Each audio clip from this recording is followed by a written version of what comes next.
Time flies, eh? You could have been elsewhere, doing something, attending other things to do, but you are here today.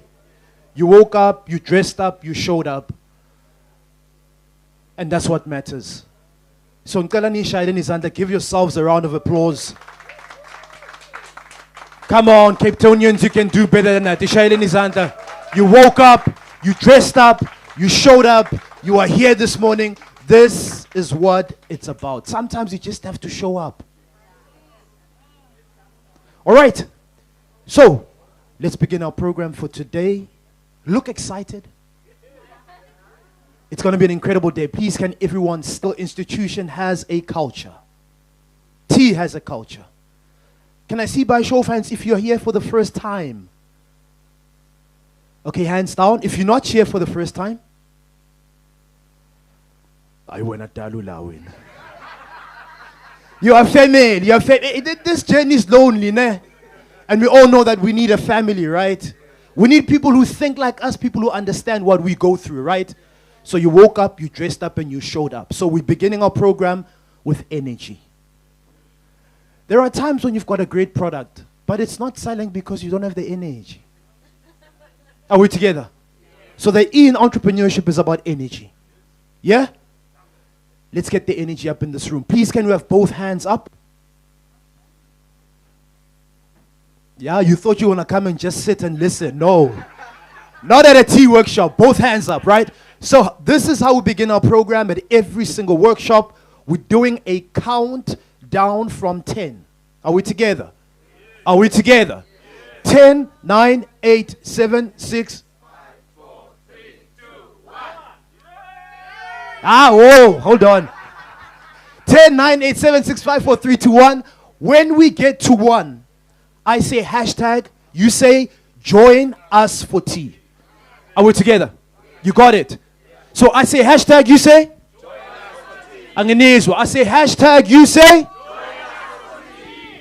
And then the second hashtag is together, beke libeke. Litwera again. Libambi langit. Hashtag, join us for tea. Hashtag, together, beke libeke. Are we together? Are we together? If you don't get it, just look like you get it. Or in some other province, someone is starting with beke together. T, join us. No. Hashtag join us for T. Hashtag together. Together. Together. All right, so let's have hands up, hands up, hands up, hands up. Please be careful of the lights. Be careful of the person next to you as well. As we do the countdown. Ladies and gentlemen, are we ready? Come on, I can't hear you. Are we ready? Yes. So I will start and then we go. But don't be slow. 10. 9. 8. All right, let's go. One in. 3, 2, 1. 10, 9, 8, 7, 6, 5, 4, 3, 2, 1. Hashtag. Hashtag.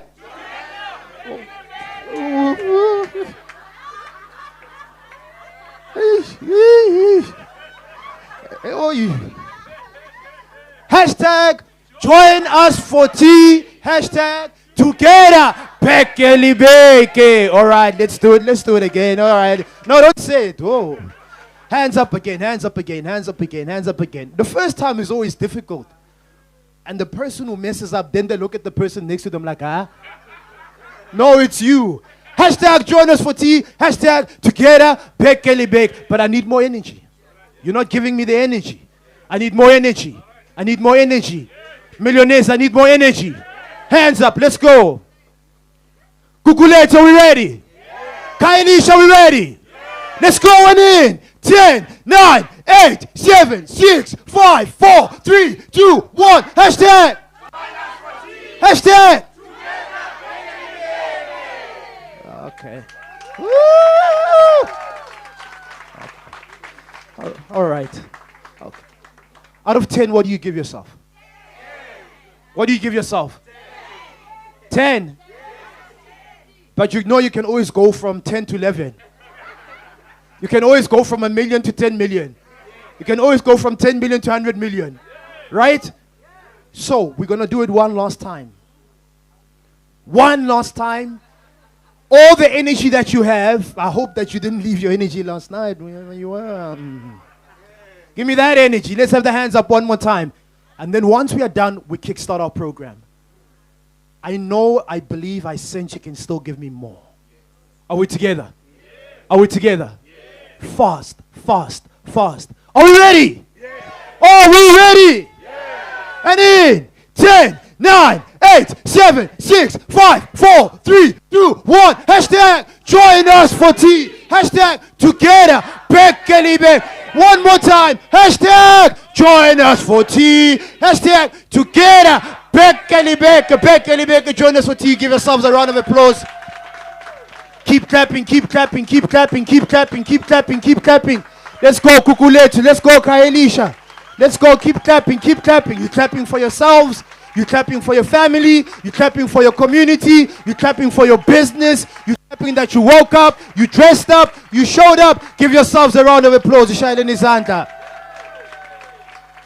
Thank you. Give the person on your left and on your right a high five. Say to them, you are at the right place.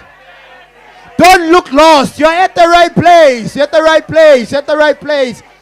This is the eKasi Business Workshop. Thank you so much to every single one of you. You can have a seat.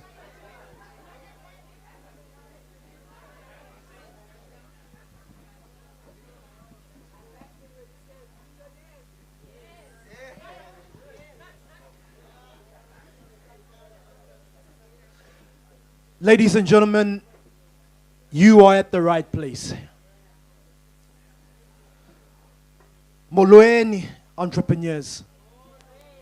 Anginezwa molweni entrepreneurs. Molweni creators. Molweni impact makers. Molweni current and future millionaires. Molweni current and future billionaires. Yes, I'm talking to every single one of you. Welcome to the eKasi Business Workshop, Season 4. This is the how-to series that is powered by a bank that helps you see money differently, and that is Nedbank. Please let's give Nedbank a round of applause. Come on, we can do better.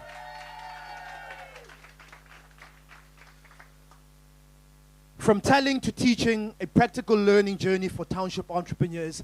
This is the how-to series of Season 4. We are streaming live online. We are live on our YouTube channel. We are live on our Facebook page. So to our online audience, to our online community, good morning, good afternoon, good evening, Sanbonani Dumelang. Welcome to every single one of you. This is the eKasi Business Workshop. Thank you so much for joining us from wherever you are. Tell us which township you are tuning in from. We are out in Anginizwa. We are out in, and Gugulethu means hope.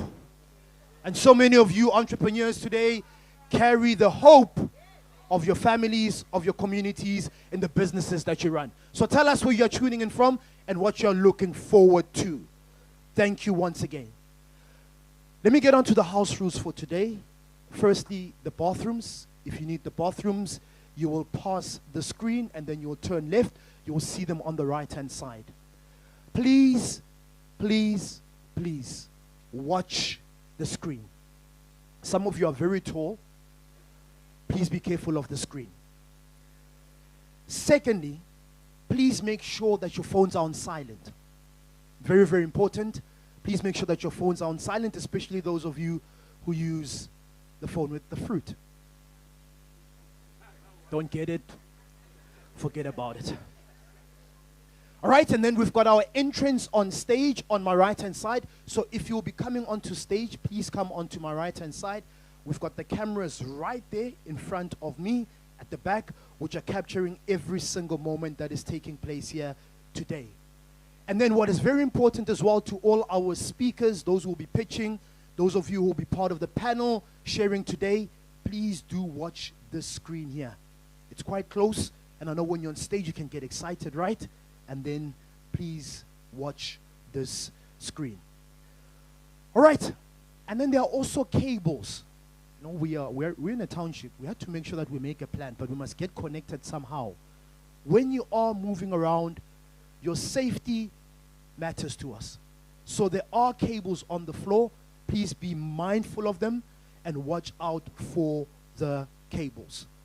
All right, let me get straight into it.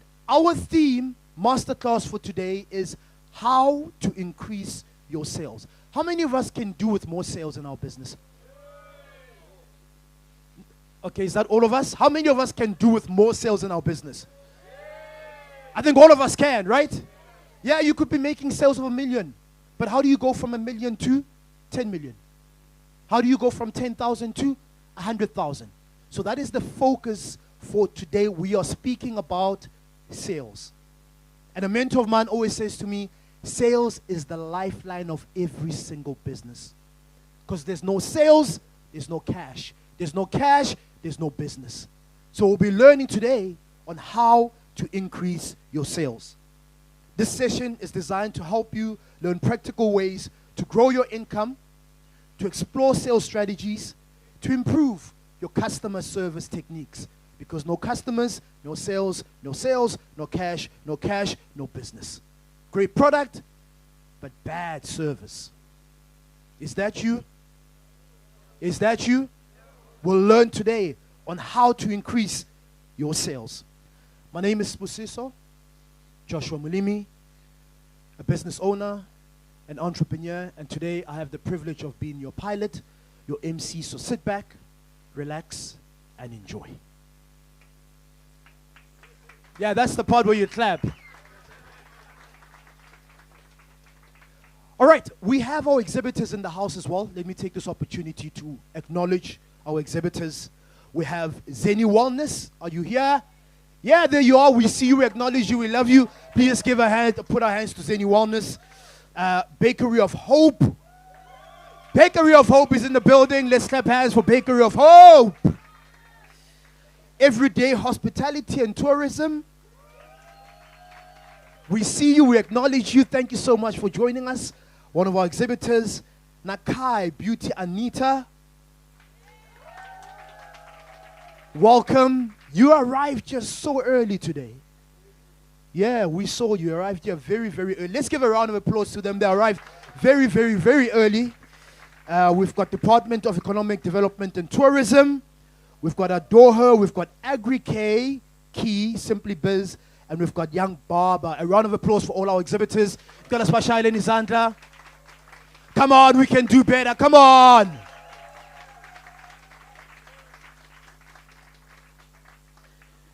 All right. We will have an opportunity to visit our exhibitors. Don't worry if you don't have cash. They've got you. They've got their NetBank POS system. We also want to acknowledge the guy as well at the back. Thank you so much for joining us. All right. Please do watch the screens. We have a video from the Managing Executive for Retail and Business Banking at the bank that helps you see money differently. NetBank, Mr. Tliko Thomas. Please watch the screen.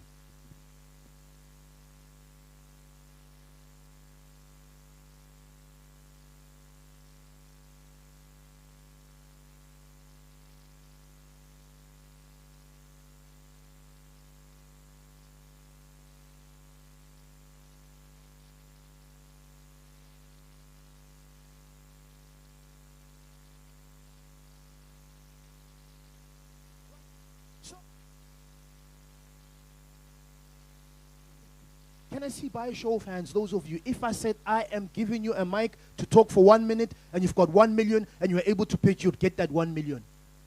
These are all the introverts. Hands up. Hands up.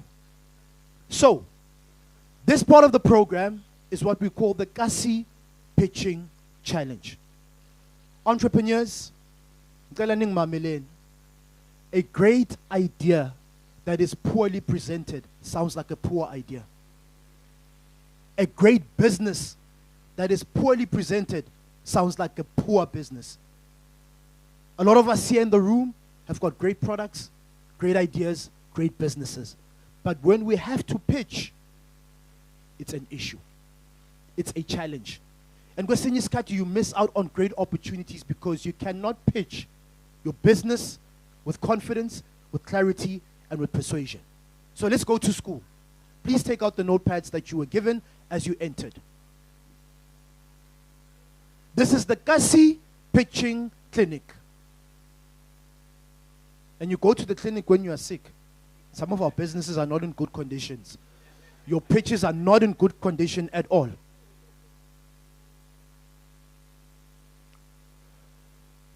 Before I share with you 4 critical questions for this pitching clinic, please watch the screen for the video by Mr. Gugulethu Thomas.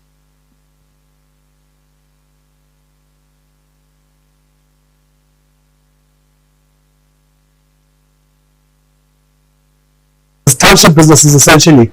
Why is it important for us to support small businesses, small and micro enterprises? Simple. They are the engine that drives economic growth. If you think about the situation we are in South Africa,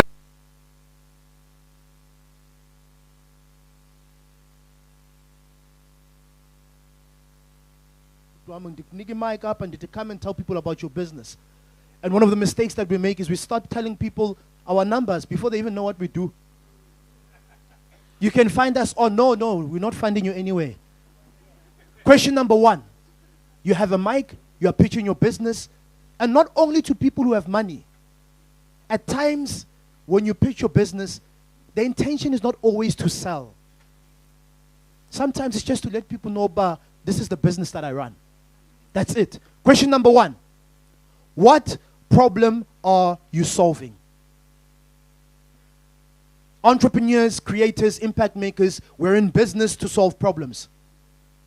What problem are you solving? The deeper you understand the problem you're solving, the better it is. So go deeper. What problem are you solving? What service are you providing? Be very clear. Clarity cuts confusion. Clarity creates connections. 6 C's. Question number 2. What is your unique selling point?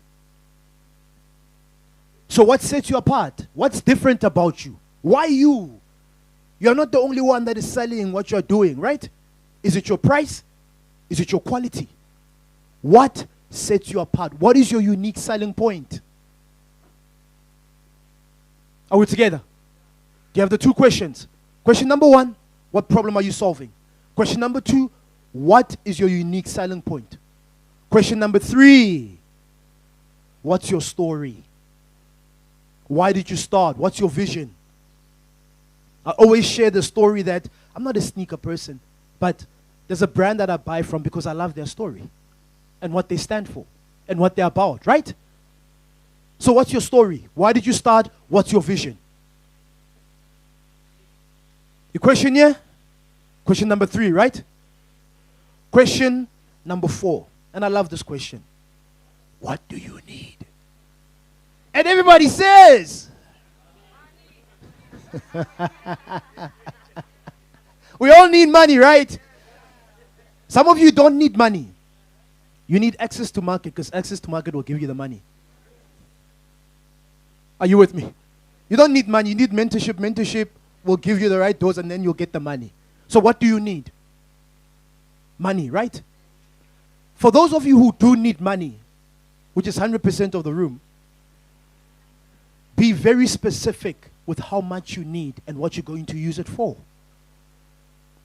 No, but you know, I need 10,000 or I need 20,000 because the bike is going to cost us 18,000. So what happened to the 2,000? I know, it's there. What do you need? Be very clear. And question number 5, this is the last one. How do you make money? Uyenza kanjani imali? Entrepreneurs, creators, impact makers, you're in business to make money. I understand the employment. You know, we are trying to create jobs.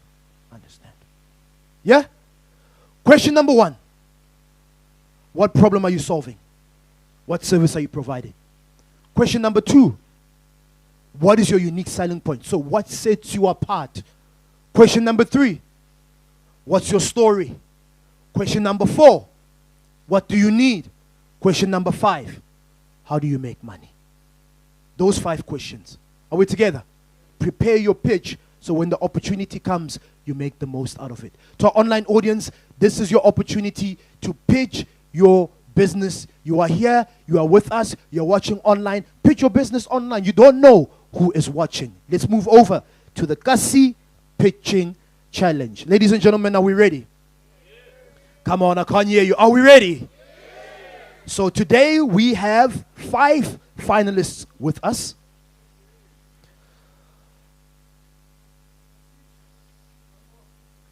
Nango omunye uyasifaka 6 sizobona.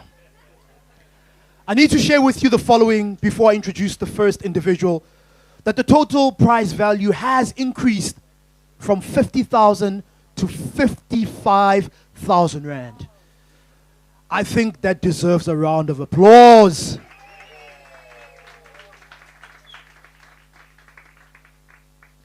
Each prize is a combination of cash and business development to help you support and grow your business so that you don't appear on that show that we all love. Here's my story.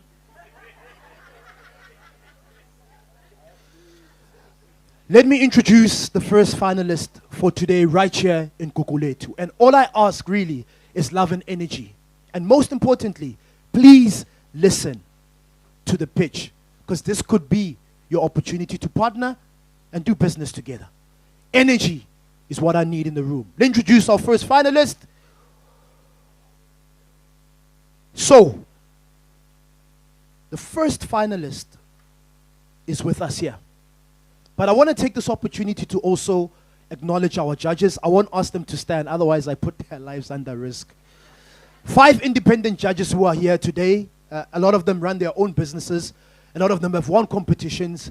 Some are in government, so they interact with entrepreneurs. We've got others in corporate as well. Hey, bro, good to see you. Ladies and gentlemen, I'll tell you about this gentleman here. He's part of the family. I'll tell you about him. So, finalist number 1, Mbawula Chat from Mfingo Trading. Mbawula, please can you come to the front? Kala simshayeleni izandla. Gugulethu, what happened to the energy? Asimshayeleni izandla.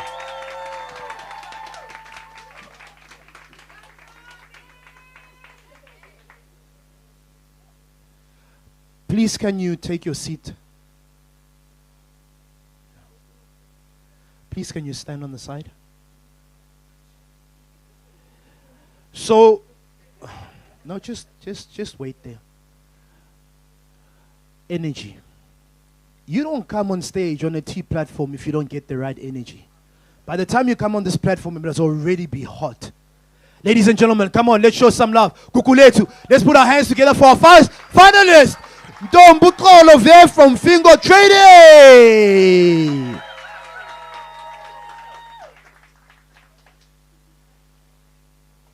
Please. My brother, there's a gentleman here who stood up. I don't know why you're standing up, whether your feet were sore, but you were standing up. And I love your energy. We love your energy. This is our, can you please give this gentleman a t-shirt?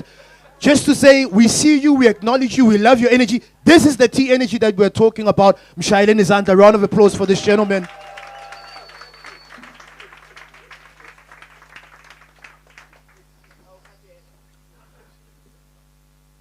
So that means that don't all stand now. Here is your mic. Please can we get another mic, gentlemen? Here's your mic. So this is how it's going to work. You will have your time. Please do watch the screen one more time. And then a lot of energy. We're going to go 3, 2, 1. Must figure go 1. Your 3 minutes starts. Take a deep breath. Relax. Please check your mic. Test your mic. 1, 2. You'll use this one. Not with the voice, but. All right, Gugulethu, are we ready? Yeah. And Attendees, are we ready? Yeah. Let's show some energy. Her time starts in 3, 2, 1. Action. day, everyone. My name is Mbawula Chat. I'm a founder of Mbawula Trading. It's a recycling company. It's a recycling and cleaning company that is based in Mitchell's Plain, Western Cape. We help businesses to we help businesses, schools, institutions and household to keep their environment healthy and clean while turning waste into value. Our services includes recyclable collection that makes it easy and convenient for our clients to manage their waste responsible. We also educate and raise awareness about the importance of recycling at an early age.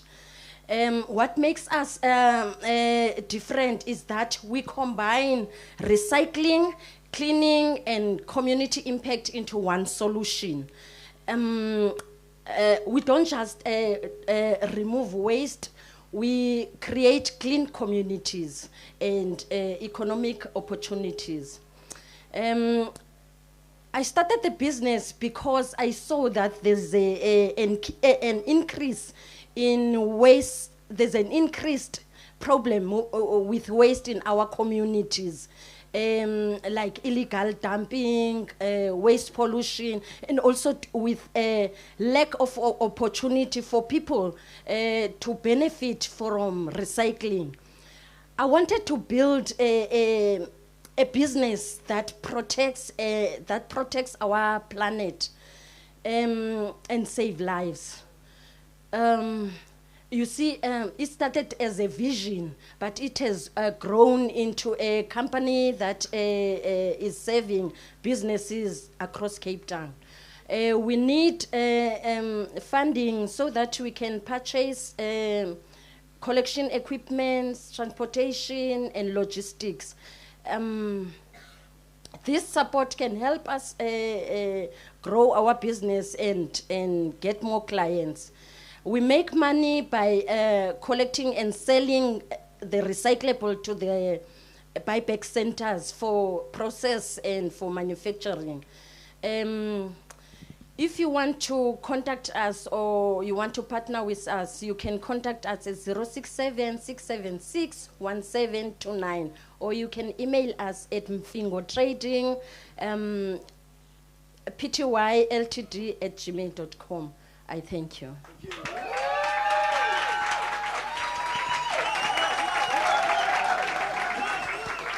Fantastic. Mbawula Chat from Mbawula Trading. Let's give her a round of applause.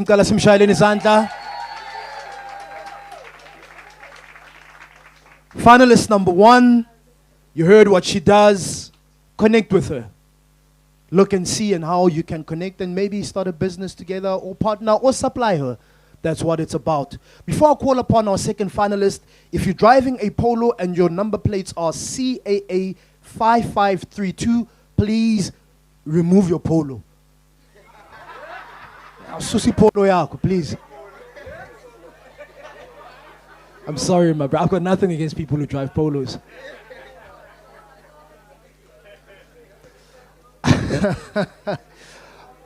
All right, let's move along to the second finalist, Vusimuzi Ngobile from Zazi Tech Solutions. Vusimuzi Ngoboli, excuse me, sorry for that. From Zazi Tech Solutions, please can you join us on stage? Vusimuzi.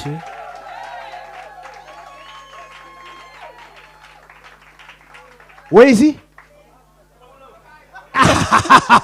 Oh, he's the guy with the polo. Hey, Susi Polo yako man pangisa man.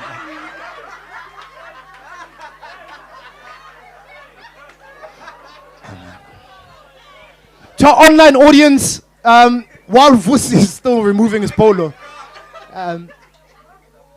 this part of the program is essential and critical. We've seen over the last 10 years of how people have done business online.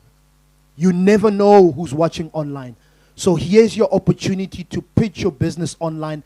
Let people know who you are. Let people know what you do. But also let people know how they can connect with you. This is the eKasi Pitching Challenge. Vusi, is he here? Is he here? He's still moving his polo. Can we move along? I think because of time, let's move along. And then Vusi will join us on stage, right?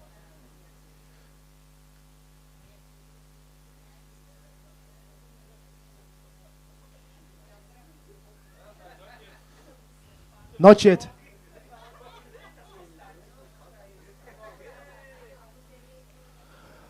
I think one of the things that we've seen over the years is entrepreneurs, it's a vision of ours that we have. That you come in here as an entrepreneur who's here to learn and to grow. But you move past that and then one day you come back on stage to share your story. That's the vision that we have. And over the years we've seen entrepreneurs who came here, they were lost, they didn't know what was going on. The next session, they're on stage, now they are pitching and sharing their story. And we have one of our eKasi pitching finalist winners, Kwako Wazy, at the back. Wazy at the back. Please can you stand up, my brother? Let people acknowledge you. Oh, come on, we can do better than that. An incredible entrepreneur. So we talk about a journey of an entrepreneur, right? You come, you're an entrepreneur, you move from there, you come and pitch your business, you win the eKasi Pitching Challenge, and then we have what is called the Township Economy Awards, the annual Township Economy Awards. Now you're not just competing with entrepreneurs like Gugulethu, Kailish, or Cape Town. You're competing against another entrepreneur who's out in Polokwane, in Tzaneen, in Limpopo. Nationally. This happens every single year in November. I'm happy to tell you that Ukwako, who's here, was one of the winners at the Township Economy Awards. Kwako Matita, we acknowledge you. We see you, my brother. The founder of MSNs, doing incredible work. Thank you so much for joining us. Polo, back. Let's move on. Vuyo, my brother, is here. Sunegelwa. Vuyo, oh, okay. He's going to get something. I don't know what it is.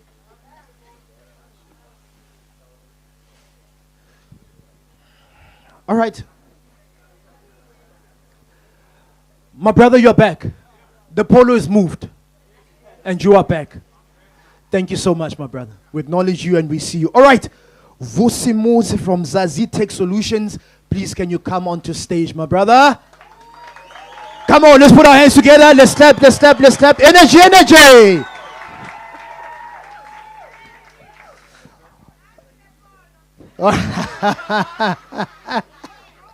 Onto stage, my brother. Please take center stage. This is Vusimuzi from Zazi Tech Solutions. Here's your mic. We will count you down. Take a deep breath. Easy. Sure.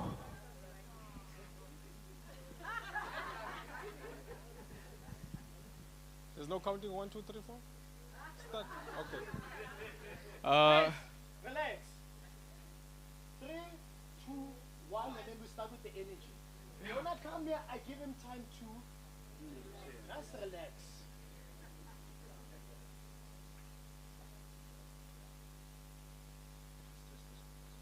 One, two.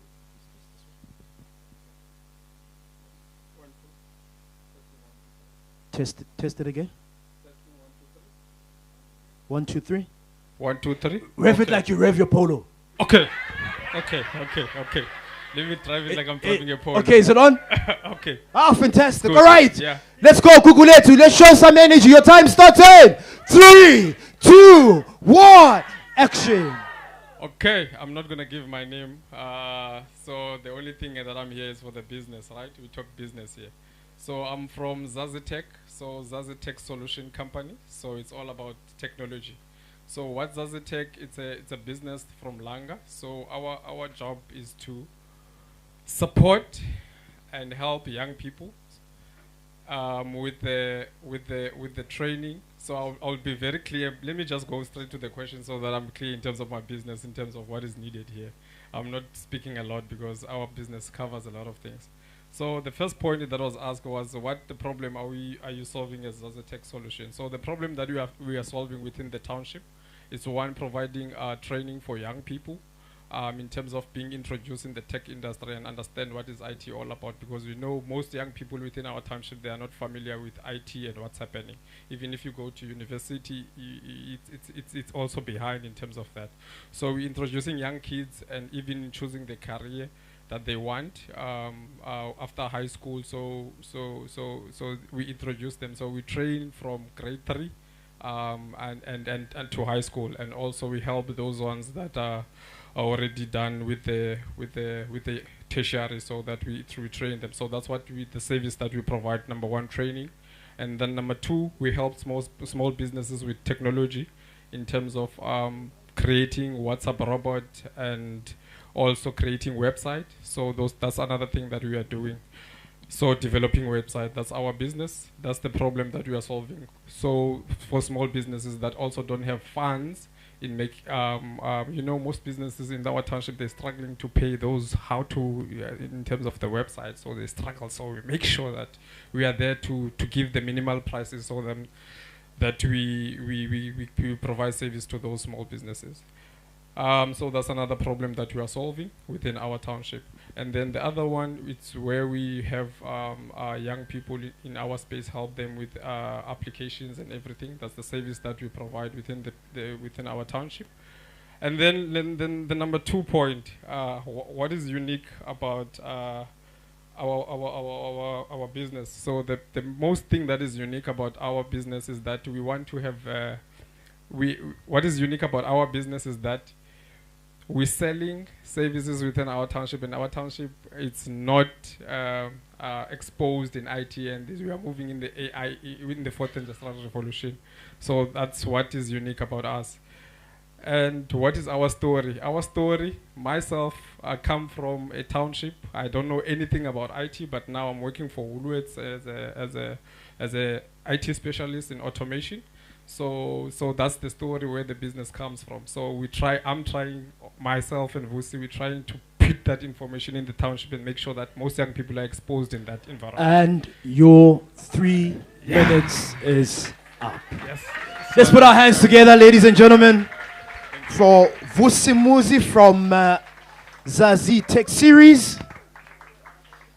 3 minutes really goes past very quickly, right? So, to those of you who are pitching as well, please do look at the screen. Your time is here. Sometimes you need to move quickly. To our online audience, continue once again to pitch your business online. Let people know who you are and what it is that you do. All right. We do see that our next finalist is getting ready. So, we've got people who are watching us online. My brother, I will call you. I will call you. And I will call you the T-way. Just relax. We really do appreciate the online audience and the online community. We've got people who are watching in from all the way in Limpopo, Tzaneen. We appreciate you. We see you've got people who are watching as well from Tembisa. We see you and we appreciate you. And then we've got an online audience as well from people in Mlazi, in Durban. And then we've got, don't feel left out, because some of you are like, what about us? People from the Eastern Cape who are watching with us online. Let's give a round of applause for our online audience. We see you, we acknowledge you, and we appreciate you. Thank you so, so much. Our next finalist is Vuyo from Venetic Construction Projects. Vuyo, please, can you come on stage? Let's put our hands together for Vuyo as he comes onto stage. Come on, that's not the energy, that's not the energy, that's not the energy.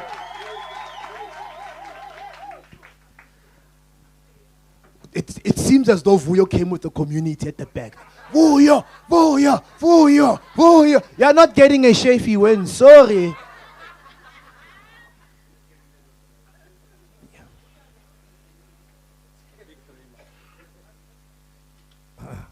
One, two, 1, 2, 1, 2. All right. Yeah, it's fine. Please take center stage. Please relax. Just before Vuyo does his pitch, please do be very careful, as I said before, with the cables here. And as you're going, the cameras are there. Please just lower yourself. Just go a bit down. But you must make sure you come back up if you go a bit down. You know. And then I'm going to ask, before Vuyo comes onto stage, you know, one of the ways to increase your sales is to let people see what it is that you're offering. Because people cannot order if they don't know what's on your menu. So we are going to move the product to on stage so that he can see it. There's a lot we can learn here.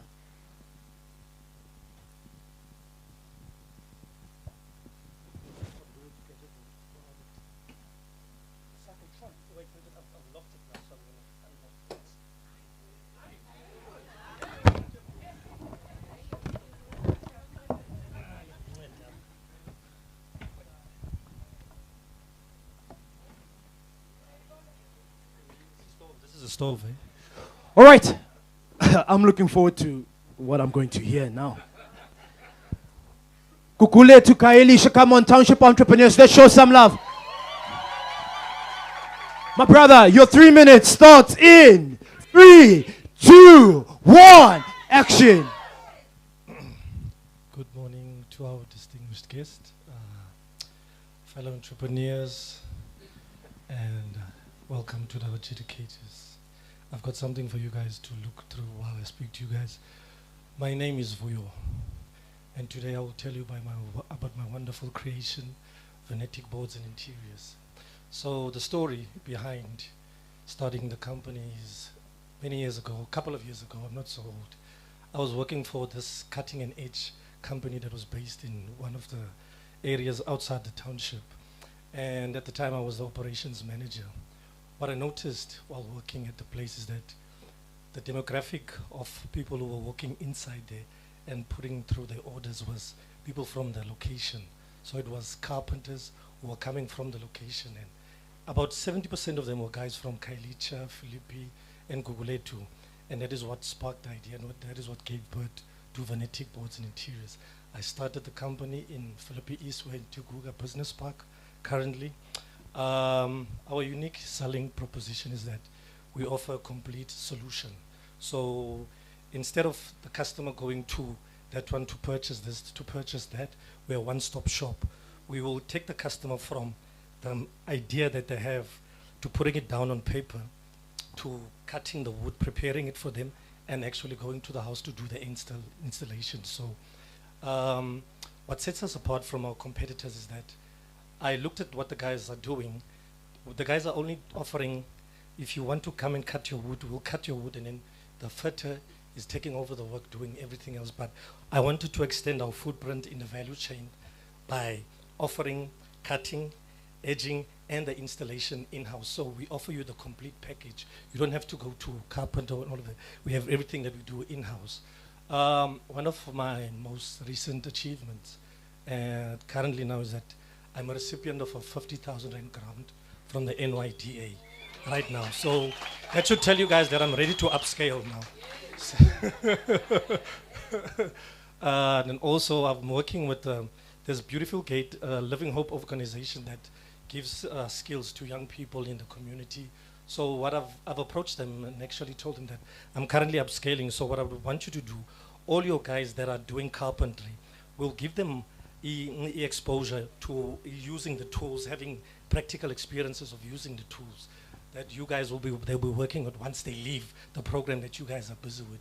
So another thing that sets us apart from the other guys is that what the guys have told me that they buy from us, that we can actually come to you with a trolley and pick up our material and leave. We don't have to transportation. So if I win this money, and if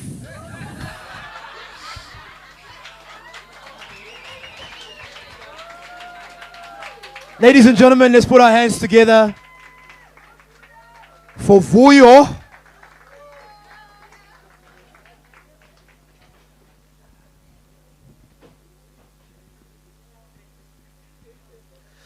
All right. Next up, we have Anati from Nakai Beauty. Anati is with us in the building. Come on, Gugulethu. Let's show some love and put our hands together for Anati. Come on, come on, come on, come on, come on.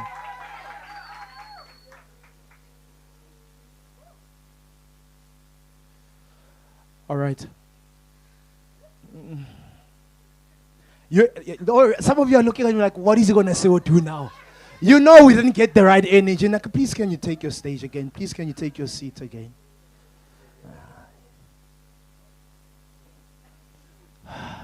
Or is it maybe because she doesn't drive a Polo?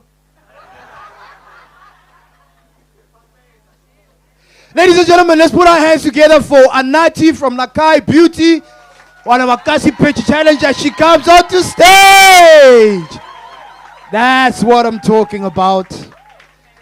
Anati, please take center stage. Here is your mic. Let me go on to the right-hand side.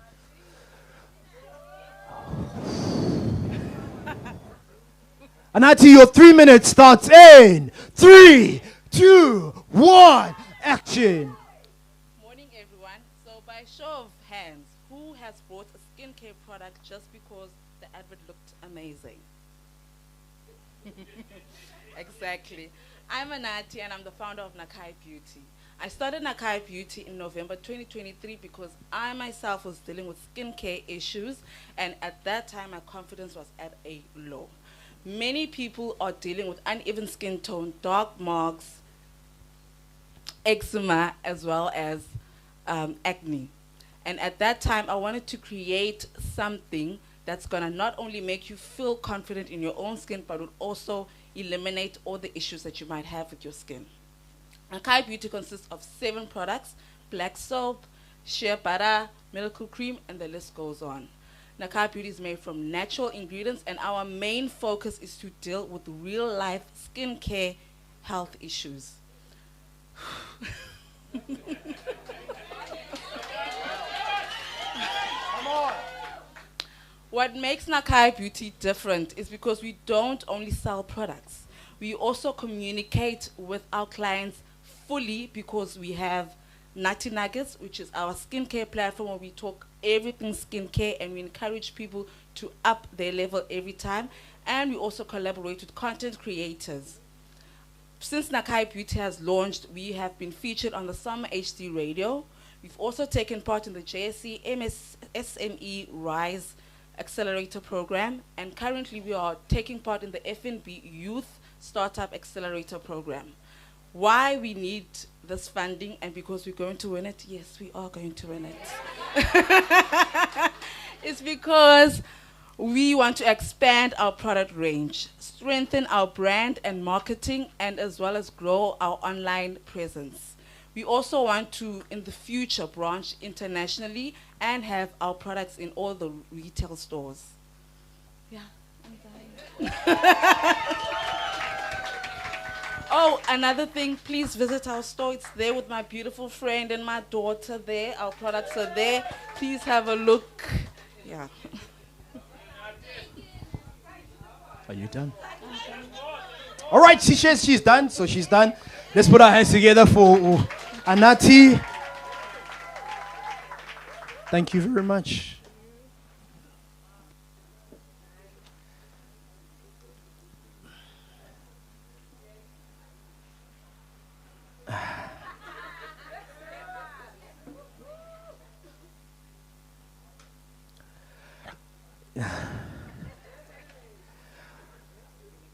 Congratulations. Let's put our hands together one more time for Anati.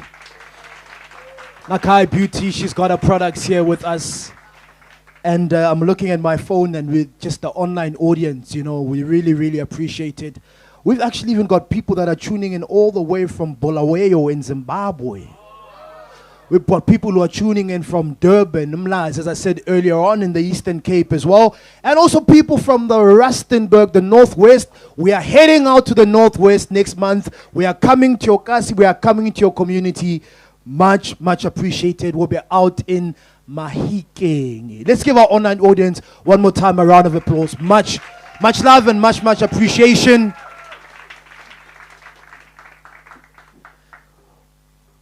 Our last finalist is Lusapo from Kiskama Hygienic Services and Projects. Lusapo, please can you join us on stage? Whoa.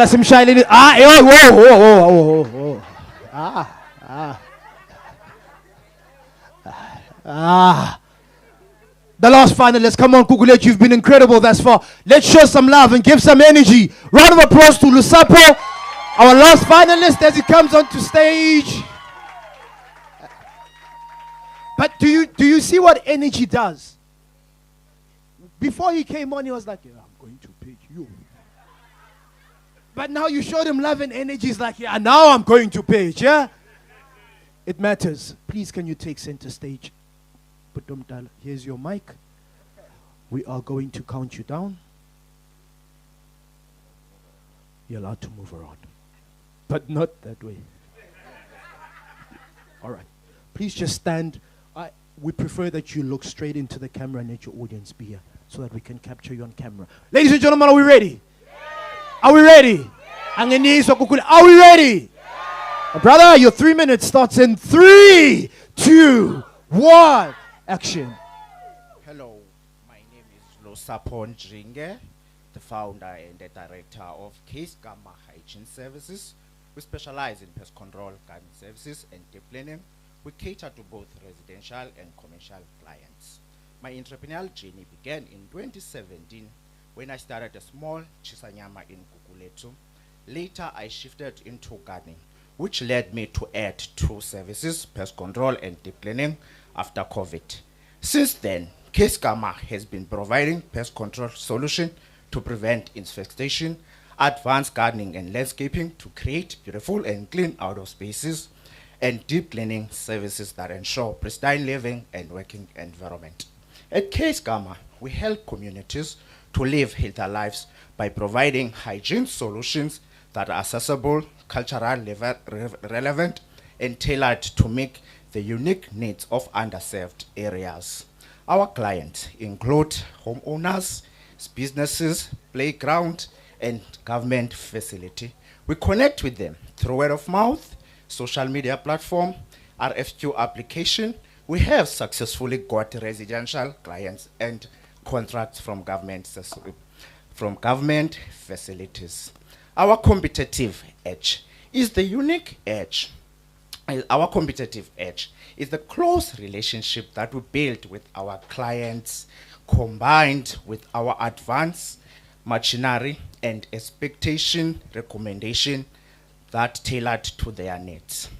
Our diversified service offering create multi-revenue streams. Pest control 25%, services prices 300 to 1.5, gardening 65%, residentially 250 up to 1,000, and contracts 11,000 upwards. Deep cleaning 10% of revenue, residential prices 250 to 1.2, and commercial prices from 1.3 upwards. To grow our business, we need to purchase a thermal fog machine and a steamer maclean and a steamer machinery. These are effective, fast, and are able to cover large of spaces for sanitation and pest control. We believe if we could have this machinery, our quality services will be good and we will be able to attract more businesses opportunities. By the help of this fund, we will be able to acquire this machinery. Thank you. Yeah.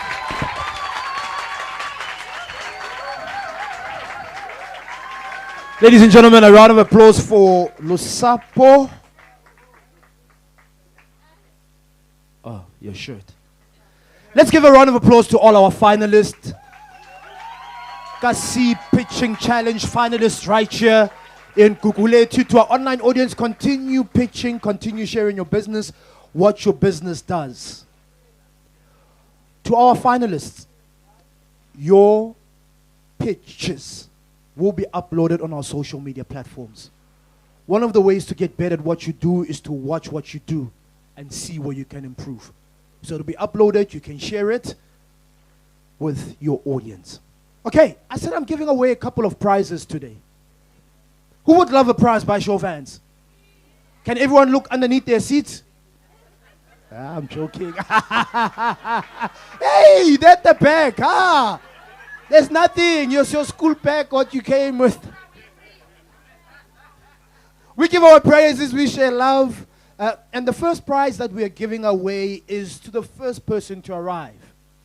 That means that 99% of you in the room are out.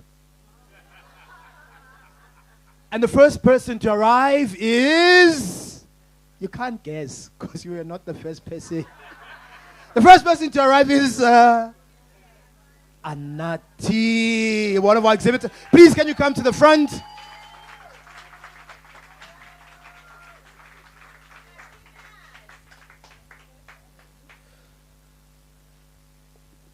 Anati, you are the first person to arrive.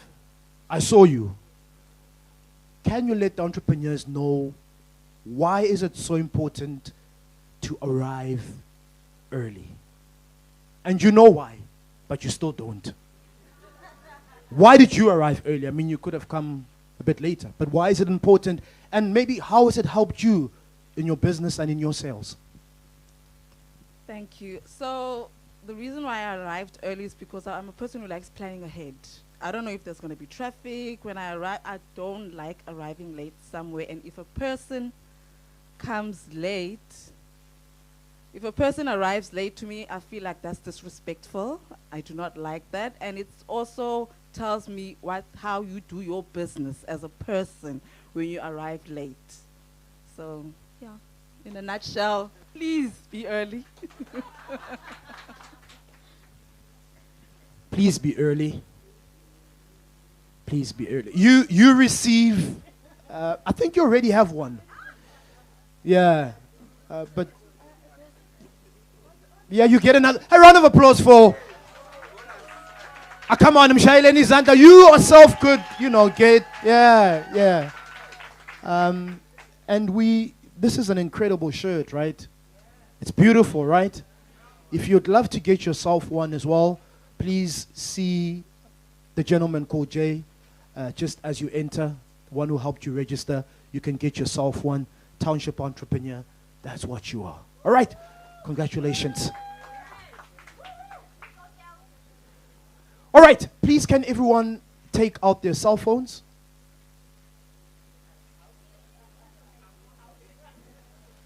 It's safe. Don't be shy. And then please can you all go onto Facebook? This is the part where people look at me and go, I don't have the data, bro. I'm not connected. Data yiko. Just ask the person on your left and on your right, just hotspot ngizokubona man. Ngizokubona man. Entrepreneurs, we help each other out. So please log on to Facebook. You can also watch the screen as I'm sharing with you this next instruction. And when you log on to Facebook, please go onto the search button at the top. This is where you search for a friend, for a group, and type Township. As soon as you type Township, you'll see Township Entrepreneurs Alliance come up. Do you see it? If I'm a bit too fast, please watch the screen, but I'll repeat it. So where it's written search, you'll type Township Entrepreneurs Alliance. You go onto the page. When you log onto the page, you scroll down the feed, you should see me. Does anybody see me? By a show of hands, who sees me? Now, who sees me live, like now? They can see me. Don't look for too long. Can you see me? Can you see that this session is live? Can you see it? Right. So, at the bottom, you will see there's a like, there's a comment, there's a share. Are we together? We humbly ask, please can you press on the share button or share link? You've done it already.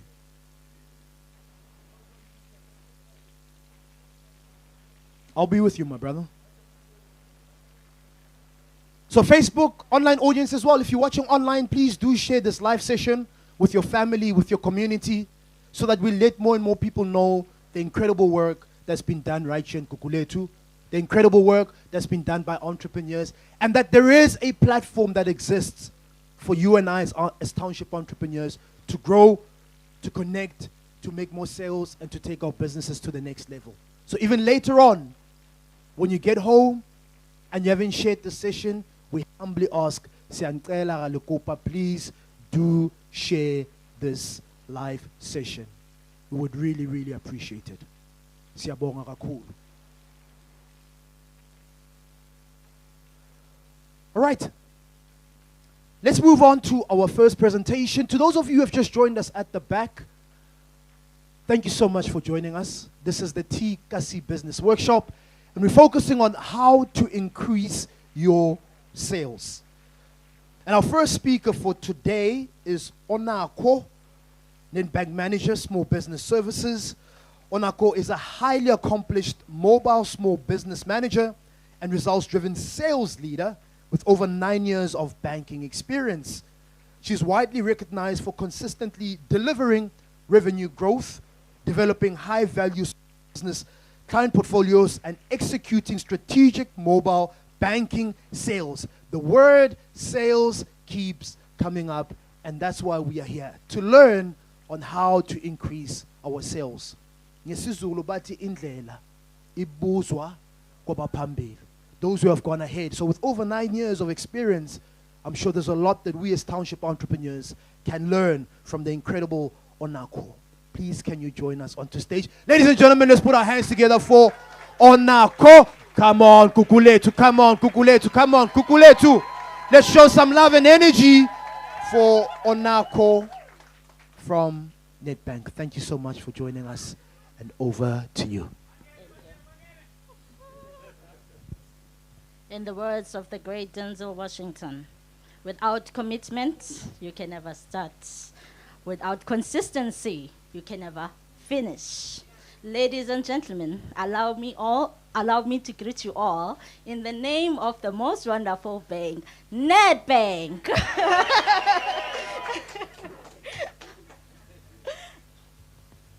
Firstly, we need to understand what township economy is. How can we increase our sales? We need to understand our environment and how. We must understand the environment in which we operate in. We must understand why people come to us, why people are interested in our products, right? We must understand the services that we offer to people, right? So, township economies are built in convenience. So obviously, if a shop is here, it's easy for me to go to that shop because of proximity, right? So again, we must understand that township, we must also understand that,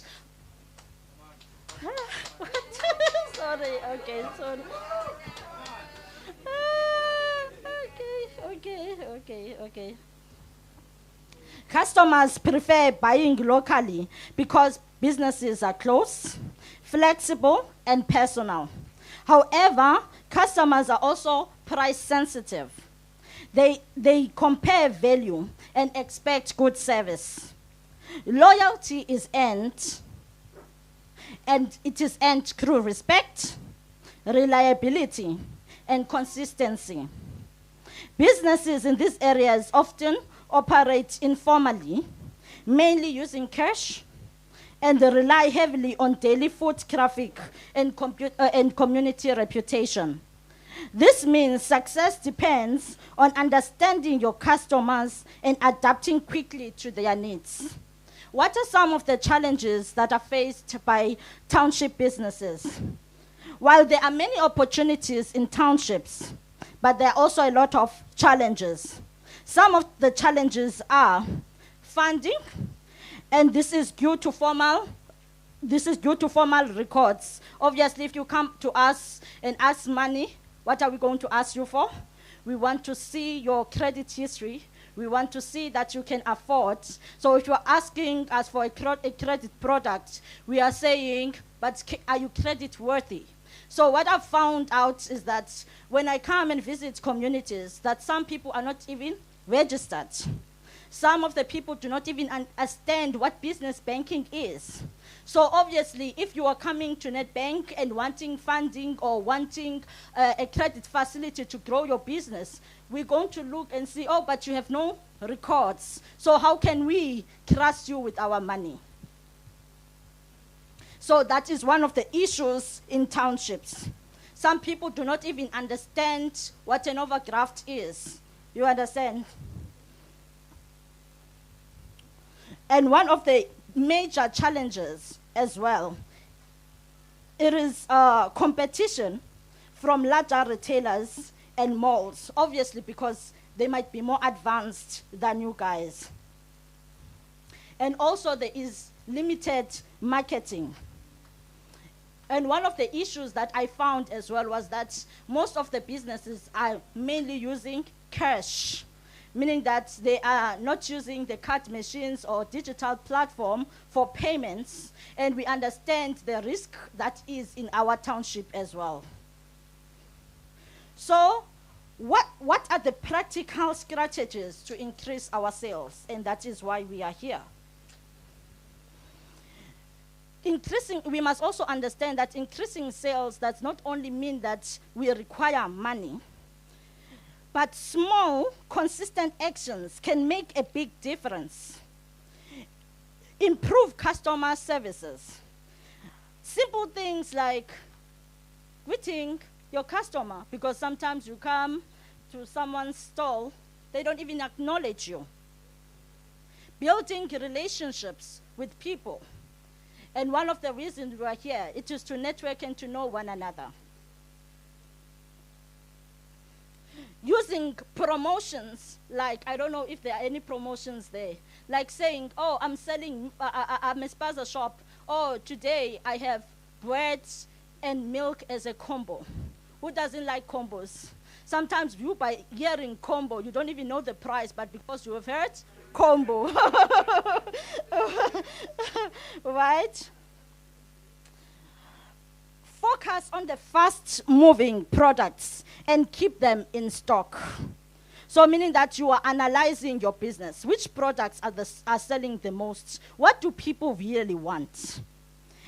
And then one of the things is to also extend the operational hours, right? Because more especially at busy times, you know that this is month end, so obviously people have money. So why not extend my operational hours at that time? Maintain discipline. Keep your shop clean.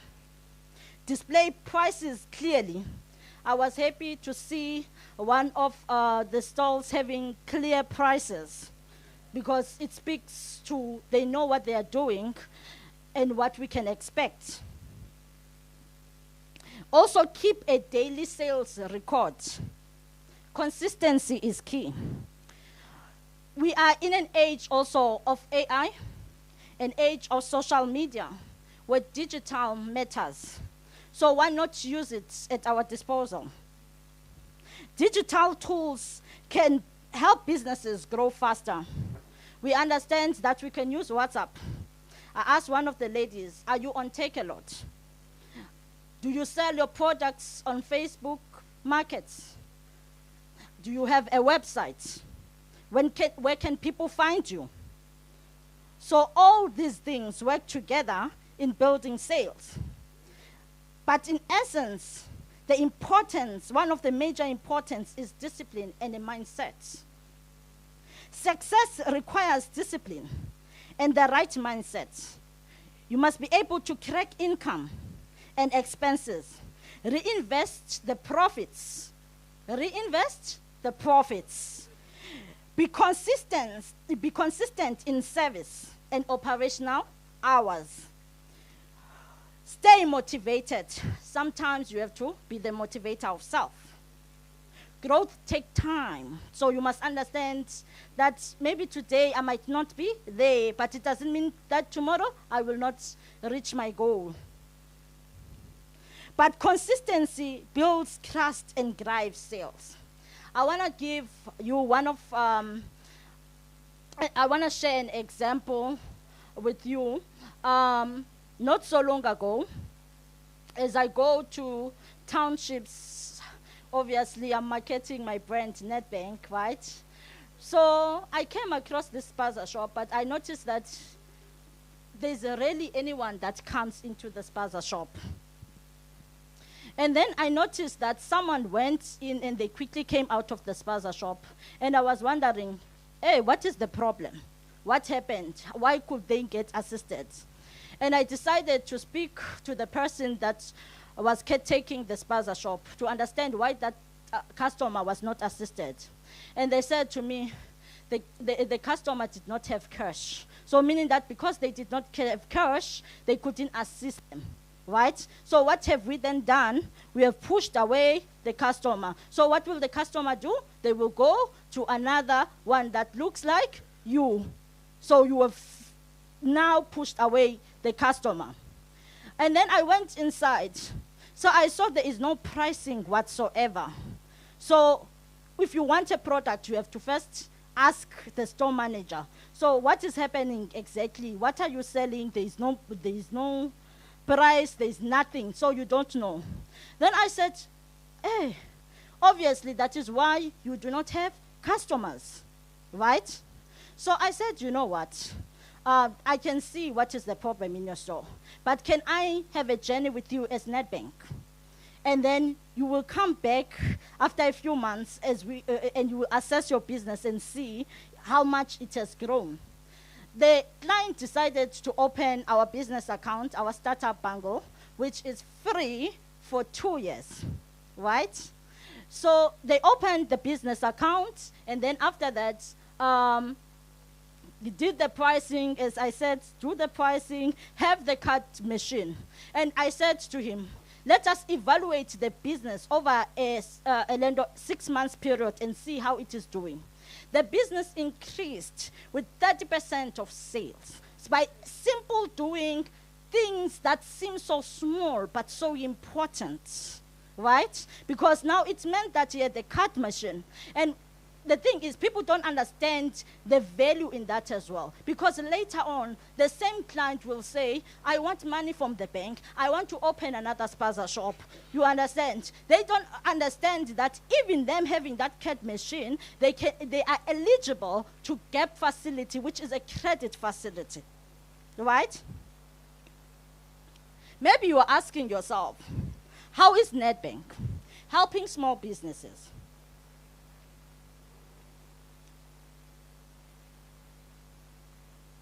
So Nedbank, as you can see, we've also been working hand in hand with T. So meaning that Nedbank believes in small businesses and is willing to assist small businesses. We have a business guide that takes you through and through on steps that are vital for your business, whether it comes to opening a business account and registering your business, all that you need to know about the business, and also it goes deep in terms of profitability and also things that you need to look at. And if you are interested, when we are given the time to network, you will also see the Nedbank style there. You are free to go and ask. It is in a digital platform, so they will be able to send you. So that is the business guide for small businesses. As Nedbank, we also have a tool, the Money Tracker. In the Money Tracker, you can track records of how you are spending your money. Where does your money go to? You can budget and see all these things. How you are basically recording and accounting for all that you are doing. We also have an accounting platform that makes accounting for you very simple without going to an accountant, called Zero. So you see, Nedbank cares about small businesses. Maybe some of you have heard about Simply Biz, and I think that they are here with us as well. We also have a great and wide network platform, which is SimpleBiz. So basically, in SimpleBiz, we have different kinds of businesses where you can network with people, where you can also apply for funding as well, where you can also sell and demonstrate your products and your services, where you can also invest. So it's a variety of things. SimpleBiz was built by businesses for businesses. We also have iKoka. We have just recently obtained iKoka, which is a card machine. They are also here with us. You can go to their desk and see what they have. So Nedbank has different solutions to your problem, ranging from different accounts that are tailored specifically for your business, and the card machines, Nedbank card machine and iKoka. And we have SimpleBiz, as I just mentioned. Ladies and gentlemen, in conclusion, increasing sale is about consistency. It is about smart actions. It is about understanding your customers and delivering service. Use simple tools and stay disciplined. Commitment gets you started, but consistency ensures your success. I thank you.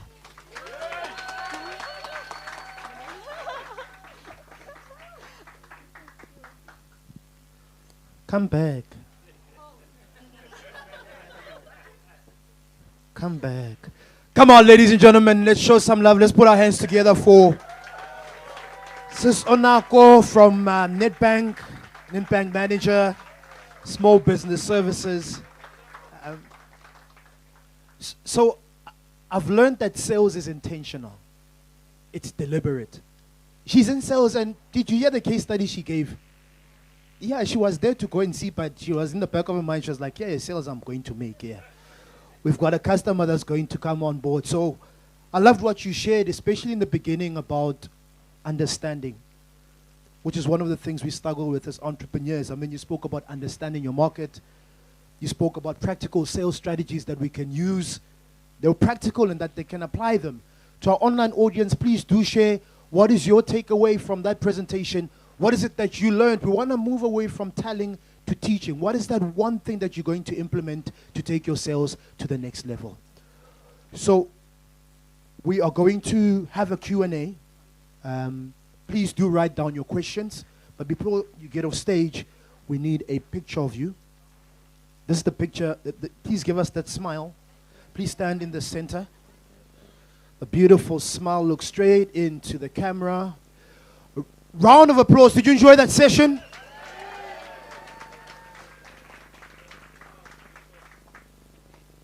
We also have a token of appreciation.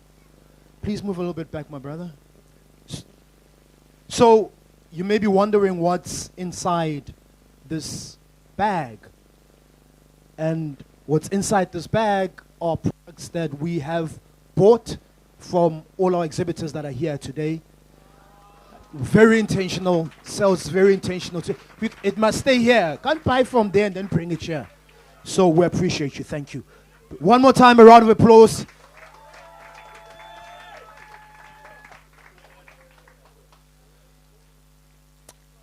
All right. So we are going to have a Q&A after this session with all our speakers. Please make sure that you've got your questions that are written down.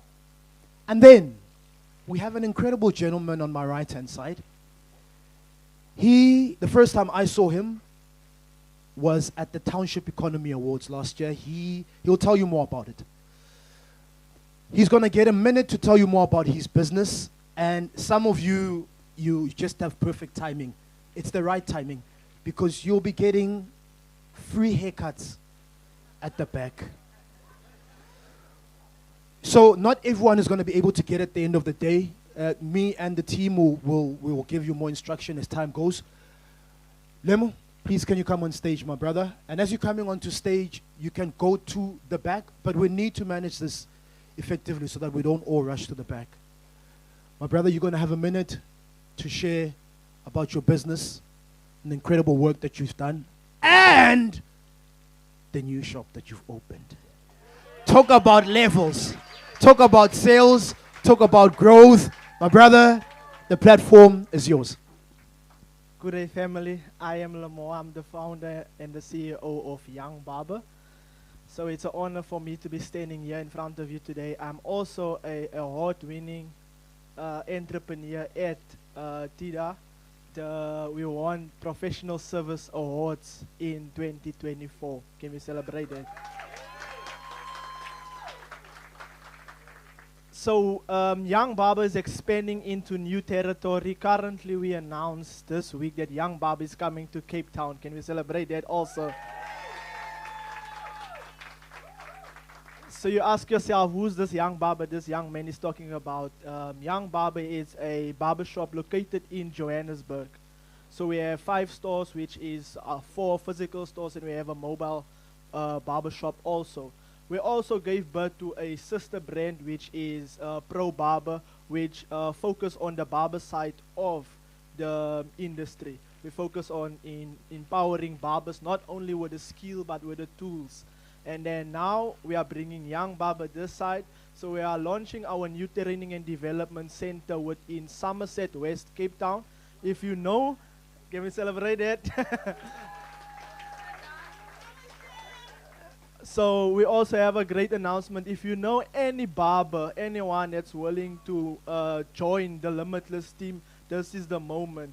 Please go to Young Barber shop on Instagram and Facebook. So our training and development is free of charge. It's guaranteed employment. Look at what the Lord has done. Amen.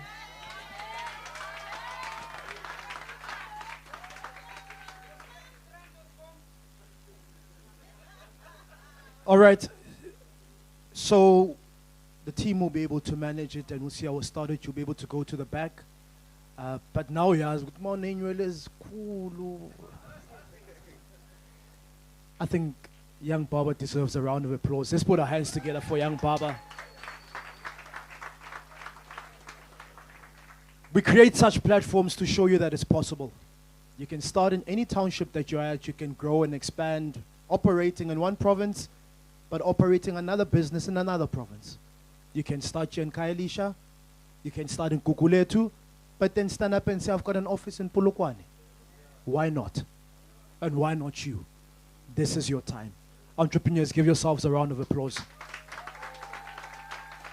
Before I move on to our next speaker, I need to tell you about an incredible product that Nedbank has for you. They spoke about it, but I'm going to add more on it. So you walk and you go to a mall or you go to a market, you don't have cash, and we hardly carry. Let me see by show of hands, how many of us actually carry cash? Some of us, we can't carry it because we don't have it. But now, you know, we are in this technology. Now, we hardly even carry cards, right? Because where is it? It's on your phone, right? So you can just. It's unfortunate when you lose a sale because you couldn't do the transaction because the person didn't have cash. It's a challenge, but there's a solution for you. Please, can you come to the front, Tinyuko? Let me tell you about this Nedbank POS device. This device on my right-hand side is called the Android POS No Print. Looking for a tool to save you and simplify your business operation? Nedbank, the bank that helps you see money differently, offers card payments tailor-made for your everyday need at market-leading rates from $4.99 to $169, $1,699. The choice is yours. I understand you're sitting and you're going, yeah, it's Nedbank, we've heard this before. We can go and get another device elsewhere. So why should we choose Nedbank? Let me tell you. You get up to 100% cash back on your device fee. You apply via the Money app in under 5 minutes, done and dusted. And you receive your device in less than 48 hours. It's in your hand. We could do with that, right? It accepts MasterCard, American Express, and Visa cards at a low merchant rate. You combine your card payment with the device, Nedbank account, and money will be paid into your account on the very same day. You don't wait. On the very same day. You can view transactions and get help on the Money app and online banking. We need this. 2 years as well. Onazo mentioned it. 2 years free banking. Startup bundle that Nedbank has for you. Can I see by a show of hands those of you who need this Android POS system?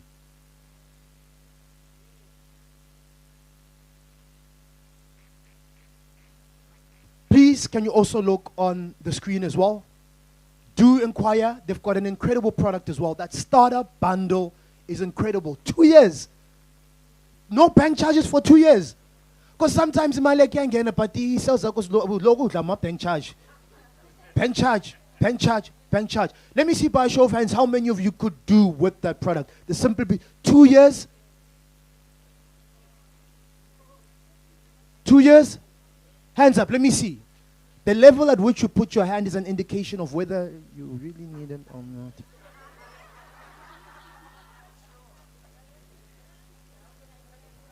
Walala. You snooze. Nedbank have got a special offer for you today. Only for today. So you can't come next week Tuesday and be like, yeah, but I heard. It's already late.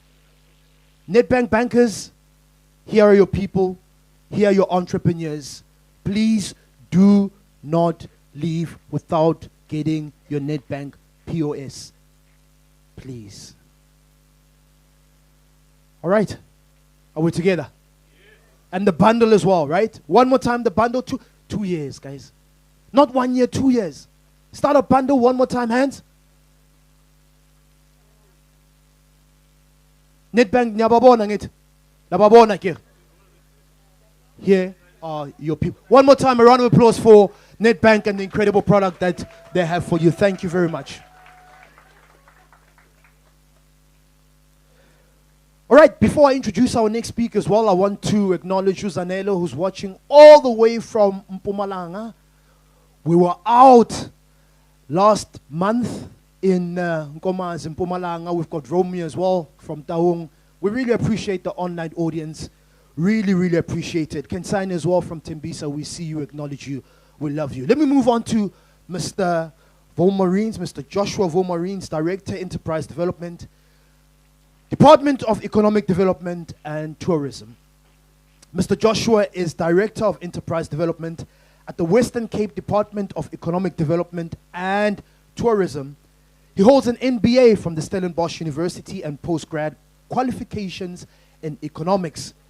His work focuses on strengthening micro, small, and medium enterprises through improved access to markets, finance, and business development support. One of the people who are here very, very early to network, to engage with entrepreneurs, to find out what they do.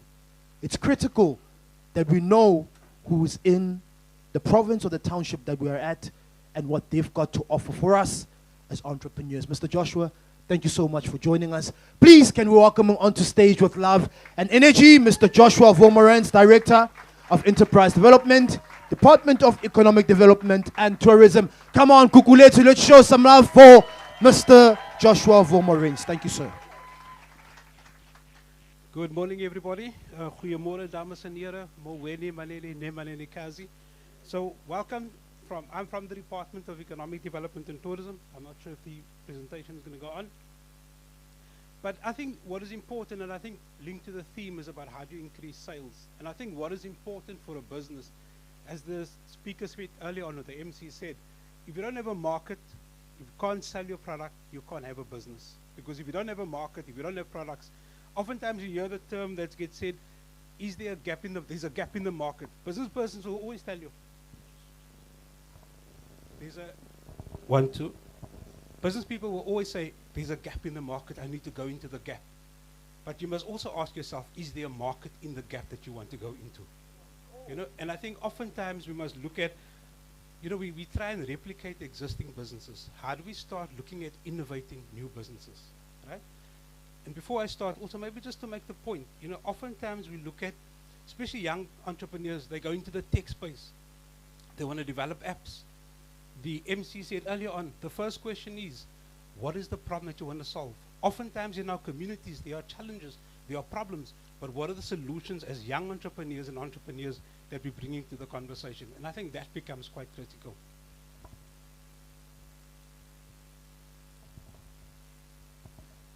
Okay, can you shift on, move on? So, I mean, just as a, and I'm not going to do a lot of government talk, but I think what is critical, and I think the township economy plays an important role. We want to try, as the Western Cape, to grow the economy by between 4 to 6%. At the moment, we're growing at about 1%, just over 1%.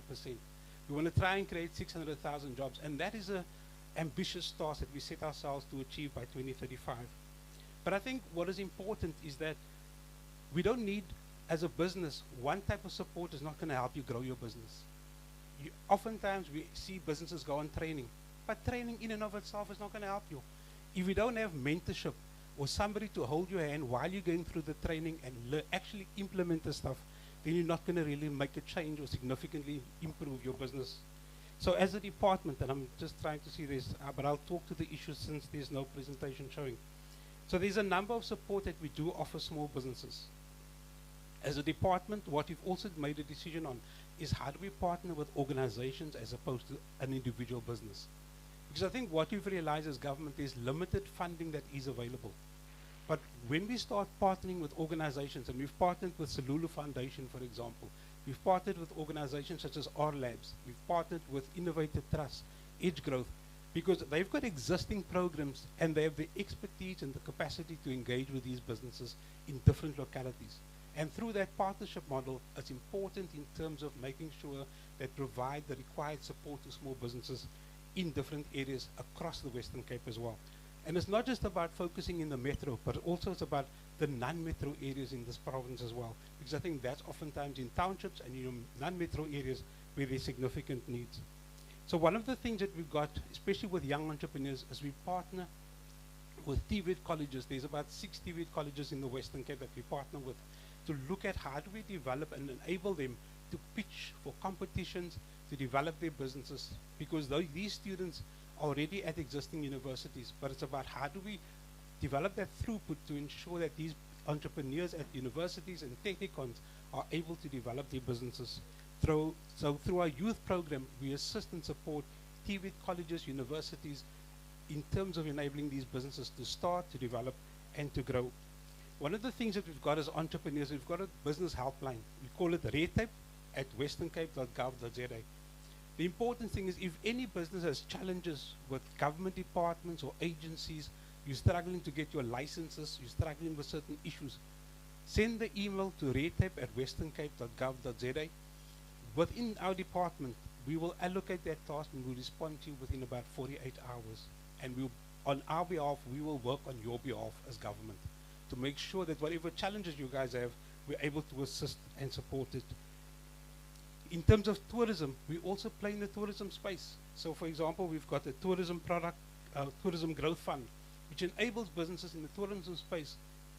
If you've got a particular product you want to develop and grow, there's funding available for your business in that sense as well. Similar to small businesses, oftentimes businesses want to export their particular products. There's funding available. In terms of our department, there's an export competitiveness fund. But also if you're a small business, but you're aspiring and you want to look at exporting your business, there's also support in our department in terms of helping you to become a potential exporter in terms of what you can and can't do in that sense as well. So what we also, I think what is important in terms of business development support is how do we look at a range of measures that assist and support the business.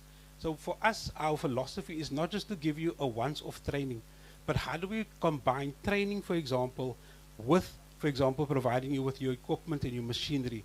In addition, how do we mentor and support with you? So one of the programs that we developed with, for example, with Selulu, Selulu would give you the mentorship, the training, the coaching. Our department would come and bring forth funding and we'll provide you with the equipment, for example, that you would need. Because oftentimes these businesses, you guys rent equipment. I mean, we've had a discussion with one of the businesses in the funeral industry. A lot of these stuff, the equipment was rented. Same with the construction business we assisted. So the issue is how do we support you in that sense in terms of making sure that we reduce kind of your operational costs. Then also just in terms of government procurement. Okay, I see it here. So as government, there's opportunity within government for you guys to trade with government. There is, so government provides or procures a number of goods and services. Whether it is in the ICT space, whether it's catering, office supplies, infrastructure, maintenance services. That support is available. So government in that sense, there's a number, I mean, I've got the links there that you guys can go onto. There's an e-portal system. If you go onto that link, you register your particular commodity, there's an opportunity for you to do work with government. Obviously, one of the things that is important is the issue of about compliance.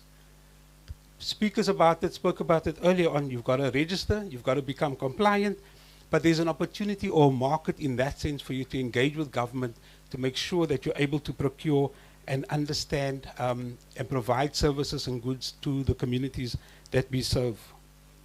Next one. Next one. Also, what we've got also as a department, we've got what we call supplier open days. So what is important with these things, oftentimes businesses are struggling with compliance issues. So we bring together SARS, CIPC, if you're in the construction industry, the CIDB to understand what your grading level. We bring together banks, we bring the DFIs, development finance institutions like SETFA, NYDA, to assist and support businesses for you to become compliant. And we do these sessions throughout the Western Cape. And I think what is important is about your ability, number one, to become compliant, to become registered, but also your ability to access market opportunities through government in that sense, and using procurement as a vehicle for government procurement. Just maybe the next slide. We've also got a partnership with FundFind. I'm not sure who knows anything about FundFind in the organization, in this hall? Nobody? Okay, there's one person. So FundFind is a platform that you guys can go onto. On that platform, they offer over 300, there's over 300 funders that sit on that platform. So oftentimes business complain, we don't have funding. So here's one platform where there's over 300 funders that you could access. Those 300 funders offers over 600 products that's available to small businesses. Okay, so through our partnership, we're able to access that. You on our website, there's a link to that. You can access that, and through that thing, it will tell you what is the best type of funders that you need to go to for your particular business in that sense as well. So the critical thing is it kind of takes away. So there's a couple of questions that will ask you, but it will filter you to the right type of funders based on your business, where you're at, and what support you will in that sense require. Next slide. So there's also other funding organizations that we partner with. Next one. Okay. So maybe back. So there's organizations, for example, that we partner with as a department. There's IDC, there's SETFA, there's the NYDA, there's your private banks, there's business partners, there's venture capital. But I think what is important, and maybe just a couple of lessons that is important. When business asks for funding or look for funding, they don't understand what's the mandate of the funder. So when you go to Nedbank, or when you go to, let me not mention another bank, it's not appropriate. If you go to Nedbank, for example, you must know what is the minimum that Nedbank can fund you. If you're going to go to the IDC starts at 1 million rand. So if you're going to come there looking for 100,000, they're not even going to look at your application. So understand what is the mandate, understand what sectors these organizations play in, and also, like I said, the funding limits. But I think oftentimes we talk about access to funding is a challenge. But the biggest funder that you can get for your business is a customer. If you can sell your product, it brings cash flow into the business. So I think that is oftentimes the thing that's overlooked. And I think the MC spoke about your ability to kind of sell your products. Also understand what is the type of funding that you need. There's debt funding, there's equity, there's grant. And we're all looking for grant funding. And even government is reducing its dependency or giving out grant funding. But you've got to look at, can your business afford certain type of debt? Can your business afford short-term debt? Like your working capital, can it afford long-term debt? Also understand what is it that funders are going to be looking for when they analyze your business. Then you need to look at investment readiness versus funding readiness. Funding readiness, you're going to go, you're going to look for, maybe you want to buy a vehicle, you need funding for that vehicle. But investment readiness is about, are you looking at your whole business as in terms of getting ready for that? So for example, how's your sales, how's your marketing, how's your operations, how's your employees, how are you dealing with your suppliers, how are you engaging with your stakeholders? So those are critical things that is important. And you need to build that warehouse of information. Because if you're going to go to apply for funding, if funders, the first thing they're going to ask you is your financials. First thing. And if you're not going to have financials, guys, you're not going to be looked at. So, but it's important that over time, you need to look at your financials. If you, for example, look at long-term debt, funders are going to look at, and I think what is important maybe to mention, how you spend your money today is as important as how you spend it in the future. Because if a funder is going to look at for long-term debt, is going to look at in year one, how did you spend your money? Did you manage your money properly in your business? And that becomes incredible. So your whole credit history becomes important for you to access funding. And then also you've got to understand your numbers, guys. You're entrepreneurs. If you don't understand your income, if you don't understand what are the expenses in the business, if you can't talk about what your gross profit, if you can't talk about what are your margins in the business, because these are things that funders are looking for. Or if you're going to go pitch your business, if you don't understand the bottom line of your numbers, you're not going to get funding. Or you're not going to get the type of support. People, if they want to see the jockey in charge of the business, and the jockey must understand the business. And if you're not understanding your business, it becomes difficult for you to sell your business. I'm not going to go into long, MC. I know that I'm kind of almost done, but I think I want to just maybe share a couple of tips before I leave. Maybe the first one is understand what is your ecosystem of support. We're currently busy with a strategy. In the Western Cape, there's over 400 organizations there to support small businesses. Also understand, go to those organizations, try and find out, and I think this is the challenge for entrepreneurs. Oftentimes we wait for government or somebody else to give us the information. You're the entrepreneur, you're the owner, you need to go out, you need to hustle for your business. And understand what is the type of support. It's one of the questions. What support do I really need for the business? I spoke about that, even it's back. I think what is also maybe just the last point that I want to just maybe look at is the issue of compliance. That is key. If your compliance is not sorted out, guys, whether you're going to go to funders, whether you're going to look at accessing new market opportunities. If, for example, you want to look at exporting a product, if you want to look at going into a new type of market or new product, compliance becomes very important. And also, I think, lastly, keeping a record, that is quite critical. So, colleagues, ladies and gentlemen, entrepreneurs, founders, business owners, thank you so much. We're at the back. If you need any support, please feel free to come and chat to us and talk to us. Thank you.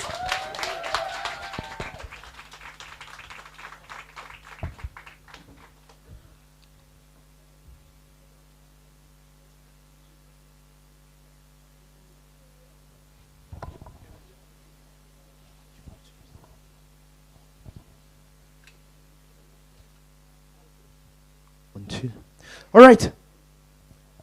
The biggest funder is the customer. Thank you so much, Mr. Joshua Vomerens, Director of Enterprise Development, Department of Economic Development and Tourism. We see the work that you're doing, very intentional work, and we look forward to partnering with you and empowering township entrepreneurs in all the townships in the Western Cape. Teamwork makes the dream work. Round of applause, ladies and gentlemen, for Mr. Joshua Vomerens. Please don't go yet, sir. We need...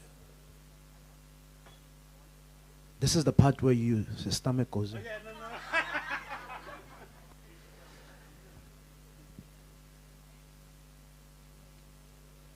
They do have a stand at the back.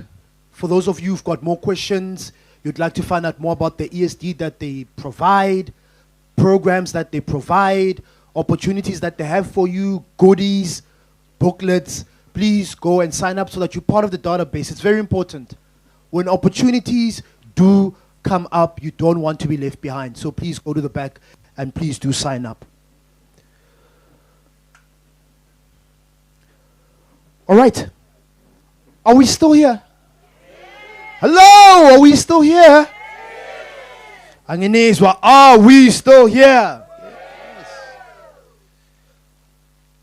Next up, we have a representative from Silulo Foundation. Silulo Foundation.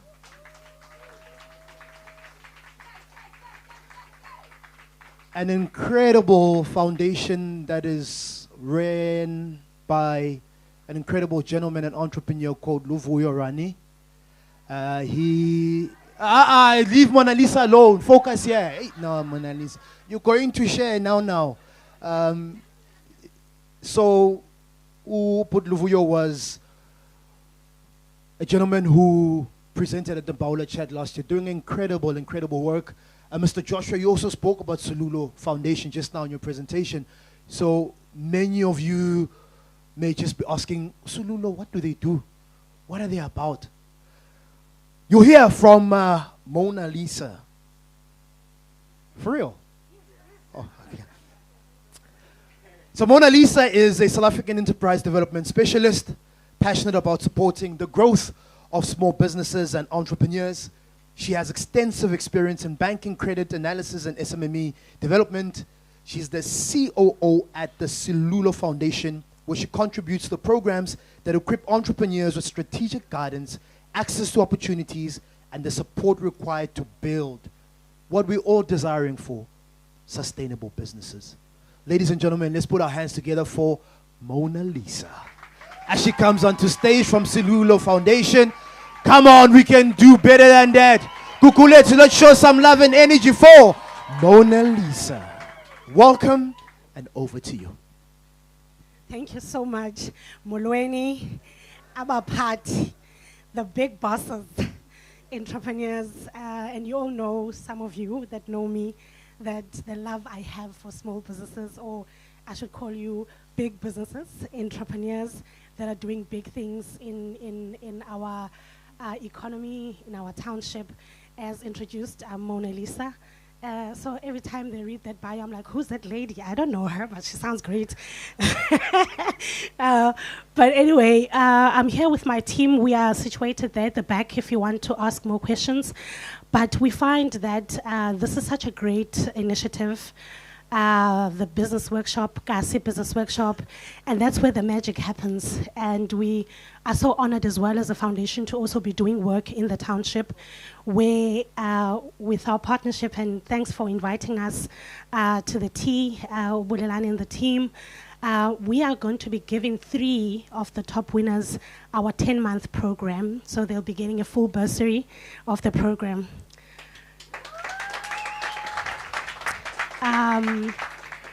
And if you know, you want to know what the program is about, it's a 10-month program. For the first 10 weeks, it's boot camps where we teach, because we understand that sometimes there is a knowledge gap. So we teach certain basic elements of business, from marketing, compliance, and all of these things that we teach you. And then moving from there on, we plug you into small accountability groups, which is, we call them our forums. You get a coach that is dedicated to you, that can walk the journey with you. And I think Joshua did a lot of talking about the importance of that mentorship and support and guidance, and that's what we provide in the foundation.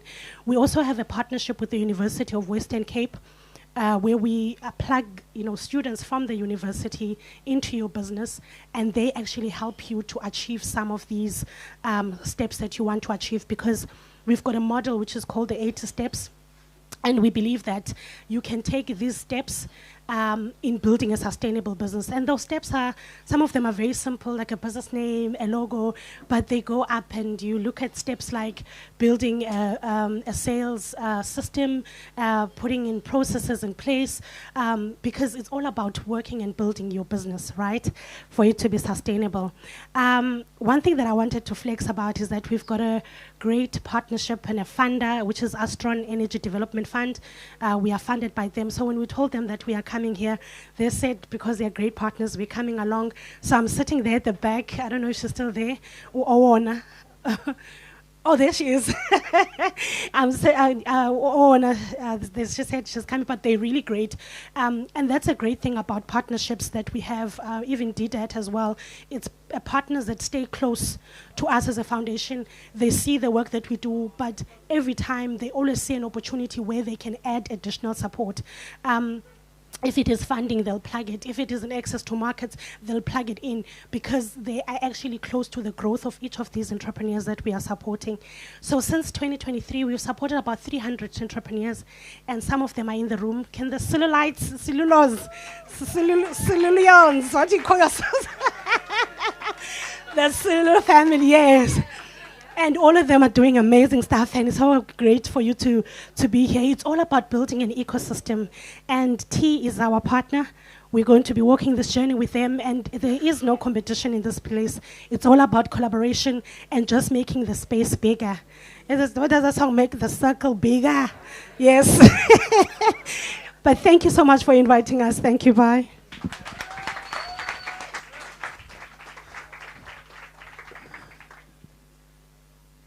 What do you call yourselves? Sululians.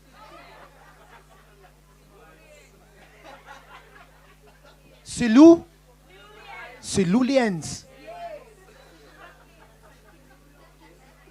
One more time, a round of applause for Mona Lisa.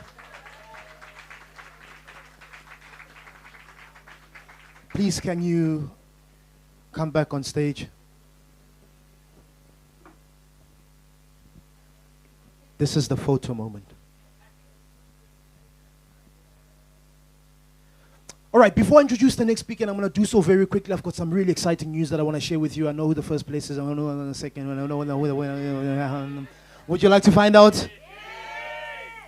We'll be back after the break. Stay tuned. Don't go anywhere. Our next speaker is Andile Makadla, Senior Professional Officer, Supply Development at the City of Cape Town. Andile Makadla is a seasoned public sector professional with over 20 years of experience in public service, specializing in strategic planning, local economy development, project management, stakeholder engagement,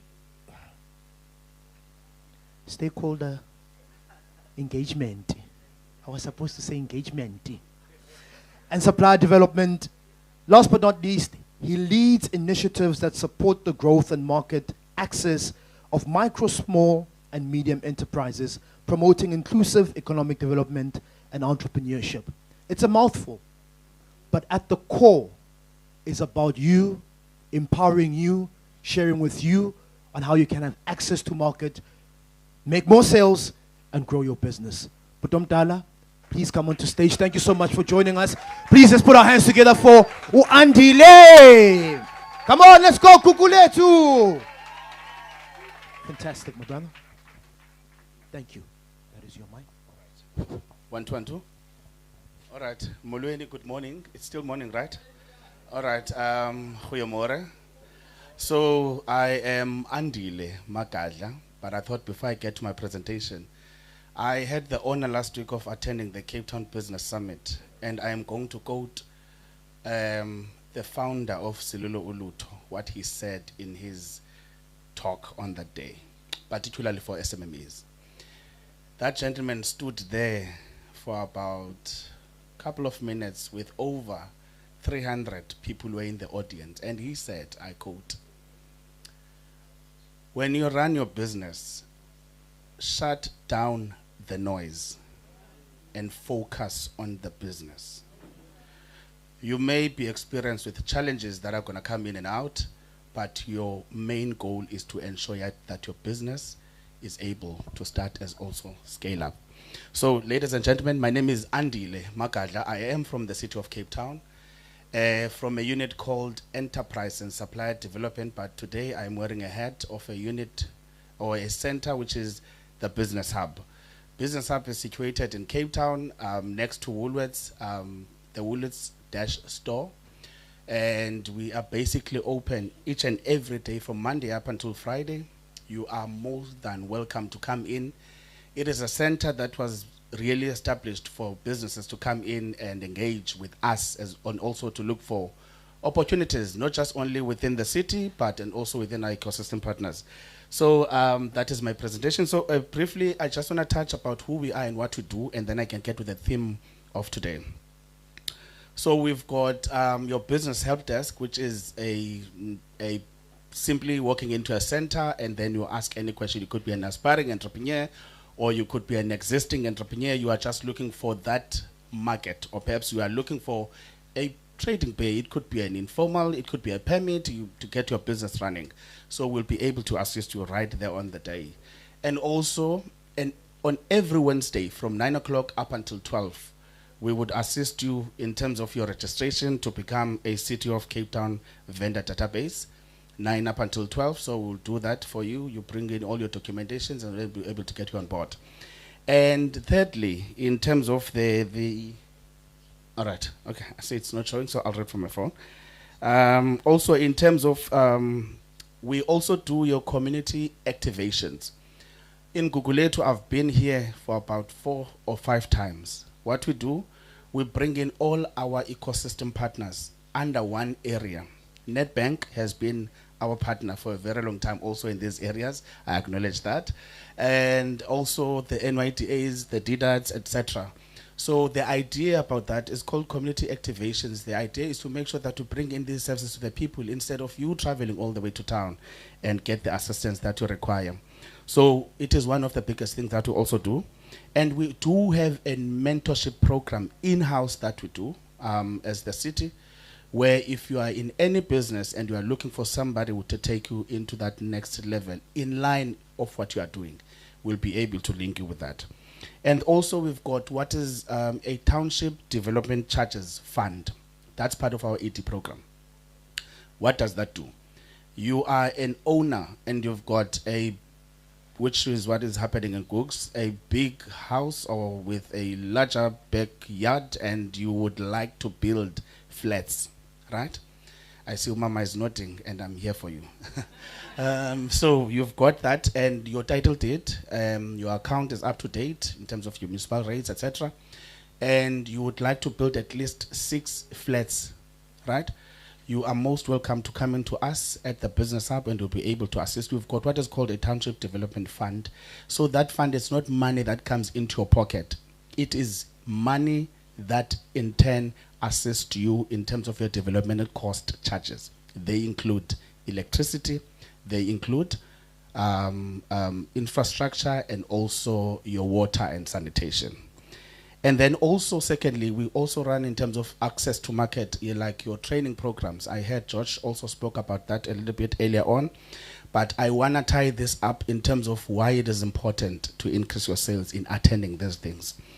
We also run your market to access programs that are also from the city, but also to benefit from this, you must at least be a City of Cape Town vendor registered.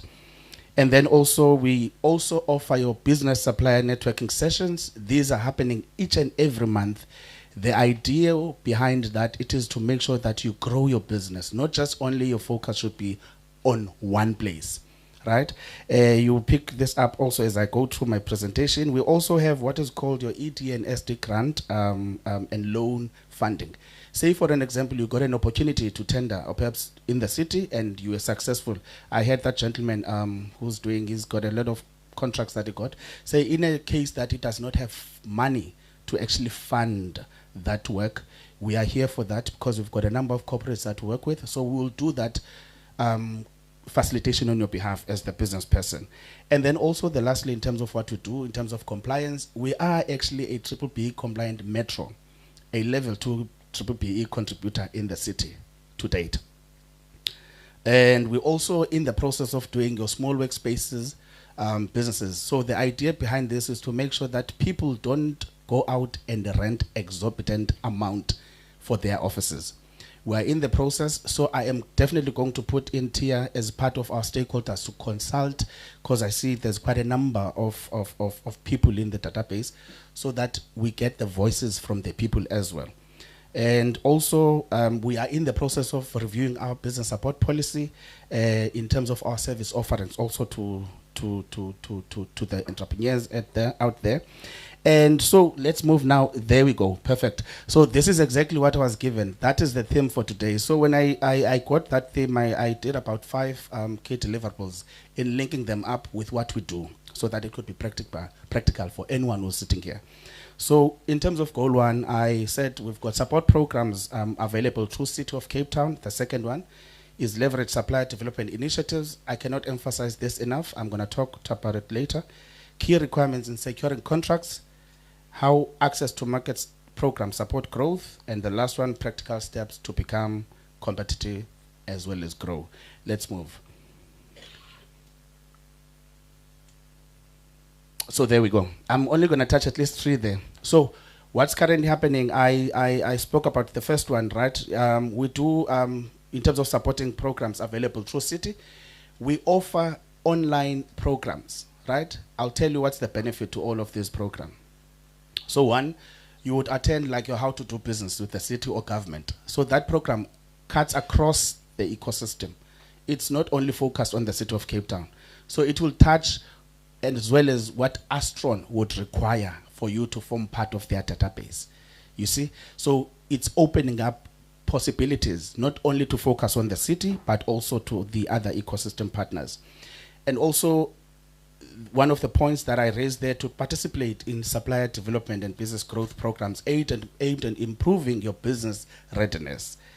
And also, I would like to touch on the last one, which is explore funding readiness and mentorship programs that help businesses prepare for growth and investment opportunities. George also spoke about this, and I cannot emphasize this enough. So one of the things that I'd like to also say, one of the things that people possibly come across is to say we must register in all these supplier databases.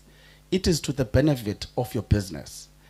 So for an example, the database that we have as the city, it is a vendor registration, vendor database. Province have their own, which is done through Ariba, which is the Western Cape Supplier Development Bank. And then CSD is the mother body. So you cannot do transaction with the city as well as with the province without being CSD registered. So it is very important that you pay attention to all those other things. And then we say it again in terms of leveraging supplier development initiatives. It is the only way that your business can grow in terms of its sales if your business is everywhere. Never get tired of knocking at every door that is out there, right?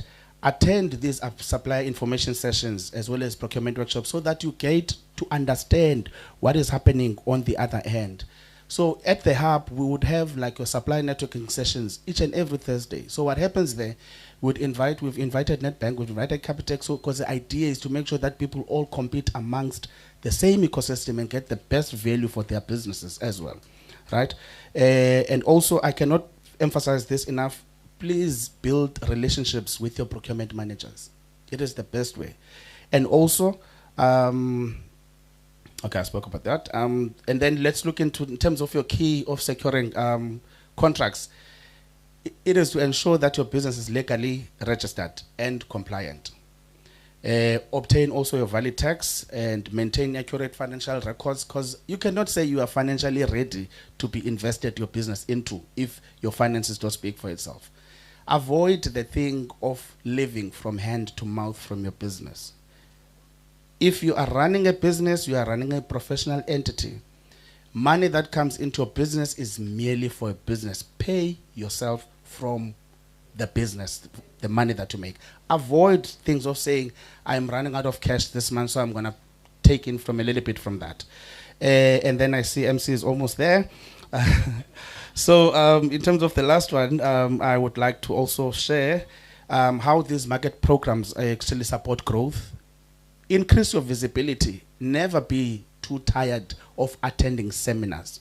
That is the only way people are going to know who is who in the industry.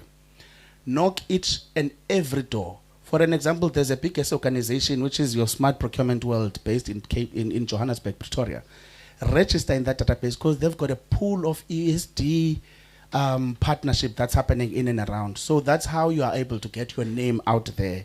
And lastly, also please be able to ensure that your business diversify your customer base and reduce dependence on a single market. Why am I saying so? The city of Cape Town has about 64 billion budget over a year, and it does not only get enough because there's a lot of stuff that the city must do.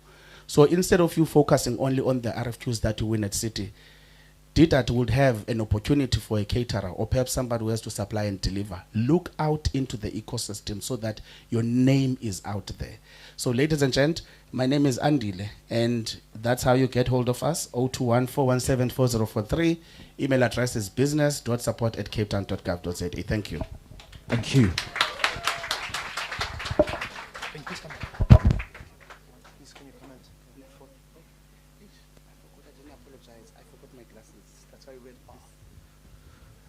All right. Ladies and gentlemen, round of applause for Andile Makata from the Business Hub. He's just told me that the reason why he's wearing those shades is because he forgot his glasses at home. So it's got nothing to do with swag or, you know, like we are inside and he's wearing shades. What's up with him? No, he's left his glasses at home. Thank you very much for that presentation and the opportunities that are out there.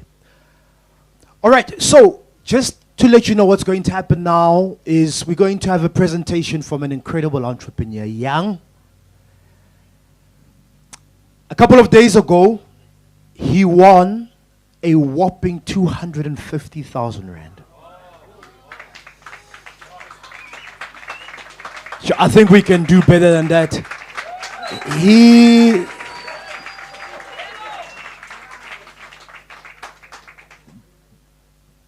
This is from a program called the Binzu Youth Fund by the Mr. Price Foundation. I had a conversation with him earlier on, and he was a finalist, so there were like 10 of them. And one thing I've seen, and we've seen as T, is the confidence that these township entrepreneurs have. And it's the confidence that takes them to the top. Remember, he's not only competing with people in the Western Cape, it's national.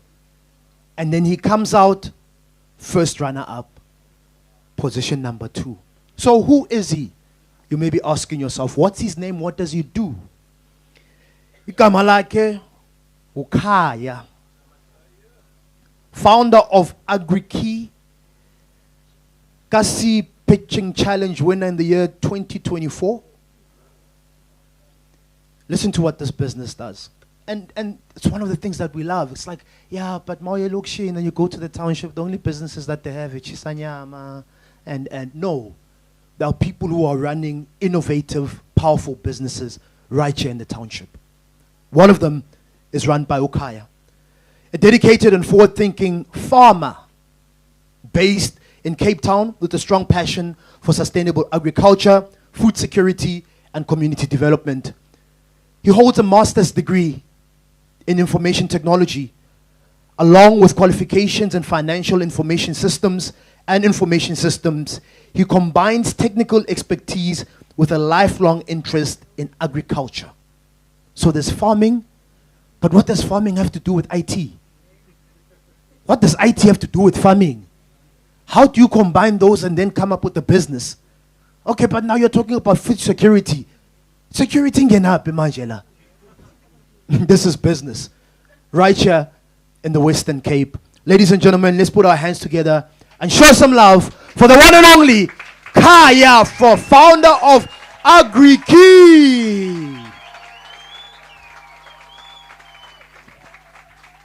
Come on, Gugulethu. uKhaya, one of your own. Young entrepreneur, incredible entrepreneur. He's an expert. Let's listen to him. My brother, your mic is here. Please stand right in the center so you can capture. Over to you, sir. Thanks very much. My name is Kaya Pukhwana. I'm a farmer. Oh, my sister, maybe make my sister proud. She said, I must say, I'm a multi-award winning farmer. So I have to get that one right, because she kept on telling me that I should get that one right. So I hope she's happy. Okay, so I'm a farmer that is based in Fuleni, Cape Town. We specialize in crop production, poultry, and thanks to tea. When you won 2 years back, we bought machinery for the abattoir. So now we're no longer just selling the live chickens and the live pigs and the piglets and so forth. We also now have our own abattoir in-house. So, yeah. So, presentation. So what started as just a poultry farmer with 100 chickens in 2019. We took a bit of a break after the COVID, then we came back in 2021. And so we just started in poultry with small space. And so from there on, we just started diversifying, not just focusing on poultry. Then there was a bit of a garden. So from that garden, we've also just made sure that we get we grow the crops as well. We focus more on the cash crops, which is the cabbage and spinach. So it's those ones that sell more in the township. So also with our products, we supply mostly the informal traders. So for instance, we focus more, the main primary customers that we have is those that buy in bulk. So for instance, if you buy 100 chickens, I mean, if you buy one chicken, it's like 80 rand or so. But if you buy 100 chickens, so we'll sell you for like 55 rand so that you can resell. So we focus on that, and we've also diversified to agro processing as well, like I've made mention. So we also do the agro processing. I think it's on the, over there, and that's on your left there. So we also have our own abattoir.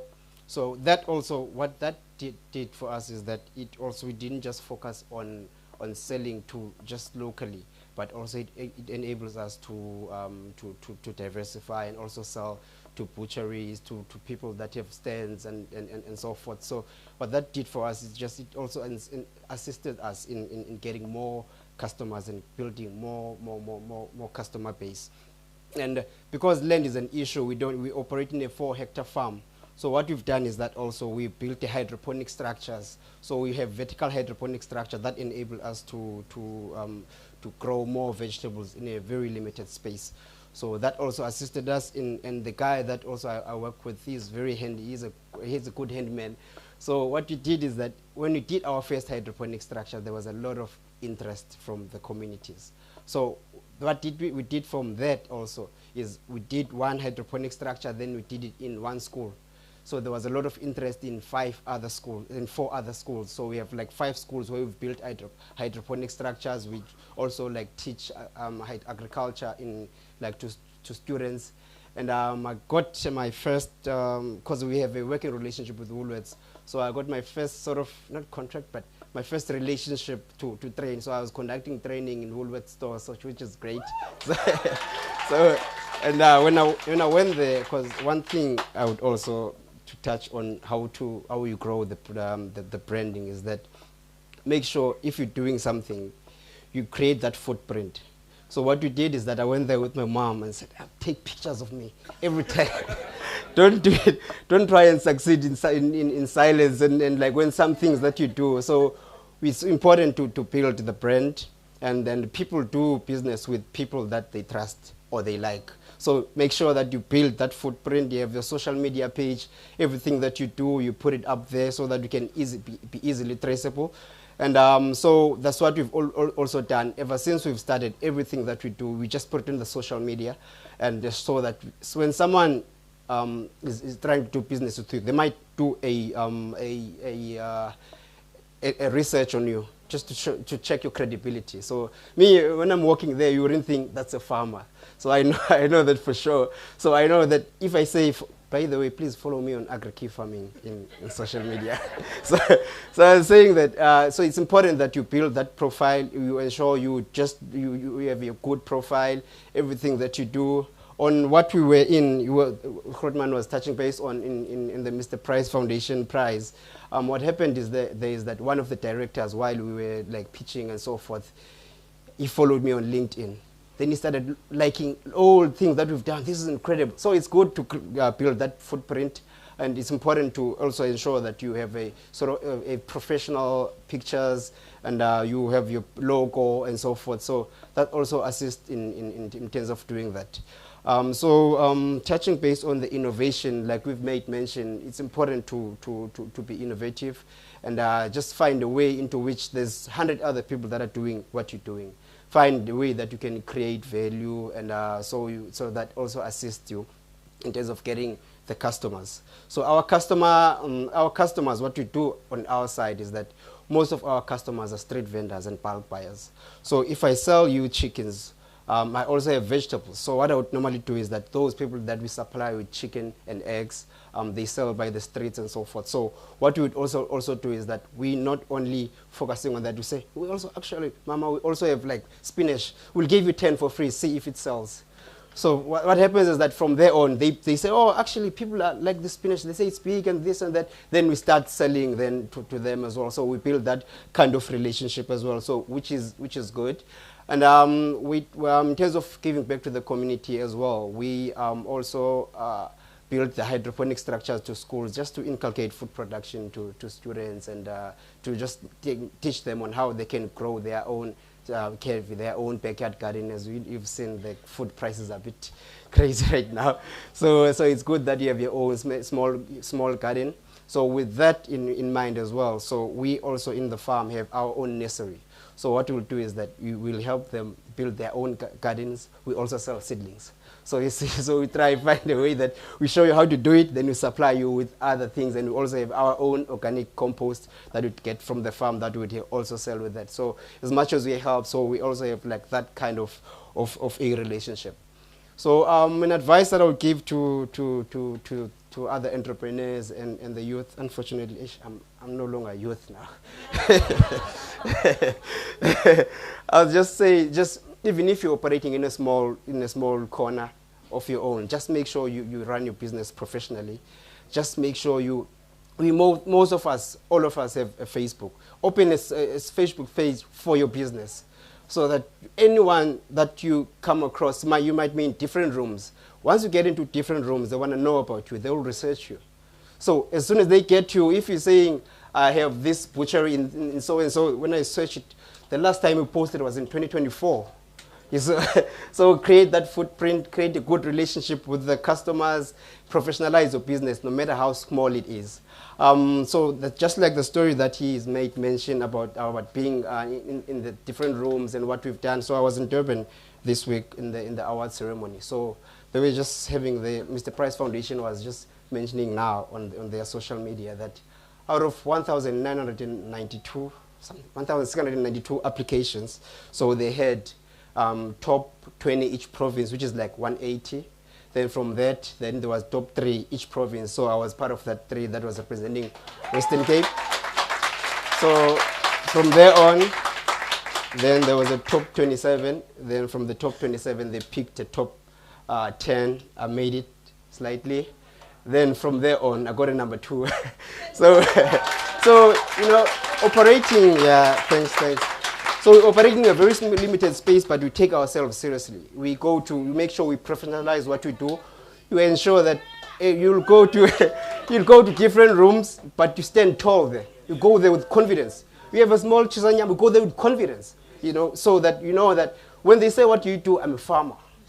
You hold your own like that, so that you don't get to rooms and then you start to doubt yourself. And we represented the program, the province very well, and so it's important that you take yourself seriously and your business seriously. You stand tall and you just be confident, be professional. Thank you very much.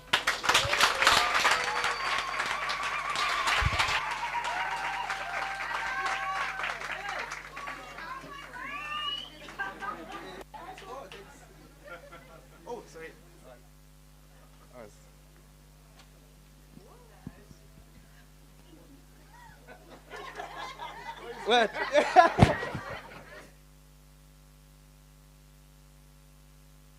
Stage, my brother. Absolutely incredible. Inspiring, man. Can we please put our hands together one more time for Kaya Buwana, founder of AgriKey. Yeah. If I go on, I'm going to ruin it. Can I ask all our speakers for today to please join me on stage as we get ready for the Q&A, question and answer session. And then please can I humbly ask that we have a mic on standby, all our speakers. But Andile, please can you come on stage? Mr. Joshua, please join us on stage. Kaya, join us. Nako, please also join us on stage.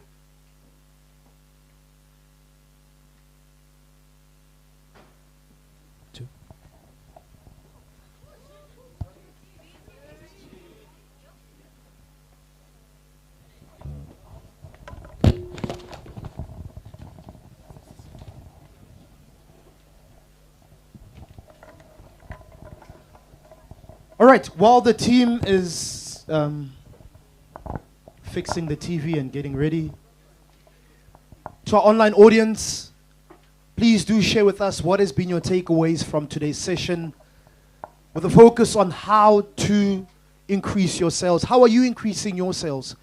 Please do share with us the strategies, the techniques, practicalities, the methodologies that you're using in your business to increase your sales. Please do share with us.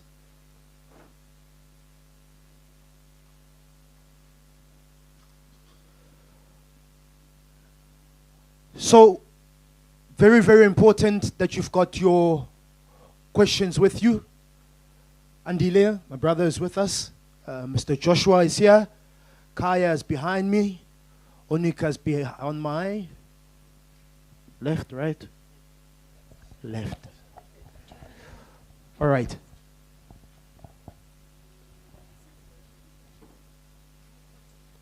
So, what I'm going to humbly ask is you stand up, you introduce yourself, and then you ask the question. I want to make sure that we get as many questions as we can, but I don't want this to be a dialogue as well. Are you with me? So just stand up, you introduce yourself. This is what I do. I have a question, and then I'll open it up for our incredible panelists to share their views and their suggestions. All right, so, and please be patient with me, like 15 hands go up. I see you, I may not see you, but this is an opportunity for you to ask your question. Who has a question? Remember, I said a question, not questions. Singular, not plural. Who has a question? Please put your hand up. 1, 2, 3, 4, 5. Thank you. 5, but all right, I see you. Please put your hands down. Can we please get the mic to the gentleman who's wearing the red jersey? My brother, please stand up, introduce yourself, and share your question. Good morning, everyone. My name is Tabang from Success Clothing and Manufacturing. My question, anyone can answer, but basically I want to know is, in the process of diversifying and scaling your business, how is it important for you to really stay true to the core values of your business over chasing money? So, for example, we currently, as Success Clothing, we have a Success Seasonal Investment Plan. However, most of the time when we are approaching investors, they are not offering anything to the business besides money. So how do you, stay true to the business over the money that is coming in from investors? Any takers?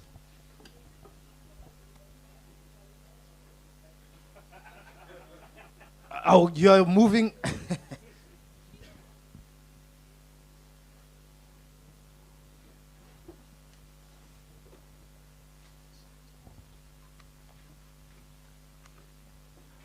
Can we have that mic checking?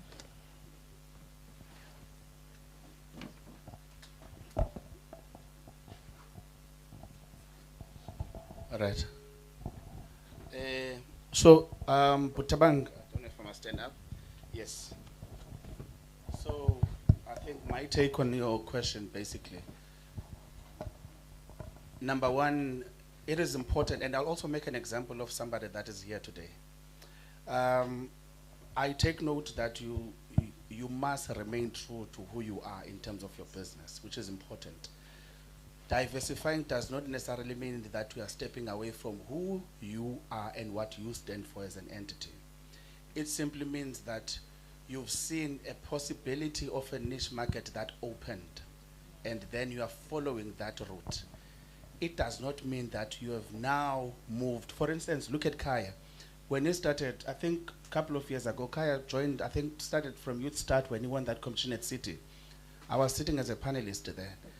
And it was just somebody who just started off the ground. And look how now he has diversified his business. I was having a conversation with him and I'm saying to him, now it does not only have to be just as an abattoir and then you end there. We need to find and have, or perhaps hear that there is a Kaya butcher in Mbawula, which is something that we as a black community could be very proud of. So to same apply with you, it does not mean you are moving away from your first love.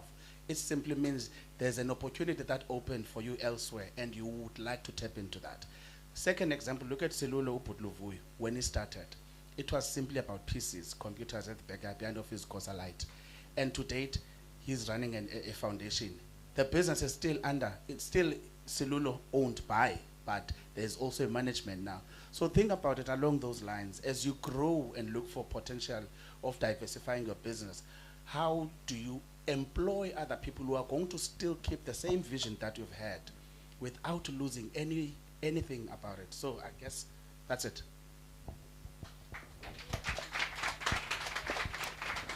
All right, my brother in the white jersey, yes, I see you. Please, can we get the mic to him? Please stand up and introduce yourself, Putom, and ask your question. Good day, everybody. My name is Lugisa. My surname is Sopoa. So my question is going to the tourism department. I would like to ask, is there a program or a plan to expand the township tourism industry in our townships, seeing that many of the townships do not necessarily participate in this tourism? Maybe it might be because of crime, it might be because of a lot of things, but I would like to find out if there is a plan or there is some sort of an office that that we can visit to find out more about that.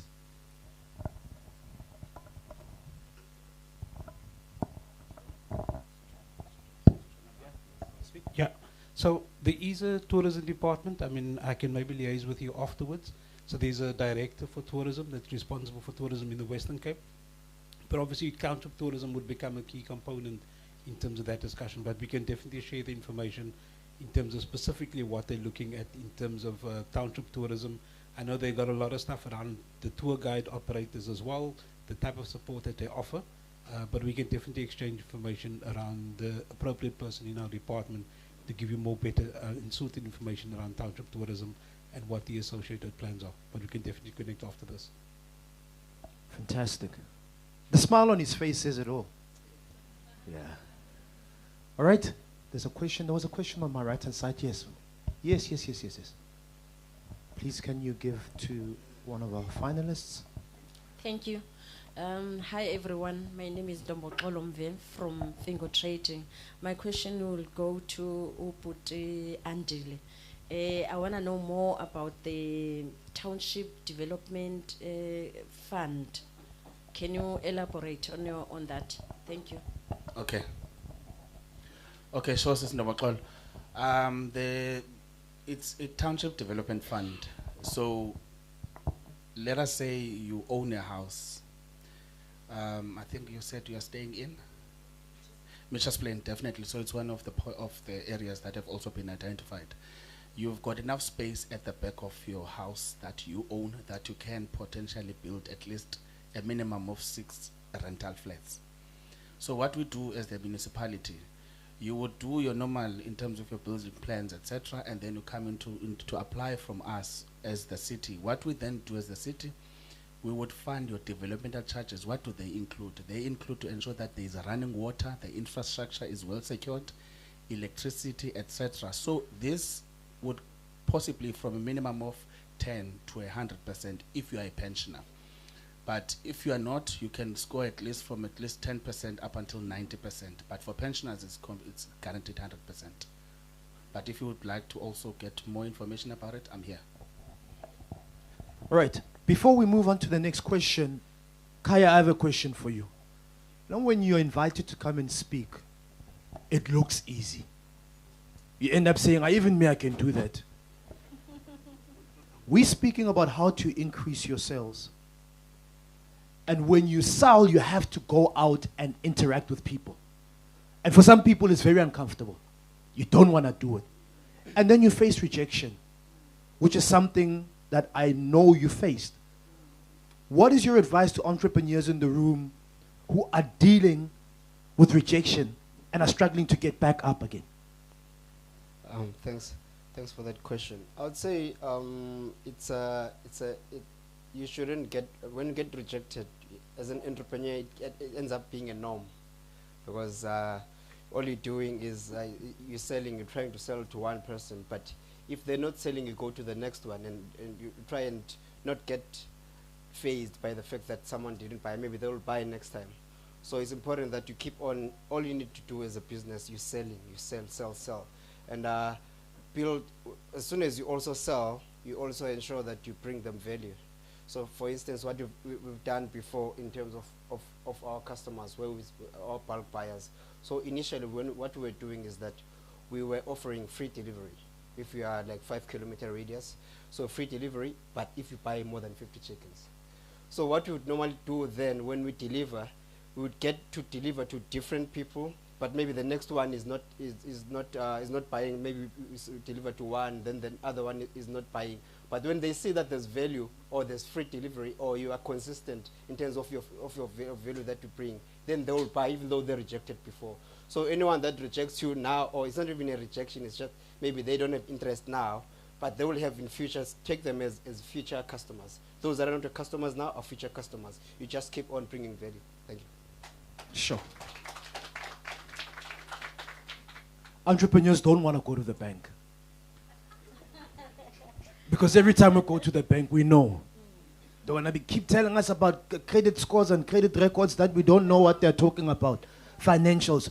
You have entrepreneurs that come to you, Onako, and they face rejection. Now they don't want to go to the bank anymore. What's your advice, suggestion to them so that they can come back and try again? Once again, they're dealing with this rejection, which then effectively affects your sales. So what would you say to them?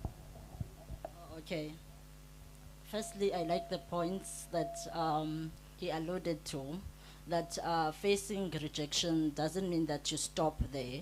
It means that you continue to sell until you get something, right?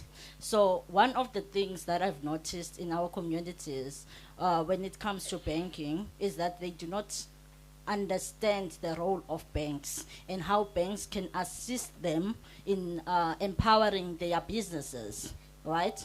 So they do not understand that banks offer credit solutions. They think that, I don't qualify. They automatically think that they have been rejected without coming to us, right?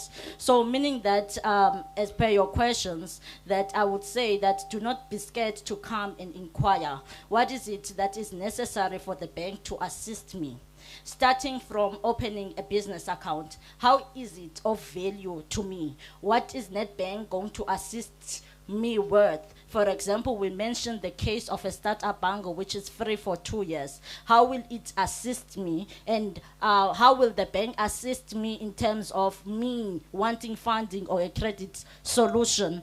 So what do I need to have? What do I need to look at? Meaning that, for example, you need to know that you are creating and using your business account for a certain period of time for you to be able to apply for the credit products. So all in essence, I will say that do not be scared to come to the bank and to inquire so that you can be able to grow your business. Thank you. Thank you. Please give the mic to the incredible lady. Bakery of Hope. Over to you.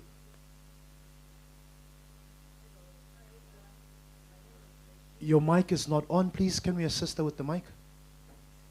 Please, yeah. 1, 2. Okay. Hi, everyone. My name is Wendy Mhlaba. I'm a founder of Bakery of Hope. We are based in Gugulethu in Section 3. My question is related to, maybe to you, Mr. Volmerans. I'm not sure, maybe the department will be able to assist in a situation whereby I've got a 3-phase stove which he runs. I think maybe that is one of the challenges that we have in townships, whereby you operate a business, but the electricity doesn't allow you to function the whole 3-deck oven that I have, which limits me. Currently, I produce 15 loaves of bread, whereas I could produce 45 loaves of bread if my oven could have been connected in a 3-phase stove. I would like to find out, maybe the department, is there anything that they would assist me with regarding changing of the electricity single-phase to a 3-phase power supply? Wendy, thank you for that question. Look, I think the two partners are sitting together, and I think those are the two partners that need to have a discussion with you. Because look, obviously, we can try and facilitate. It's obviously within the city's mandate to make that change. But I think between ourselves and the city, we'll try and sort out and see how we can assist and support. But it's got to be province with the city, because the mandate is with the city in terms of changing the electricity based on your particular locality. It's with you. He's right next to him. I don't know if you also want to account and share what your views are, put Andin. Sure, but I know this Wendy, it's all good and well. Because immediately when we started speaking, when you said the NY train, then I knew this falls under the city. So we'll definitely have that conversation. Thank you. There's a gentleman at the back who's wearing a hat, black hat. So that they can see you. Thank you. Over to you. Molweni. Igama nguSibusiso Black Sakai, founder and creative director of Gugulethu and eKasi Cultural Experience. This one goes to you, Mr. Joe. You mentioned something earlier on about workshops that happen in the Western Cape that assist SMMEs to be compliant and also be funded. So my question was, I want to know where do we find information about these workshops and where do they take place? Thank you. 1, 2. Just 1, 2. Perfect. Yeah. So the workshops takes place within the city, but also outside of the city of Cape Town.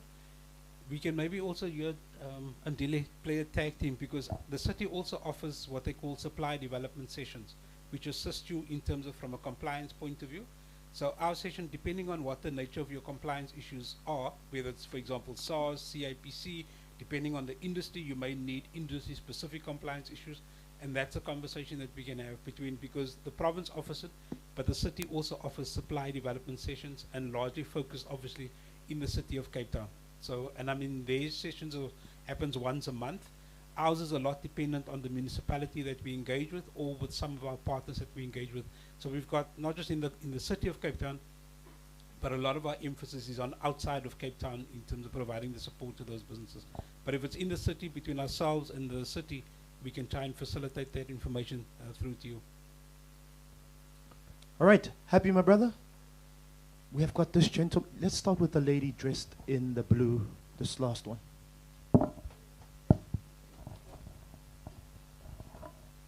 Good afternoon, everyone. My name is Mbawula Chat.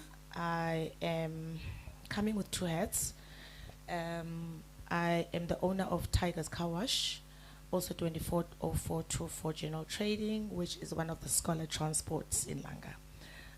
My question is going to the city. One of the challenges that we are facing as Langa Scholar Transport or scholar transport providers is that we are struggling with getting permits, and we are constantly being stopped by traffic cops, and we are getting fines, and our vehicles are being taken from us. We have started an organization in Langa where we assist all of the scholar transports, minibuses, small cars, in order to get regulated and to take the children safely and responsibly to their schools. What can the city of Cape Town, or how can the city of Cape Town assist us in getting a much more formal or a formatted process instead of the people going individually to get the permits, because we've got people that are uneducated and they are directed to the portal, which then takes a long time and they don't understand. So how can the city assist us in getting this regulated? Thank you. Okay, Mbawula Chat. So, number one, I think you guys are doing something great if you are getting yourself organized. It's very difficult if people come in one-on-ones, because you are never going to get it right, because what you hear today, someone else might hear different tomorrow. How to get that regulated? You are currently sitting at a well-functioning area, sub-council to say the least, sub-council 15. So first point of call, go and knock at your sub-council manager. If you want me to facilitate that, I'm happy to do so.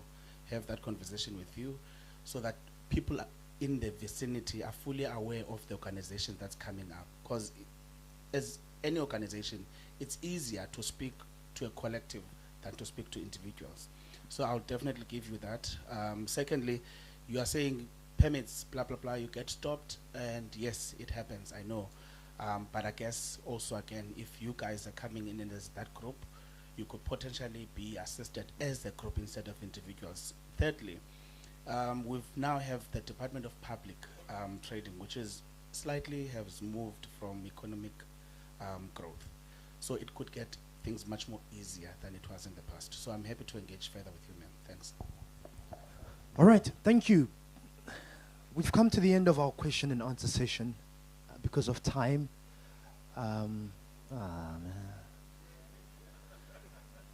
If only there was no time, but we're going to have to move. Please, can we give our panelists a round of applause? I think they've been incredible. Come on, Gugulethu, we can do better than that. Our panelists, please, can we stand? And, we don't go. Hey, you like going, you. Hey. Can we please get a picture with the entire panel? They are still here. Let's get a group picture. Please huddle in together. Please, can we have Sis Onako in the middle?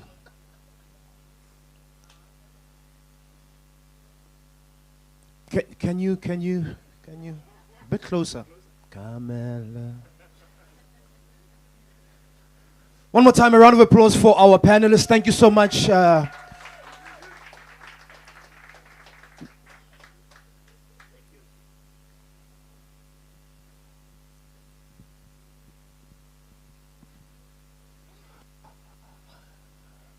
All right. So, this is the part where we get to know each other. Our Mbawula Chat contributor is here. My brother, did you come with a bike? Not today. If you don't get the joke, you'll find out why. He will be part of the Mbawula Chat Usindi Lemavunda eKasi Pitching Challenge win in the year 2025. That was last year. He's here with us to share his story, to share his journey. And an incredible entrepreneur from right here in the Western Cape. So let's move on to the part where we get to know each other. Some of you is a bit uncomfortable, but your next business partner is in this room. I'm not speaking life into dry bones, Ezekiel. I'm not prophesying, but we've seen this and we continue to see this. Many of you, and it's a fact, you're going to leave here with a potential business partner or someone that you can do business with. You spoke about it, my brother. It's about relationships. So this is how we are going to do it. Formally, so. I'm going to ask the second row to please stand.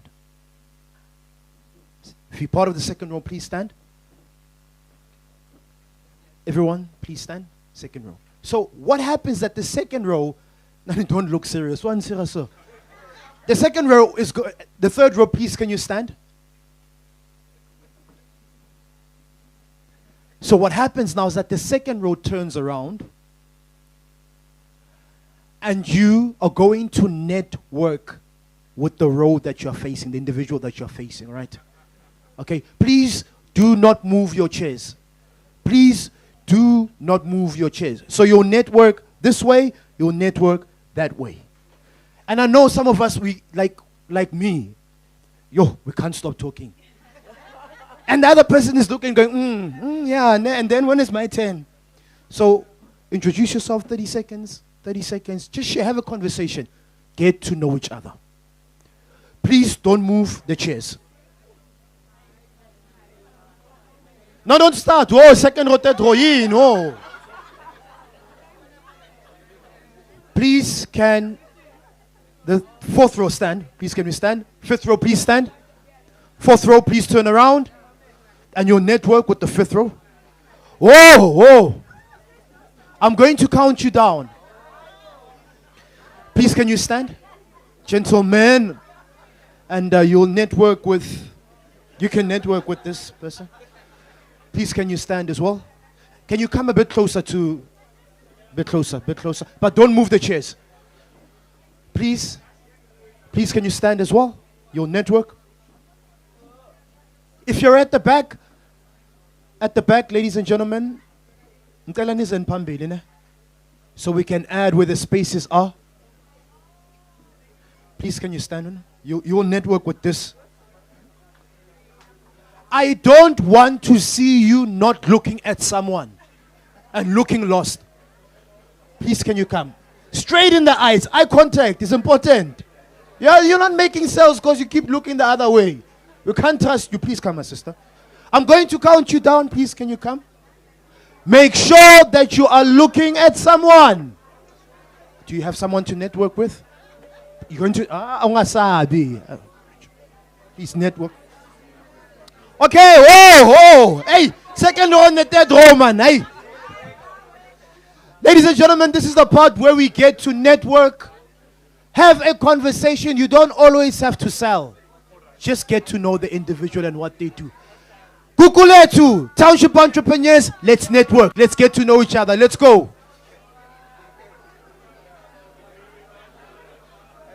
Find some, Silulo. Yeah, now.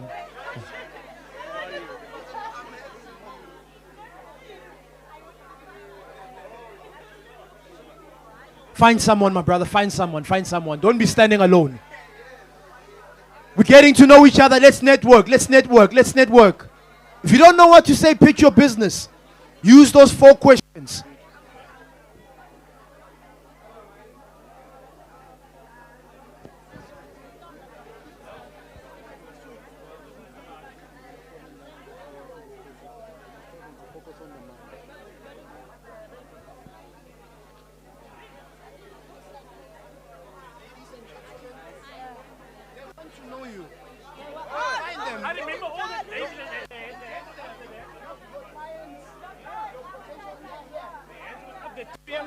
They need that.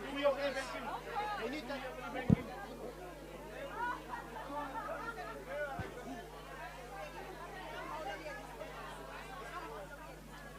I said to them, we'll keep this place up now.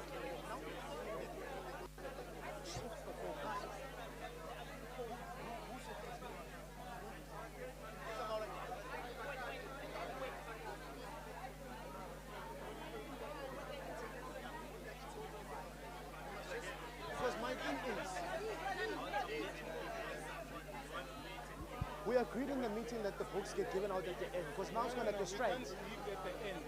This is the only time that we can give. But it's distracting. Okay, give them out.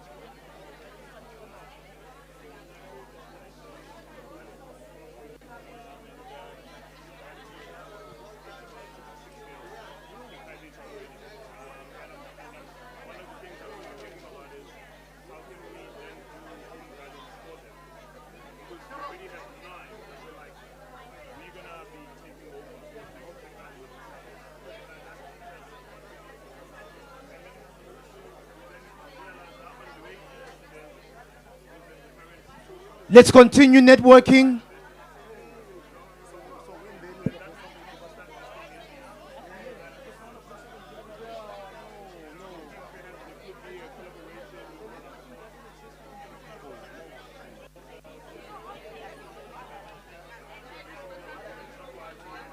Do not shy away. Look at the person in the eye.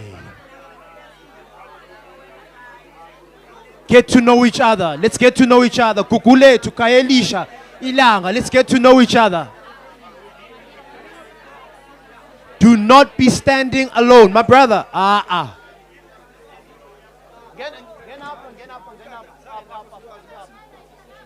Yeah. Thank you. Yes.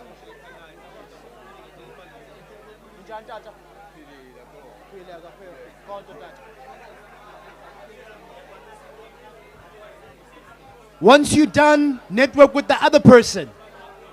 Don't move the chairs, but network with another person. Get to meet someone new. Get to meet another township entrepreneur. 2 minutes down, 8 minutes to go.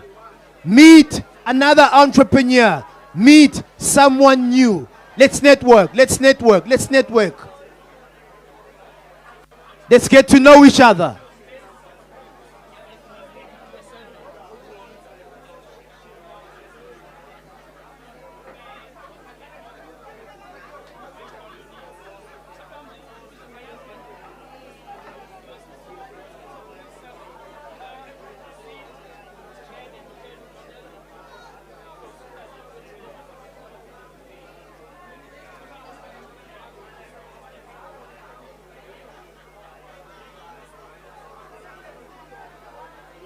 Please do also visit the exhibitors.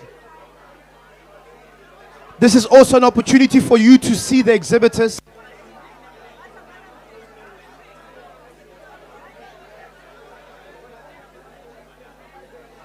Ubani, Ubuyapi.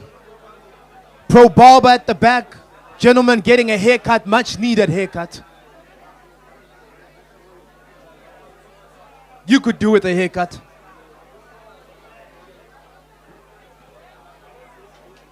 Four minutes down, 6 to go. Once you're done, move. Once you're done, get to meet somebody new. Mr. Polo, why are you standing alone?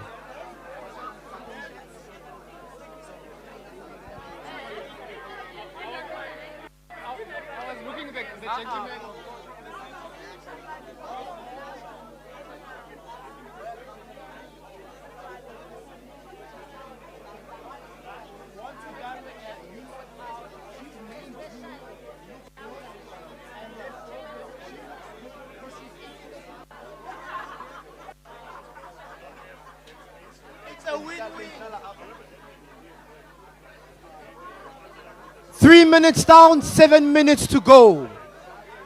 Move and meet somebody else. Move and network with somebody else. Use those 4 questions if you don't know what to say. Are you tired of each other? Meet somebody else. Oh.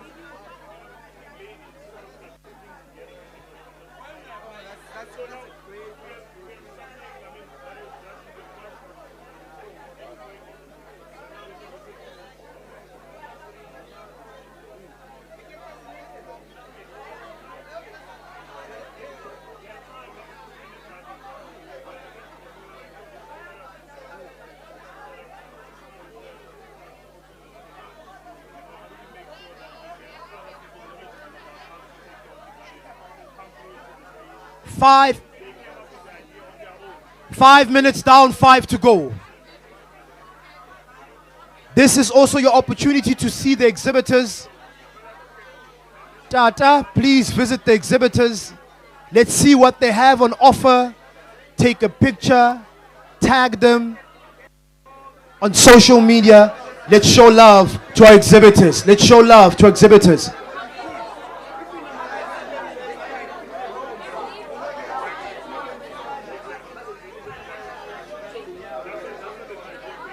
Let's visit our exhibitors. 6 minutes down, 4 to go.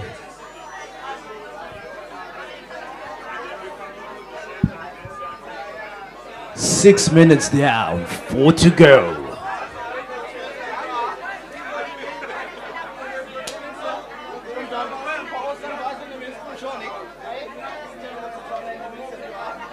Yeah. 3 minutes to go, 7 minutes down. See the exhibitors. Tata. Now my exhibitor lapa. Sambe sobono bapete napa.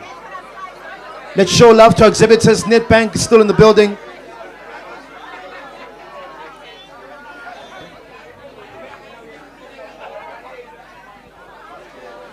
Please, let's see our exhibitors. They've got the Netbank, no print, POS. It's here only for today.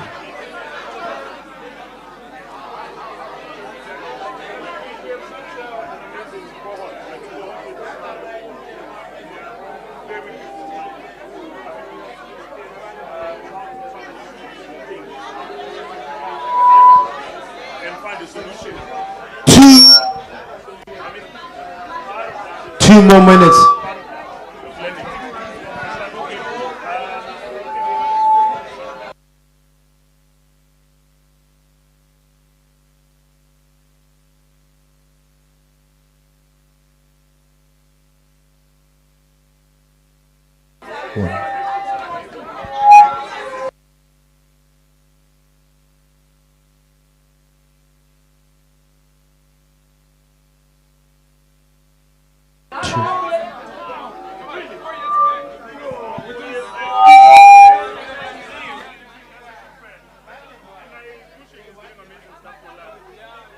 One more minute to go.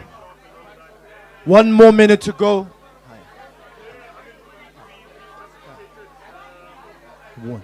One more minute to go. 1 more minute to go. 1 last minute to see the exhibitors. 1 last minute to meet 1 more new entrepreneur. 1 minute to go.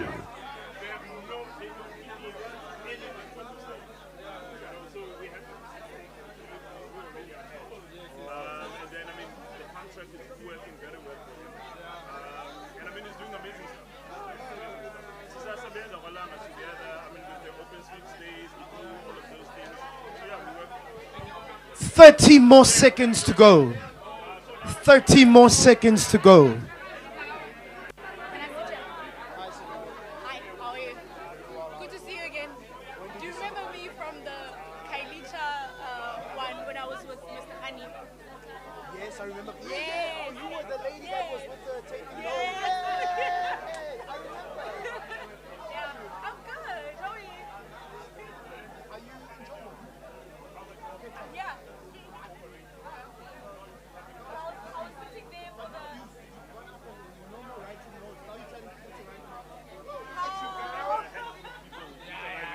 30 more seconds.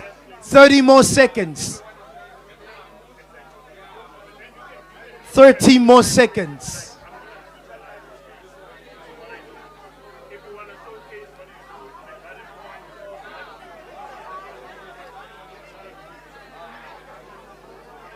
Ten, 9, 8, 7,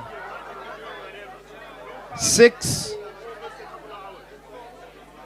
5,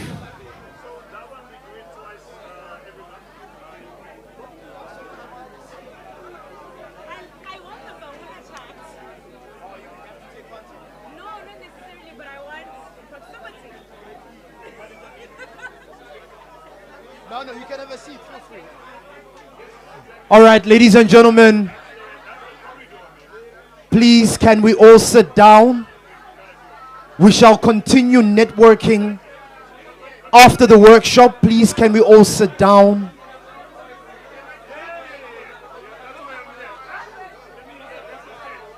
Please can we all sit down? Thank you, thank you, thank you. Ngicela sihlaleni phansi. Ngikupa re duleng mo fatshe. Please can we all sit down? Thank you so much. Thank you, thank you, thank you, thank you, Gugulethu. Thank you, Township entrepreneurs. Ndiyabulela Nkosi. Thank you, thank you, thank you. Please, can we all sit down?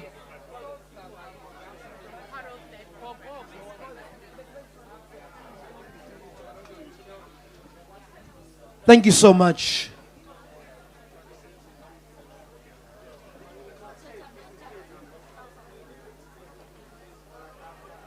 Those of you who are by the exhibitors, please can you sit down?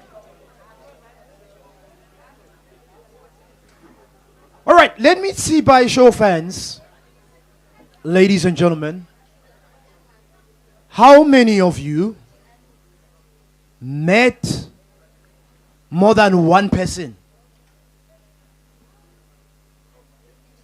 Some of you, I mean, look, the conversation was so deep, I didn't want to get involved because, like, what are you doing?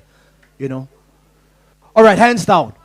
Please listen to this question. I told you before you started doing the networking, but you're going to meet someone that you're going to do business with.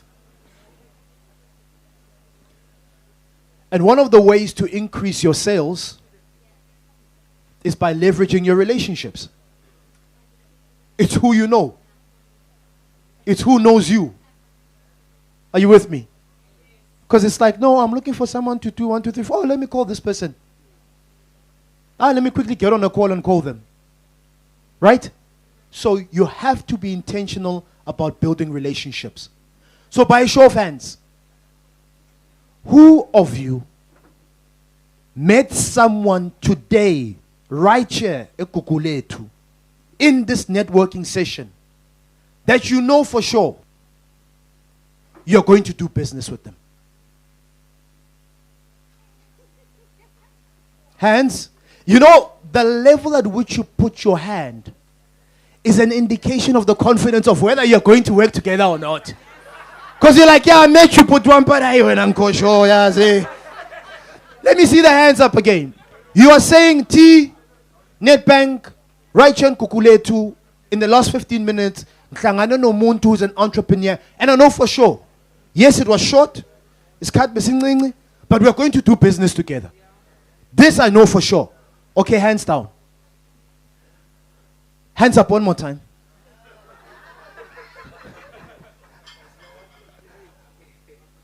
Okay, hands down. Please, can we get a mic? Team, please, can we get a mic? Please, I'm going to give the mic to...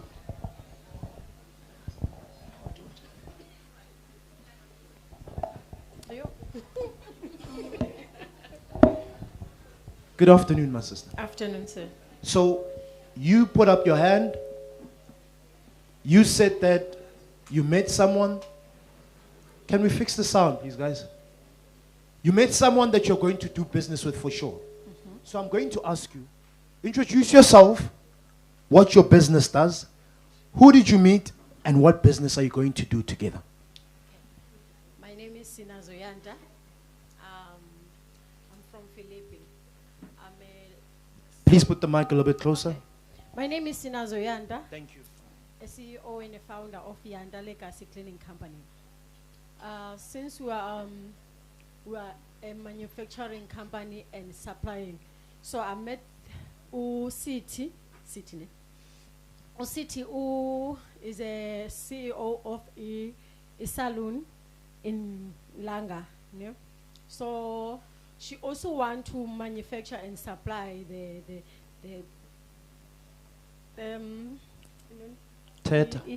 product is sure.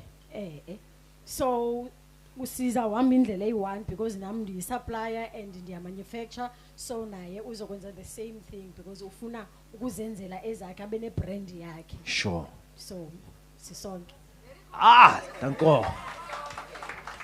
All right, please give the mic to the gentleman. Please, can you stand up, my brother? Introduce yourself, what your business does. Who did you meet? You know, networking. One of the things that I learned, and it will help you networking, I have a weakness of remembering people's names. Am I the only one? I think a lot of us have that weakness. Nah? Then you end up describing someone by how they look. Yeah, lawyer way. Lawyer way. And so I have to be intentional. People love to be called by their names. Make it an effort to get to know people's names. My brother, who are you? What does your business do? Who did you meet? And who are you going to do business with for sure? Please make sure that it's on. All right, cool. Good day, everybody. My name is Mbawula Chat, upcoming millionaire from Langa. I am currently sure. So I'm currently running a cleaning company. It's an eco cleaning company. It's called Oracle Green. So the main reason behind the name itself is that Oracle is someone that can foresee the future, and green is a eco-friendly and environmental-friendly color. I decided to combine the two because I see cleaner offices from Nedbank, clean our offices for your companies and households. So yeah, Oracle Green at your service. We offer 3 sets of businesses. Whoa. It's too long. Oh, yeah, boy. He won't be green anymore. No. Give him the mic. Give him back the mic. Give him back the mic. You see, like he's been waiting. Like, yo, I want to manga tola na mic posa. Anya wangena boy. Oracle, just briefly mention what you offer, the 3, and then get into who did you meet and what business you're going to do together. Love your confidence. Much appreciated.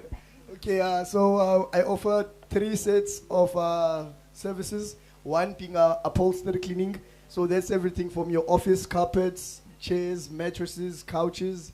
It's suitable for both residential and commercial spaces.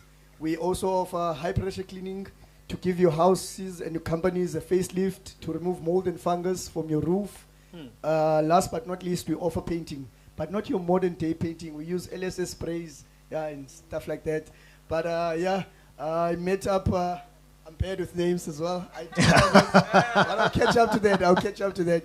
My brother over here is also running a cleaning company. Sure. So we'll find ways of emerging and connecting. Also, Time is also in the same field, so to new beginnings. Fantastic.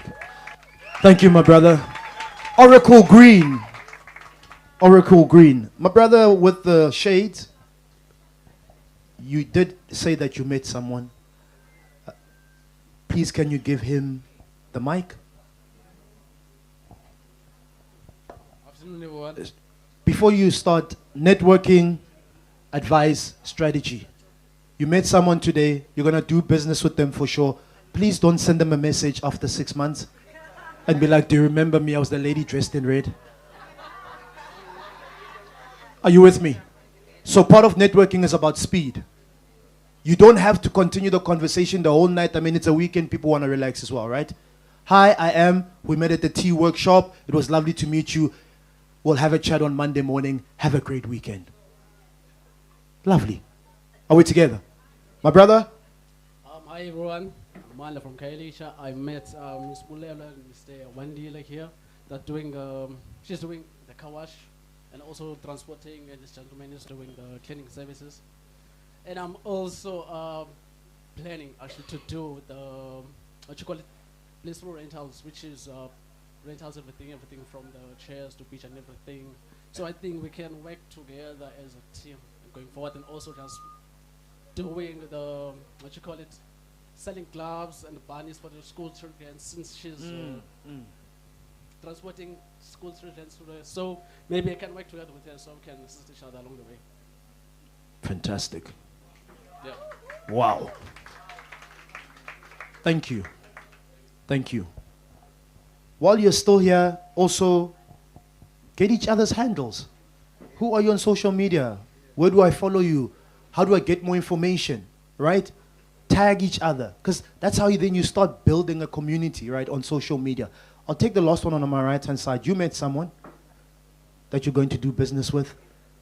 Tell us, Sissy, dressed in black. Please, is it on?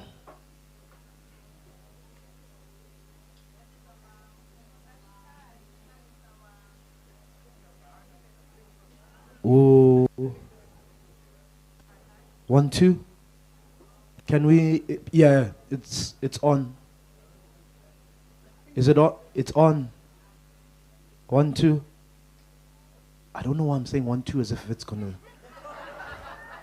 I don't. Can we get another mic, please? So as I said to you earlier on, we have the winners for the eKasi pitching challenge that we're going to announce at the end. You are waiting patiently, eh? Have you ever been scared for someone as if you are that person who was in that thing? They say everyone is a winner, but today, only 3 today.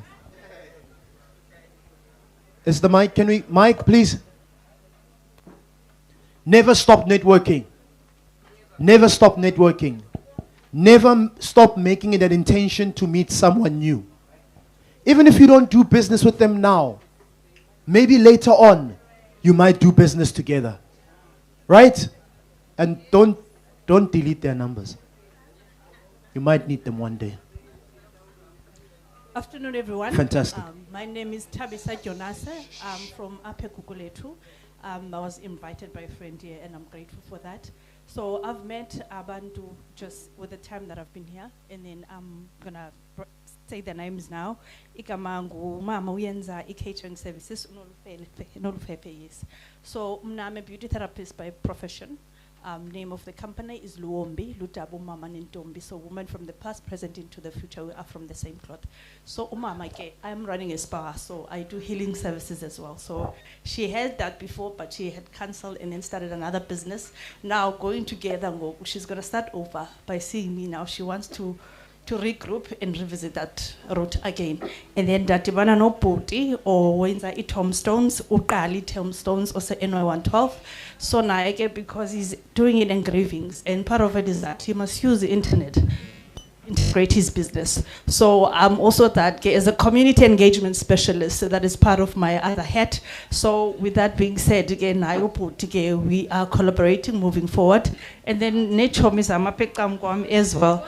But busy doing other businesses of rebranding, and then they are selling izinto zabantu. So part of it is that being here, I'm moving on with my business and growing. Thank you so much. Thank you. A round of applause. Many of you here have met people that you see yourself doing business with. We're very intentional about doing what we just did, to show that you don't have to travel 20, 30 Ks for a service when the service is right here. Some of you are spending so much money just on transportation for a service that is right here. But it starts with networking, it starts with getting to know each other, it starts with following up, and it starts with being intentional. So I ask you to be intentional. And I ask, lastly, when you do business together, please let us know. Tag us on our social media. Let us know we met at this workshop. Because what it does, it's not for us. But what it does is, it kutas a manyama entrepreneur to say, actually, it can be done. Some of you might even forget that we actually met at this workshop. But because you see it, you follow up. Are we together? Give yourselves a round of applause. Kalanisha Eleni Zandla. And then before I introduce our Mbawula Chat, we have just sent you a QR code link.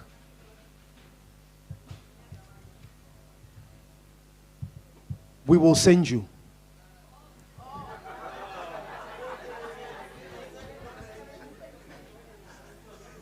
We'll send it to you at 2 p.m. I've got a script that I need to follow, and then I get instructions. Whoa. So we're going to send you a QR code link, feedback link, at 2 o'clock. We humbly ask that you fill in that feedback link to let us know how was the experience, what can we improve on, because for sure we never do a season of tea without coming to Cape Town. We just have to be in Cape Town. Besides going to the beach and Cape Town itself. But this platform is not about tea. This platform is about you. Maybe there's something we spoke about or we didn't speak about, a topic that you'd love us to speak about. Suggest. How do we get better? How do we improve so that you don't just come to another workshop and leave the same entrepreneur, but you're transformed, you're inspired, and you're empowered. So please fill in that feedback link that we're going to send to you. We humbly request and we appreciate and acknowledge your response. Let's head on to the Mbawula Chat. Mbawula Chat. After Mbawula Chat, you ask some questions. We announce the eKasi Pitching Challenge winners, and then we eat and we're done. You've been incredible thus far. Please don't drop the energy. Sindile Mavunda, Cape Town bicycle mayor and social entrepreneur, also known as Sins. This gentleman wears multiple caps, each contributing to the positive change in Cape Town and beyond.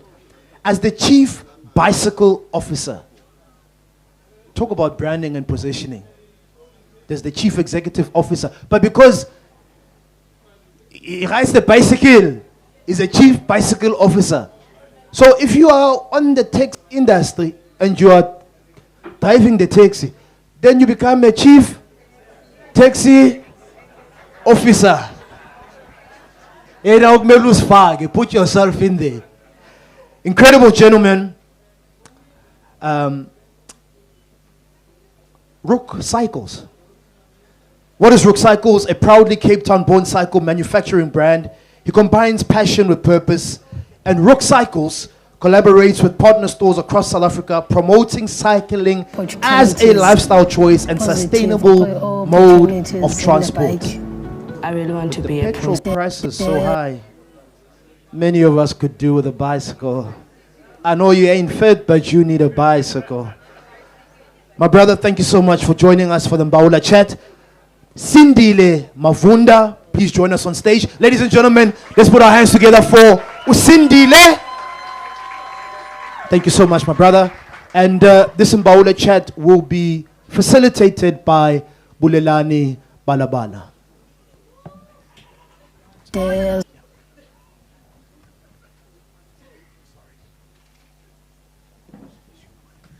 Ladies and gentlemen, this segment of our program is called the Mbawula Chat. It makes up 9% of the day's engagement. This is where we sit and we talk to phenomenal entrepreneur, and I guess in the spirit of Youth Month, really just shining a spotlight, shifting the tone a little bit with our Mbawula Chat to shine the spotlight on a young individual who's doing extremely impactful work in his community. I think in the community of Khayelitsha, Cape Town, the Western Cape really, and I guess the work resonates with various parts of the country because it's impact, and that's what impact does, right?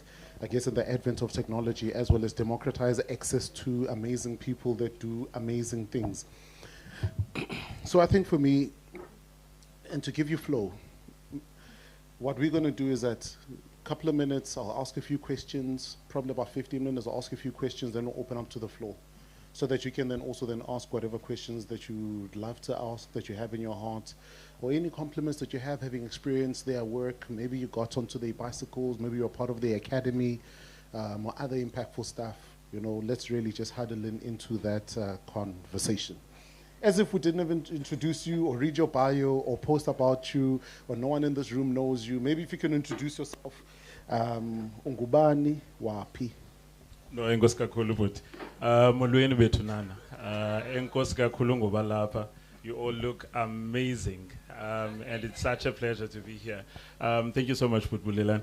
So, igama ngusindile, Sindile Mavundla, ndizalelwe kwaLanga. So I get excited when I hear abantu bakwaLanga that are here.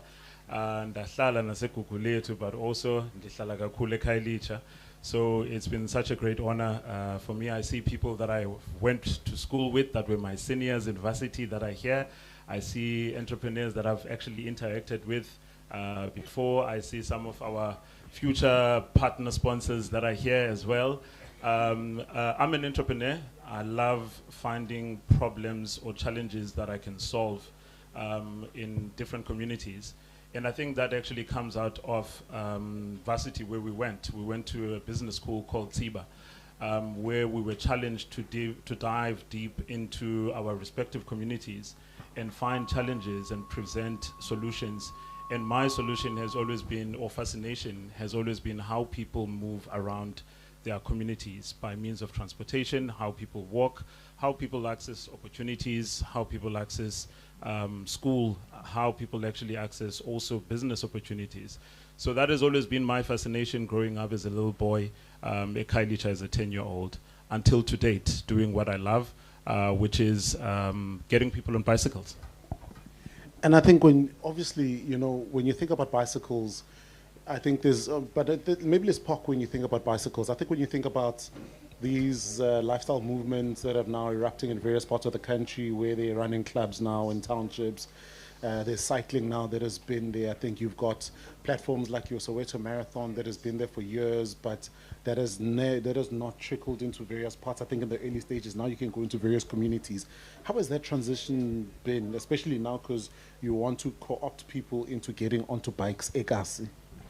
Yeah, I mean, that's a good one. And I think maybe just to piggyback on that is that there's this misconception that bicycles are new to black people. Bicycles are not new to black people. Bicycles have always been there to black people. It's just that when cars were introduced, the bicycle became sort of adopted a stigma. It became this poor man's transportation. And everybody moved away from cycling to driving a vehicle. So when you're driving a car, you look at a person that's riding a bicycle a bit more lesser, right? Because you are on four wheels, you are cocooned in this beautiful looking machine. But I think now what is happening is that people are seeing bicycles not just as a sport, but also as a means of transportation. And I think what the cycle tour, for example, what the cycle tour has done, the Cape Town cycle tour, it was purely out of closing a street for one day and getting everybody to come and ride without cars. It's a successful failure, we all agree, us in the cycling industry, but then still it has created an opportunity where a child from Gugulethu can go and do 109 kilometers on free roads without any traffic and actually get spotted because they have talent of going into the cycling industry. And I think opening up townships into running, their park runs, doing community bike rides, getting women and girls into bicycles, which is still a taboo thing to see in the township, that has really opened quite a lot of doors, because now we can identify talent that we didn't even know exist. We can identify runners now that can go and do, the Sanlam Marathon or the Comrades for that matter. So I think opening up these spaces within townships have really elevated how we see these sort of white sports, if I may call them that, but they've been there. It's just that now I think young people are really pushing the envelope into participating into those spaces. If I was in a different part of the country, I would have said Monaki bicycle. But I won't. But now tell me, here you are, you then decide entrepreneurship is going to be the journey. Obviously, there's a number of misconceptions, or there's a number of thoughts that we sort of preconceive when we go into entrepreneurship about what it will be. Are there any significant ones that stand out for you where you're like, I thought it would be this way, but it actually hit me like a ton of bricks is this way. I thought it would run this way, but Jesse, man, the thing I thought would take 2 months is now taking me 5 years and I still have not kicked it off. Yeah, I mean, for us, when we started Culture Cycles, we were thinking that we are going to maximize everything, right? And maybe I will explain where Rook comes in as well, is that we came up with an idea of running a bicycle shop in a township. And we thought this thing is going to work very easy. The people that are going to ride Amachita always want bicycles. And we are going to, teach them how to ride. They're going to buy as many bicycles as possible, and we're going to go out riding. And then little did we know it didn't happen like that. We had, sessions like Learn to Cycle classes where we were teaching people how to ride bicycles. And no male arrived, which was our target market, right? No one arrived.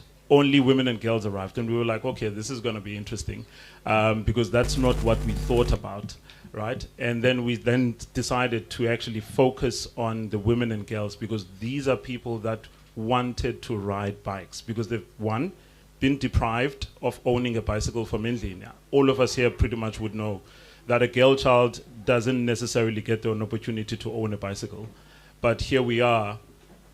We have these amazing ladies now that can actually afford to buy themselves a bicycle, and they've been wanting one as a little girl, and now they can actually buy this thing and ride it.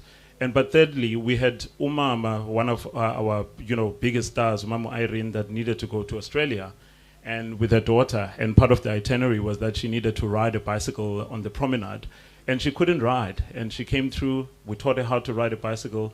Now she's known as the gogo that rides a bicycle at Kailicha. And she still rides a bike till today. You see her belladonna parked at the Kailicha Mall, on a daily basis. We know who that person is. So, I mean, just to say that we had this conception how business would flow. COVID happened. We had to shut doors.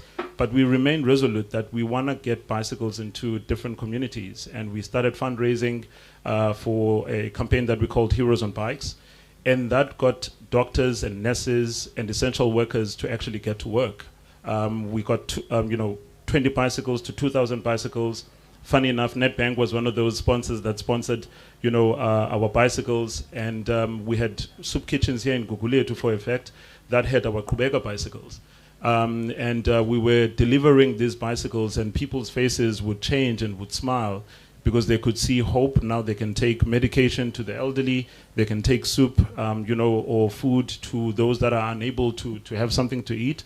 So, I mean, our business sort of grew out of that, and we are where we are now with 2 stores, eKasi with a manufacturing arm, and we never thought we would actually get to the manufacturing arm, because I mean, my dream as a little boy was that I want to have my own bike. I want to design my own bike, and it was very fortunate in 2023 to be able to do that for the first time, to design a bicycle, get it here, and get it sold all over the country. That's something that I never imagined.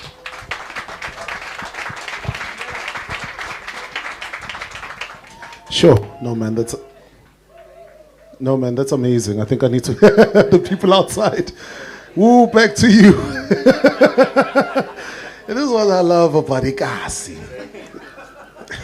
But now, you know, and I'd love to order a bike, but I think for me, you know, obviously the entrepreneurial journey, and I think on asking the question before was sort of to segue into how have you dealt with, obviously now, part of the shop means that it's retail. And part of retail means that you consistently are client-facing, you're convincing people, you're trying to get people to buy into this thing. But sometimes some people don't get it, and sometimes when they don't get it, they're not polite about it, sometimes they're rude about it, sometimes they just say, we don't want your services. How have you dealt with the sting of rejection, right, and navigating that? Yeah, I mean, rejection, that has been quite a big one, because, I mean, big one in the sense that we always need to educate all the time. For example, one person would rock up into the store and they would say, yeah, okay, cool, I want to buy a bicycle, for example. However, I am terrified of cars. I will never get on a bicycle. Like even in settings like these ones where we go to and we're like, we sell bicycles, and like, firstly, bicycles are expensive. There's that massive, you know, and they are. I mean, if you go to Cycle Lab, you'll buy 100K worth of a bicycle, which you could use that 100K for something else. But the safety on the road while on a bicycle is a major thing for us, right? And I'm happy that someone from the city is here, because we've been working very, very well with the city around re-looking at the infrastructure that exists of bicycles in the city, and how can we rehabilitate what exists and also force the city, force the city to change some of its, you know, policies, because when it comes to creating safe cycling lines or you know, pathways, the city still designs with the car in mind, right? Not with the end user of the bicycle in mind, in terms of how they could actually feel safe while cycling on the road. So that's happened yet, you know, till today. And part of that thing he said was, you know, you gotta move in silence. Make your moves, but be quiet about your moves. Because sometimes we're so quick to say things before they even happen and they end up not happening. So you need to always reserve yourself, run with patience, and move with silence. So those are the things that are, you know, I still live by.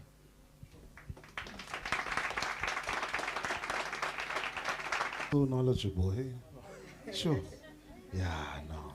So glad to have you here. But so that I don't hog him all to myself, I don't know, maybe we'll just do the first 5 questions. I've got the gentleman there, I've got the lady at the back there. I'll just point them to you, no? I just want to gather them. I've got the gentleman out here in front, who's also our host. Maybe you must introduce yourself so that Bagwaz and Klegazi. I've got 3 second.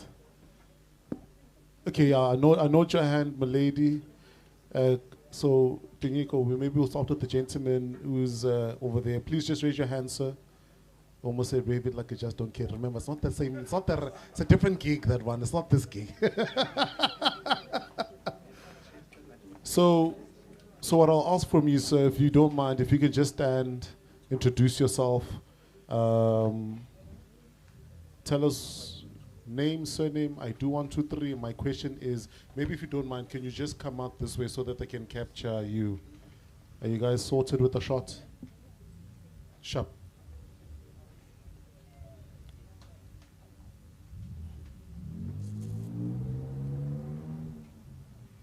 How many people are interested in getting a bicycle? Maybe while we're priming him out. How many people have bicycles? Oh. So how many people are gonna come and check out his cycling shop? What about the rest of the people? Come on. Okay, we can't have 60%, 70% of the room. From 1.5. Come on. When they come into stocking yama, then you hook a trailer.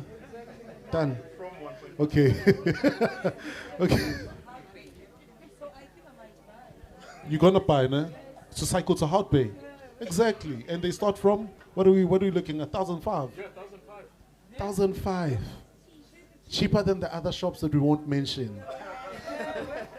So when you're thinking about buying a bike for your kids, and I love the fact that you guys fabricate. So I think when I open up to the floor, my last two questions was really going to talk about manufacturing, really, because it's the heart and soul of any country's economy.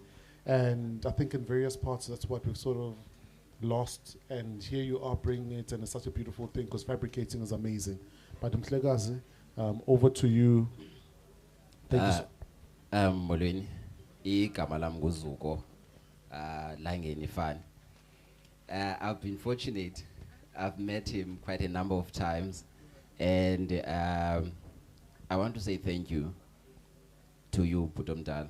I've been watching you from a distance, and the one thing that we never get as entrepreneurs, on your last point that you made, the journey is lonely, and the loneliness that comes with the journey comes with the responsibility of deciding. Deciding is the most difficult thing to do when you have all these people looking at you, expecting from you, and then the finances. Putomdala, how do you get over, or how do you achieve the par or the level where you say, yeah, I'm good, I'm balanced, even though I have been going through what I've been going through? Ute Uti Mr. Khani, move in silence. How do you move in silence when you are looking for help? And how do you move in silence? How do you not say to the person next to you what you do when you don't even know what the next person is doing, what they have? How do you maneuver that? How do you keep quiet about your ideas, but at the same time not keeping your ideas to yourself so much that they stay with you until the grave? Thank you so much. Beautiful question. Beautiful question. So I think maybe what flow do you prefer? That we get them all asking questions and you answer in once, or do you want to have it conversational? I'm forever indebted to you. I'm guided by you. Indebted to me. I'm watching Hey. Imadlanga, but Imadlanga, hey. You know what? Hey, yeah. Maybe let's have it as a series. Then we'll just thank you so much, Budwam, for that. And then we've got the lady at the back, Tinyuko Delia. Thank you, my lady.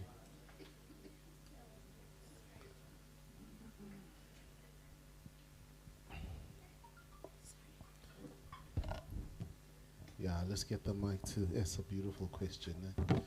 Thank you so much, my lady. Hi, everyone. Molo. My name is Indy Gold. I'm the owner of Ubomi Boutique Bakery and Honey & Co. My question, hi. Hello. Sorry, that's my friend. That's why I'm saying hi like that. So my question is, how have you remained consistent over 8 years in terms of brand visibility and gaining new clients? The reason why I'm asking is because I met a German bike store owner in Cape Town regarding a different business that I was talking to him about, and because the product line that I was talking to him about didn't align with his store, he referred me to you, not knowing that I know you. But I was surprised at the fact that you were known by him, yet you are quite a few kilometers away from each other. So how have you remained consistent over 8 years? And then my other question is, what advice would you give an entrepreneur who's looking for a location that's impactful enough to create brand loyalty? Because as you said, you've been around for 8 years, and I know your business model, but for someone who doesn't, how have you remained consistent over 8 years?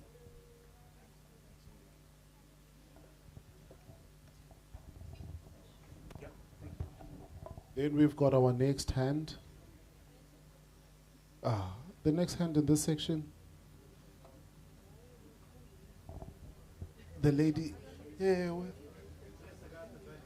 Yeah. Oh, thank you. Please take us, and then we'll have the lady over here. Didn't you go by the entrance? Okay. Just thank one you. second. I just want to ensure that we've primed you out. Are we ready? Do we need to get him closer? Could you, if you don't mind, do you mind coming a bit closer? Maybe into this zone over here, because we want to capture your handsome face. Now come into the aisle. Thank you, sir. Okay. Yeah, perfect. Kukrenda. And then just Okay. 1 second, are we good to go? Sure. Thank you. My name is Tandu Kolo Chebese. Actually working with a guy from SK Online Academy. Grootman, you know, I've been meeting with you a lot, but I want to get this from you as well. I admire your work, admire your persistency, and obviously I've just heard now about your resilience. And so what I want to ask is that, you know, what was like for you, let me put up this word, because I think a lot of us as entrepreneurs, we also long for that in our souls, like that breakthrough. You understand? That door that could open up for us, that door that says there's $1 million up for grabs that are up for your products or something, or you can sell your services. So from you, like, how did you get to grind up to that level, you know, to get that breakthrough? What is it that you needed to do? Because I know that maybe it took you some sleepless nights when you had that one opportunity, but what was your niche that you needed to focus on? Because you know what happens is that when we get excited about our businesses, we really want to try up a lot of stuff. And obviously in networking events, we definitely network with people.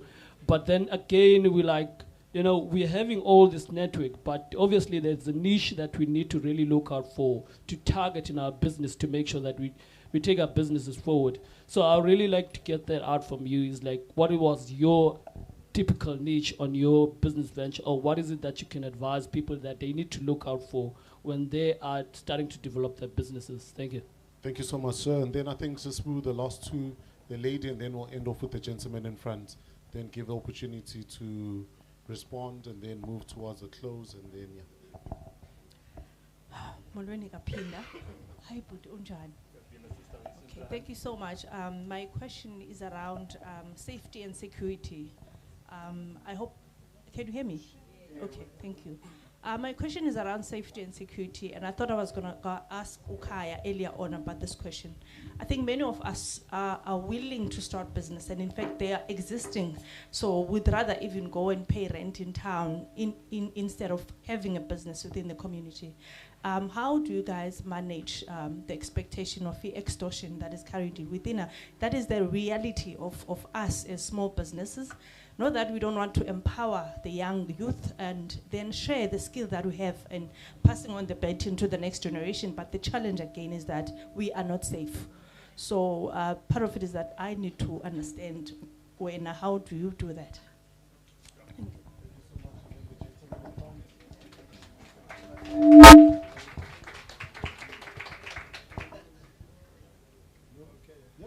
All right. Just 1 second.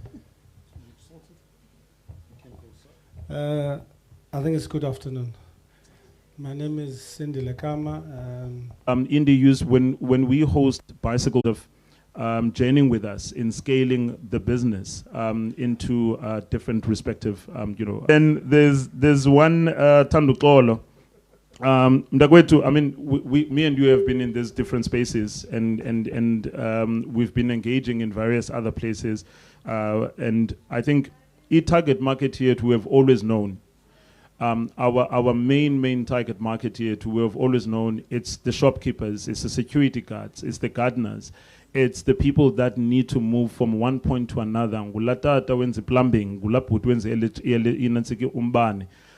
because these people need to move and particularly they might not actually, own a bakkie that could take it tools as abo to move to, but they use a bicycle to do that. And we have always known that is it's the ladies that are wanting to train for fitness, but also they want to take this thing on. They want to learn how to ride bicycles so that they can go and ride the promenade and take pictures, for the Instagram. Instagram is so powerful. And you do it for the, abantwana abancinci, they are so bossy. And they drag their parents, to come to the store and to buy these bicycles. And I think once you start teaching umdana, and one thing that a bicycle does for a child is to teach them responsibility, confidence, and mobility. How to, and also just enjoy their own self-dependence. Because that's what my parents did. They saw about a shop, so we're going to get you a bike. But little did they know that they were exposing me to so much. Because then I didn't have to wait on them to get to school. I could ride my bike to school.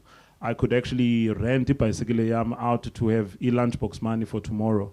And I started buying other bicycles to lease to my friends and actually be able to make money out of them.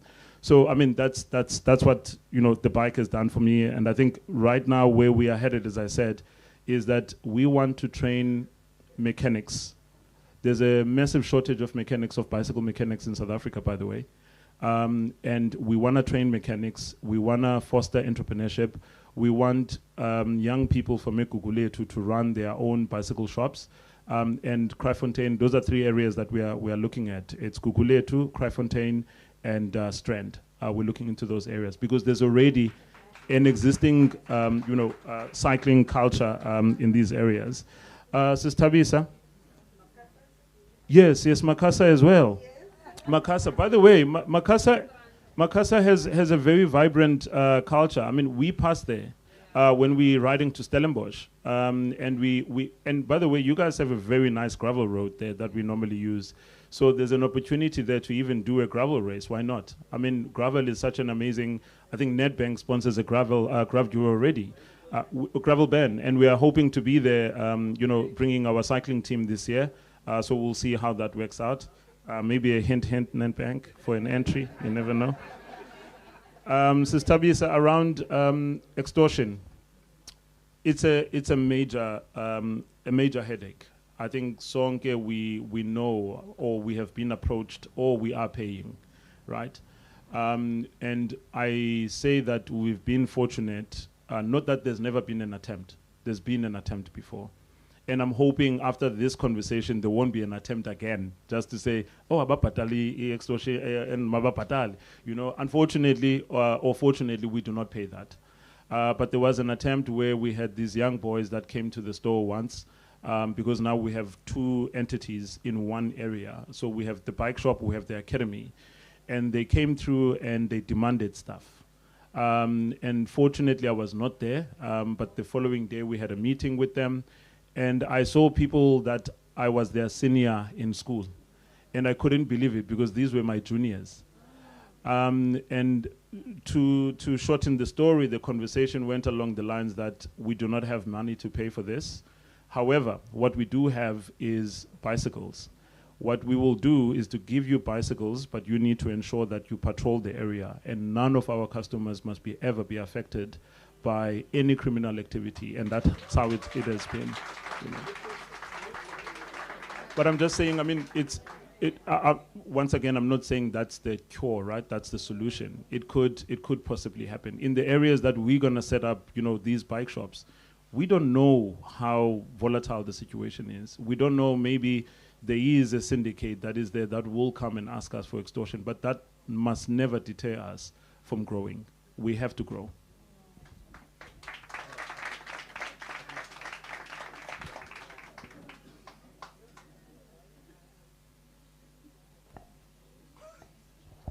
Yeah, no, definitely. I think the conversation is covered. And I think, guys, it's I think in attendance, not just to attend and listen, but I think one of the key things that I always say is, if you think about the township or the spaces that you're in, and you have brands such as this that is doing impact work in your community, that's where you direct your money, because that's buying with intention.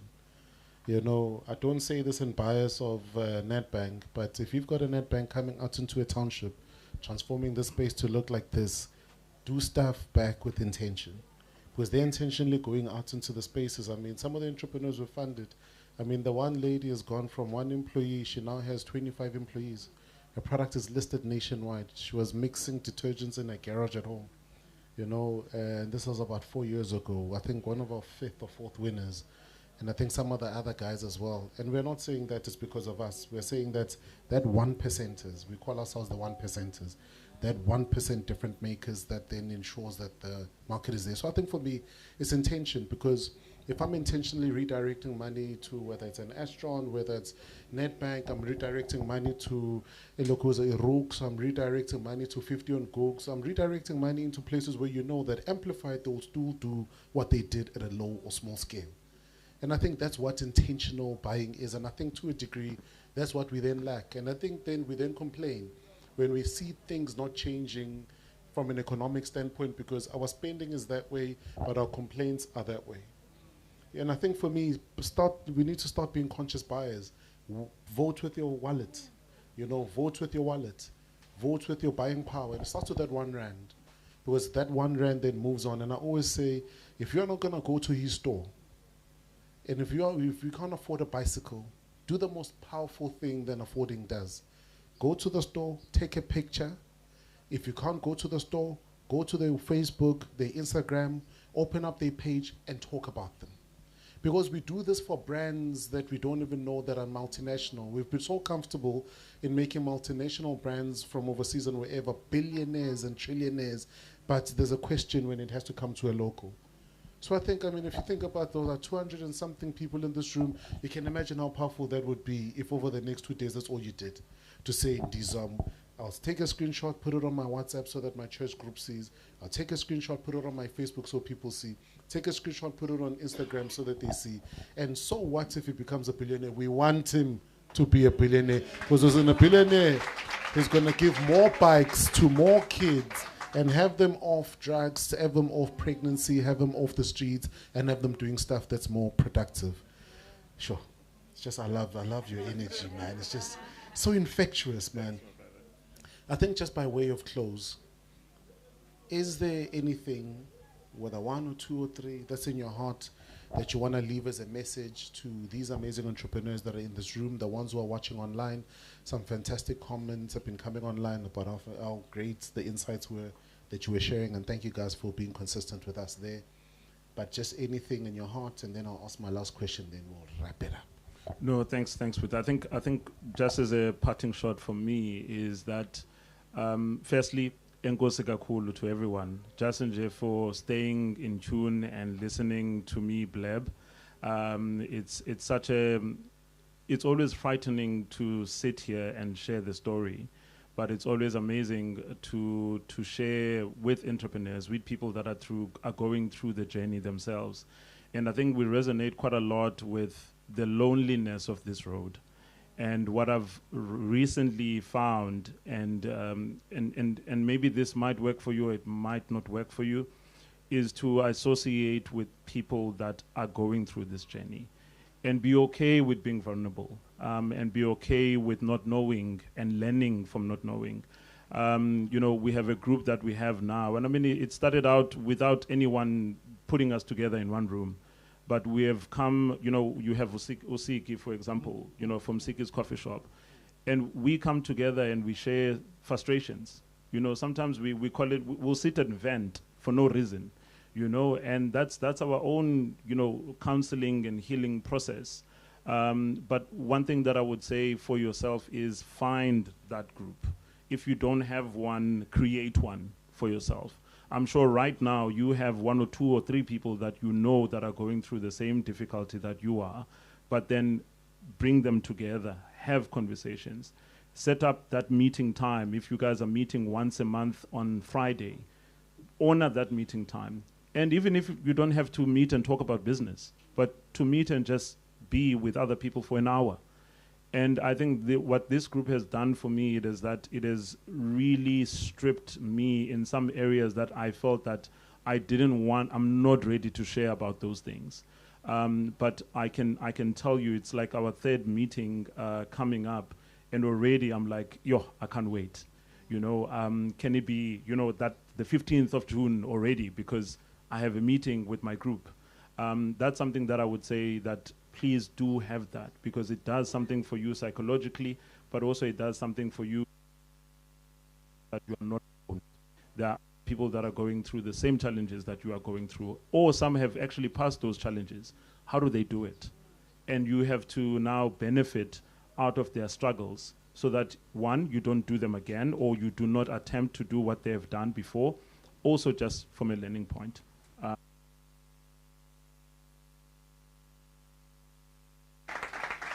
And I think mine really would have been a question around the importance of building community. But I think you've covered that. But I don't know if you wanna. No. But you've covered it so beautifully.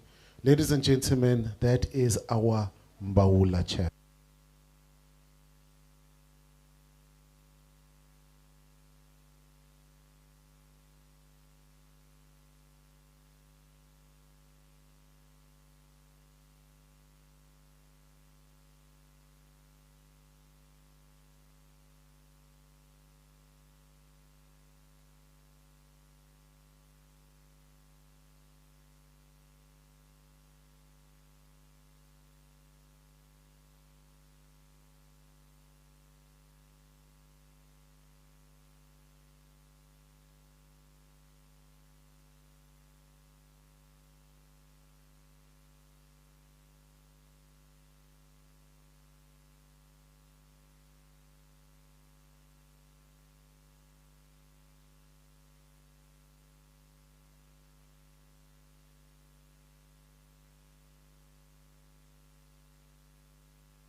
And I think if there's such people and someone has come up, let's provide that, because that's what community actually means, in my view. So that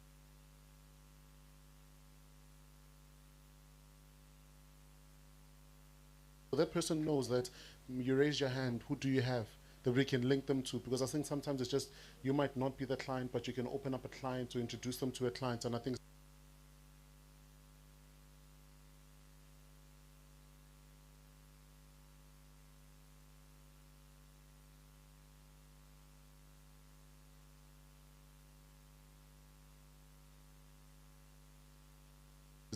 to do that part. But I would love that when the person comes, we do a quick bio, what do you do, whatever.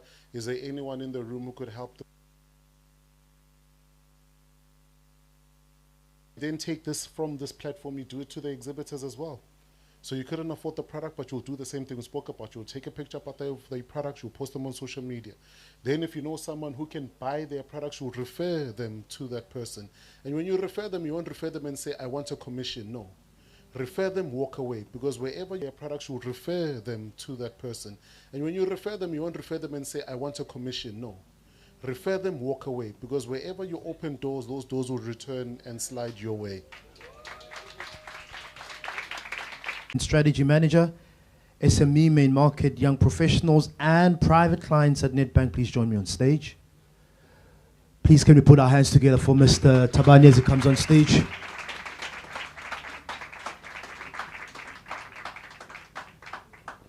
Certificate of participation. I will start off with Ulusapo from Kaiskama Hygiene Services and Products. Please can you come and get your certificates. Ulusapo.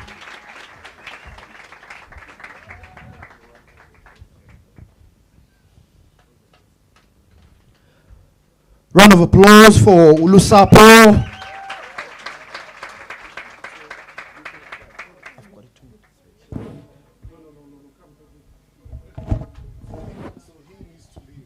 Continue.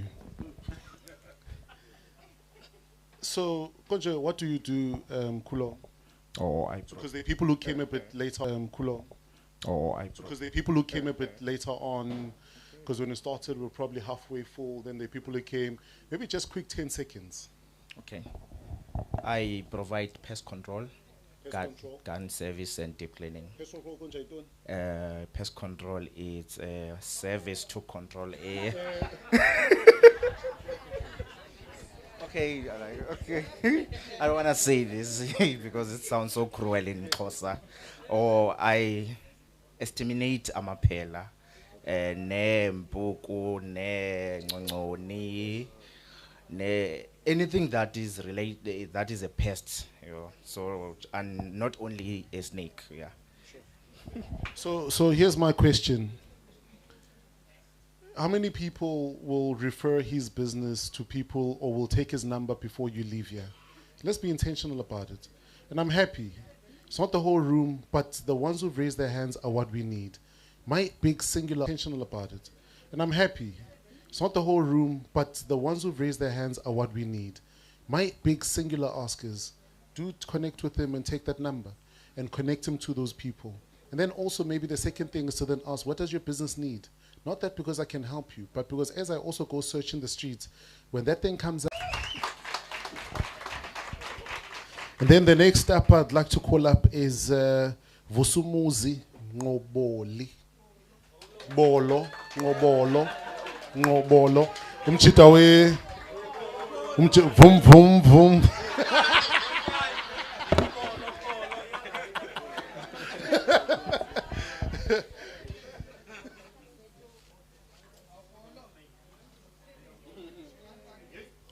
Maybe let's do the same thing again. Yeah.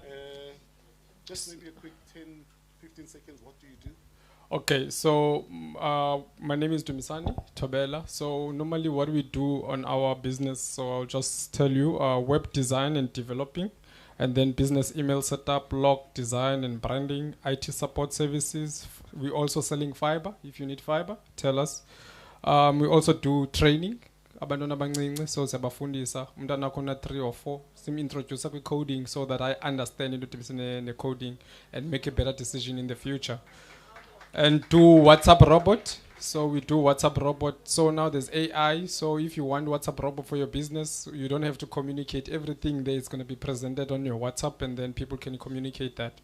So that's what we do. And then access internet in our spaces. So yeah, that's what we normally do. So just 1 second, I'm curious. What is WhatsApp robot? So WhatsApp robot is when you, if for example, in a business perspective, right? Normally you have to present yourself. This is what you do on your WhatsApp. I mean, this is what you do to people and sell yourself and express yourself. I mean, explain your products and everything. So on WhatsApp bot, you have everything there. So you will say hi, and then it's gonna give a presentation of the business on what the business does. And then when you click the option, there's gonna give you the option of if you want services or you want to see what the product that they are selling. And then it's gonna give you those options, and then it's gonna tell you where to get it and how to get it based on how your business is being structured and how you sell your products. So WhatsApp bot is minimizing communication between the main presenter of the business and the customer. So the WhatsApp takes that time, and then as a business owner, you can just do anything there, and then the customer can just able to engage with your business without your presence. So how many people would be interested in chatting to with the gentleman? Okay, cool. Perfect. And guys, let's be intentional about making sure they reconnect. I know you might want to rush over here out, but please just get his number so that you drop him on WhatsApp and do that. And today's the first time we've done this, and I think the next time we'll do it better, where you actually even get their numbers and we send it to you guys via email the day before as a PDF. And I guess we'll do it with this one as well, because we want to be more intentional about these people so that you don't just say, there's this guy I heard, but you know who you heard and you've got their number, and we'll do the same with the exhibitors. Yeah. Thank you, sir. Thank you. Yeah, we did. We took the picture. Then the next I'd like to call up is Veletic Construction Projects. Vuyo, let's give Vuyo a big round of applause.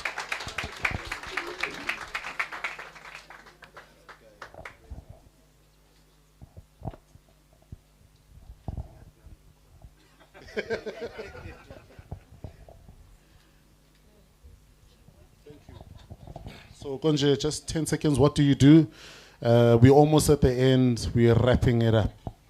So Venetic Construction Projects, trading as Venetic Boards and Interiors, is a cutting, edging and interior deco company dedicated to transforming ordinary spaces into functional, modern and beautiful environments. So in essence, you make cupboards, Yes. kitchens, Yes. bedrooms. Yes. Those flute things that people love Yes, on the those TV, on the beautiful TV, TV those stands. beautiful ones on the TV stand. Yes, we make that make a dull space look amazing without having to spend a lot of money Yeah, so and transforming. those aesthetics that you Those normally aesthetics. that you find in the suburbs and malls, we bring them to the location. How many people would be interested in just having a conversation? Maybe you want to renovate your room, your house, or you know an aunt. Please make sure that you connect with him. You get it. Patronize him, please. Thank you, sir. Okay, cool. And then the next up, I'd like to call Nakai Beauty Anati. Anati, are you here with us?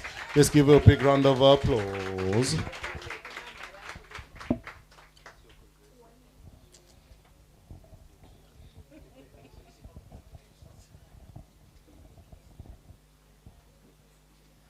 Thank you, sir. Milady. Hi. Zanto. Okay, you can refer to me as Dr. Flawless because we make organic skincare products. So our skincare products are infused with African beauty traditions like Mbawula in our mosque. We use that. And we aim to make people feel confident in their own skin and beautiful just like me. Yeah, when you use your own products. Use your own products. But here's my thing. What's the problem statement? This is people who are struggling with what? Is it acne? Is it what? Is it what? Is it what? Eczema, dark marks, any issue that you might have, stretch marks as well. Yeah. So if you guys, how many of you guys will get in touch with her? Know someone? Let's be intentional about that. There we go. Let's be intentional. Just get the number. You'll call her when it comes to mind, but you're not leaving here without getting it from this amazing lady. Thank you so much, my lady.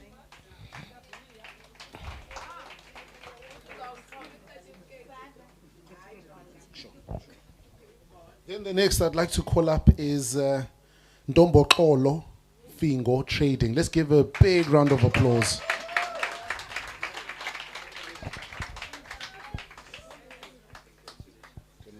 Sorry, sir.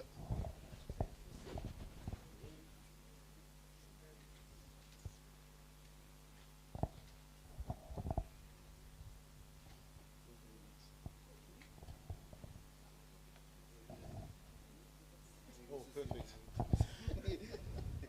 Molo Ndombo. Okay, sixelele ke ukuba just 5-10 seconds when Zandoni, and then let's rally an army of people to show you some love in the next couple of days or weeks or months. Okay. Molweni bethu nani. Igama lam ndinguNtomboxolo Mve from Fingo Trading. Fingo Trading is a recycling and cleaning company. We basically collect all the recyclable material and sell them to the buyback centers. So usually this recycled material, where do we find it? Ndifumana ezikolweni, kwi-businesses like bazaar shop, xa zinama-cardboard namaphepha, and then I get them. Then waste speakers, baza ne-waste yabo. So we could put, do you get any rubble from 50 on Cooks? Yes, yes. They're off the hook. But anyone who knows a thing, anyone who knows a venue, a space that might be interested in having her service them, she's coming to really just clear your clutter. Your clutter is gold to her. That's all it is. And I think it's just being intentional. Plastic bottles one side, glass bottles one side, boxes one side. She'll then come and pick up, and it's just a phone call away. So someone's just doing your job for you, and then she just does what she needs to do. And that's all it is. How many people will connect this amazing lady to potential? Maybe you've got that at home. Let's be intentional about connecting. Oh, I know you are covered. We've been told. Done. Thank you so much, my lady. Thank you. Then now, may I please just have you remain and stay there, Mr. Mpanza. What I'm going to ask now is that what we're going to do is that we're going to do the announcements. And I think the flow is simple. We're going to have our third runner-up, second runner-up, our first runner-up. So when you're a runner-up, I'm also going to call the judges who participated in judging and adjudicating, and all the speakers who are still here with us who didn't leave, to then just come up for that photo op. What I'll kindly ask is, You come up, we announce you, you do your thing, you come up, you take a group picture, you stand on the side. Second runner-up, group picture, stand on the side. First runner-up, picture on the side. And then after that, we'll just have everyone come up, and then we just do a nice group picture with everyone. Then we'll do a group picture with people in the room.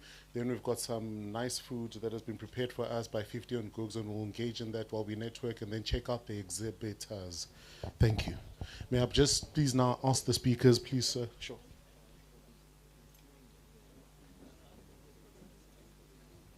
Yeah, and I think it goes without saying, guys. I mean, the bankers in the room, you know, the green brings out the color of their eyes. I mean, I was looking at Elroy's earlier on when you walked in, but it brings out the color of his eyes. And look at that smile. You know, green is the color of money. May I please get you, sir? Cindy, Kaya, may I please just get you? Please, please come. Please, please, please, please, please, please, please, please come. I need you, my lady. Yeah, he's Zangapa. And then, no, come, my lady, yeah. And then I want, is this, oh, our judges. Where's Lemore? Then I think that's it. Let's look at the pictures. The picture, yeah, let's come a little bit this way. Perfect, perfect, perfect. Nah, nibahle, no gaps in between. Then we'll just get the third runner up. No, I need that first. The third. Yeah, we start with third. Oh, yeah. Okay. Yeah, 55, yeah, 55. Yeah. Oh, yeah. I think this, I'll just put here. You guys can hold on to that. Because this is the complete prize, right? So it's a share of this prize, right? So for now, it belongs to the three of you, this side. And then, please hold on to that. Then I'll give it to our gentleman who's the officiator. Ooh. But guys, what I'm going to ask is that we give them energy like a drum roll. Please stand over here, sir. Just join us. Maybe let's practice. Maybe let's practice. Kylie Chat drum roll whistles. Let's hear what you guys got to offer. And the winner is... no, something's missing here. Something's missing. Maybe let's try. And the winner is... Okay, cool.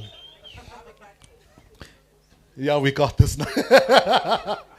And guys, when you see them with the checks, please, when they leave it, don't ask them for money. Don't tell them you've got an idea, you want to collaborate, but that collaboration is other thing. Okay, guys, in our third place, thank you so much to the 5 pitchers, the 5 finalists that participated today. The third position goes to drum roll. Anati Boskati. Let's give her a big round of applause. Give her a big round of applause. There you go, my lady. If you can just come this side in the center for the picture. Maybe a quick one before you answer. Just a quick question. What does this mean to you? How is this going to help your business? Just a quick one. Definitely going to expand our presence online. Definitely going to do that. Marketing. So much of marketing. And also expanding our product line because I'm looking at doing a kids line as well. Yes. Thank you so much. Natima, please just have you come this side. Thank you. And then... Cool. Oh, sorry, please come. They didn't get your picture. Sorry. Just big smiles, everyone's eyes in this one lens over here.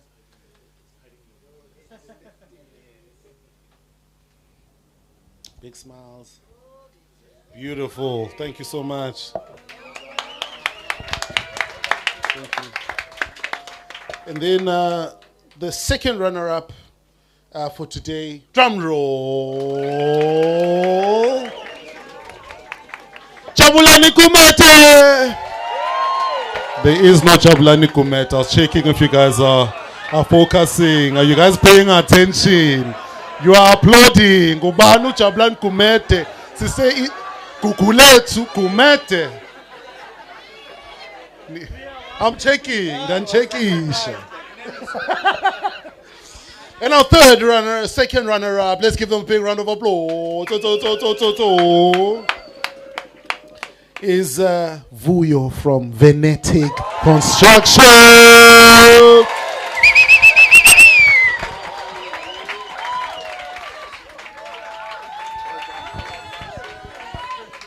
Before the picture, Mr. Mpanza, if you can help us. Before the picture, just what does this mean? What are you going to do? Yo, this is big, eh? I didn't even expect to win when I came here. This is my first time attending even an event like this. So the prize money, what I'm going to do with it, I'm going to invest it into a better, efficient point of sale system, which will be integrated.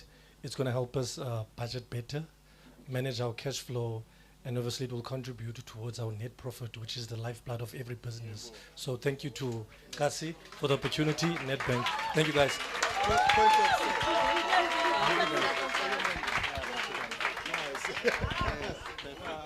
Okay, let's do a nice group, beautiful picture. Let's huddle in. Eyes on this one camera here. Ta-ta.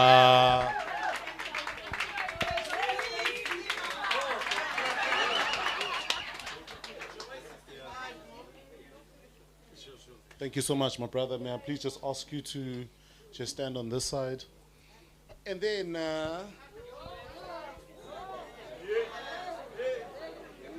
hey. I won't even ask, can you guess? There's no need for guessing. And in first place for today's Gugulethu eKasi pitching challenge is, who's obvious? Obvious. Okay, cool. Give me a drum roll. Give me energy. Masapo Njinge.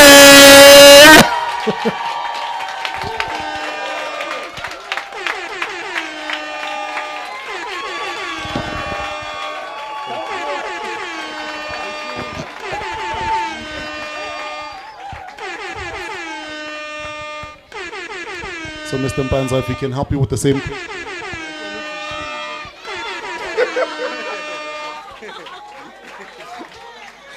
Okay, thank you very much. Yeah, I want to share a story. My pitch journey began here at Gugulethu. I remember the first time seeing Kaya won the first prize. I was with Kaya. I told them, guys, I'm gonna be in. I don't know how, but I will have to learn. And then I did a couple of pitch, and I would see Kaya, Sisa, and some other entrepreneur in Khayelitsha. So they motivated me to do better when it comes to pitching, challenging my businesses. I know people, they're gonna ask me what I'm gonna do. I did explain in my pitch that I will buy the machinery that is needed by my businesses so that I could be able to fix your houses, you know. Thank you.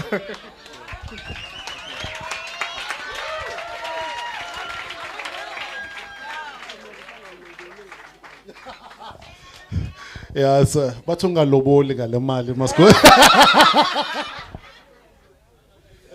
To all our judges and winner, please just take a nice picture. Give us a beautiful smile.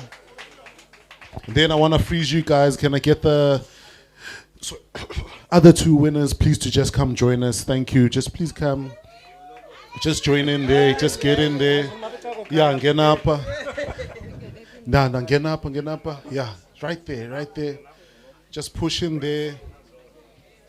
Let's give. How's the picture? Is it the one? Give us beautiful smiles.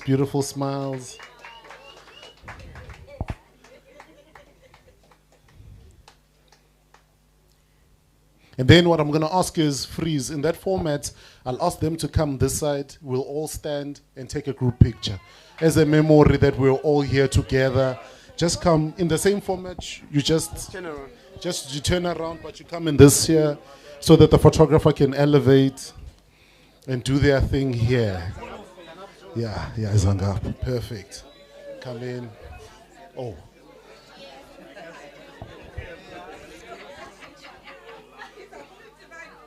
Okay.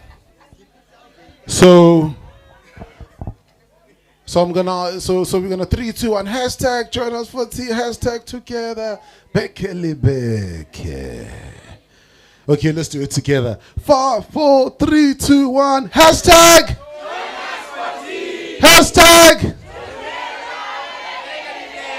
Aye, Buffett. Aye. I know it's the afternoon rush. I know we went over time, Mara. Come on, Buffett. One more time. I'm going to count you down. 3, 2, 1. Hashtag join us for tea. Hashtag together. Bekele beke. We sorted. There you have it, ladies and gentlemen. Thank you so much. eKasi Business Workshop Gugulethu, proudly brought to you by Nedbank, the bank that helps you to see money differently. Thank you so much. As you grab your seats, I'll make the food announcements. Thank you so much to everyone. But I think most importantly, Anati, they must not distract you. The feedback, sharp. So guys, we've sent out a feedback link. In order to improve the experience of what we give you, what we have for you, please it's been emailed to you, please respond on the feedback link. And then what I want to give you is the food instructions and how we're going to be giving out food. Carol, what is going to be our flow with the food? Just 1 second. So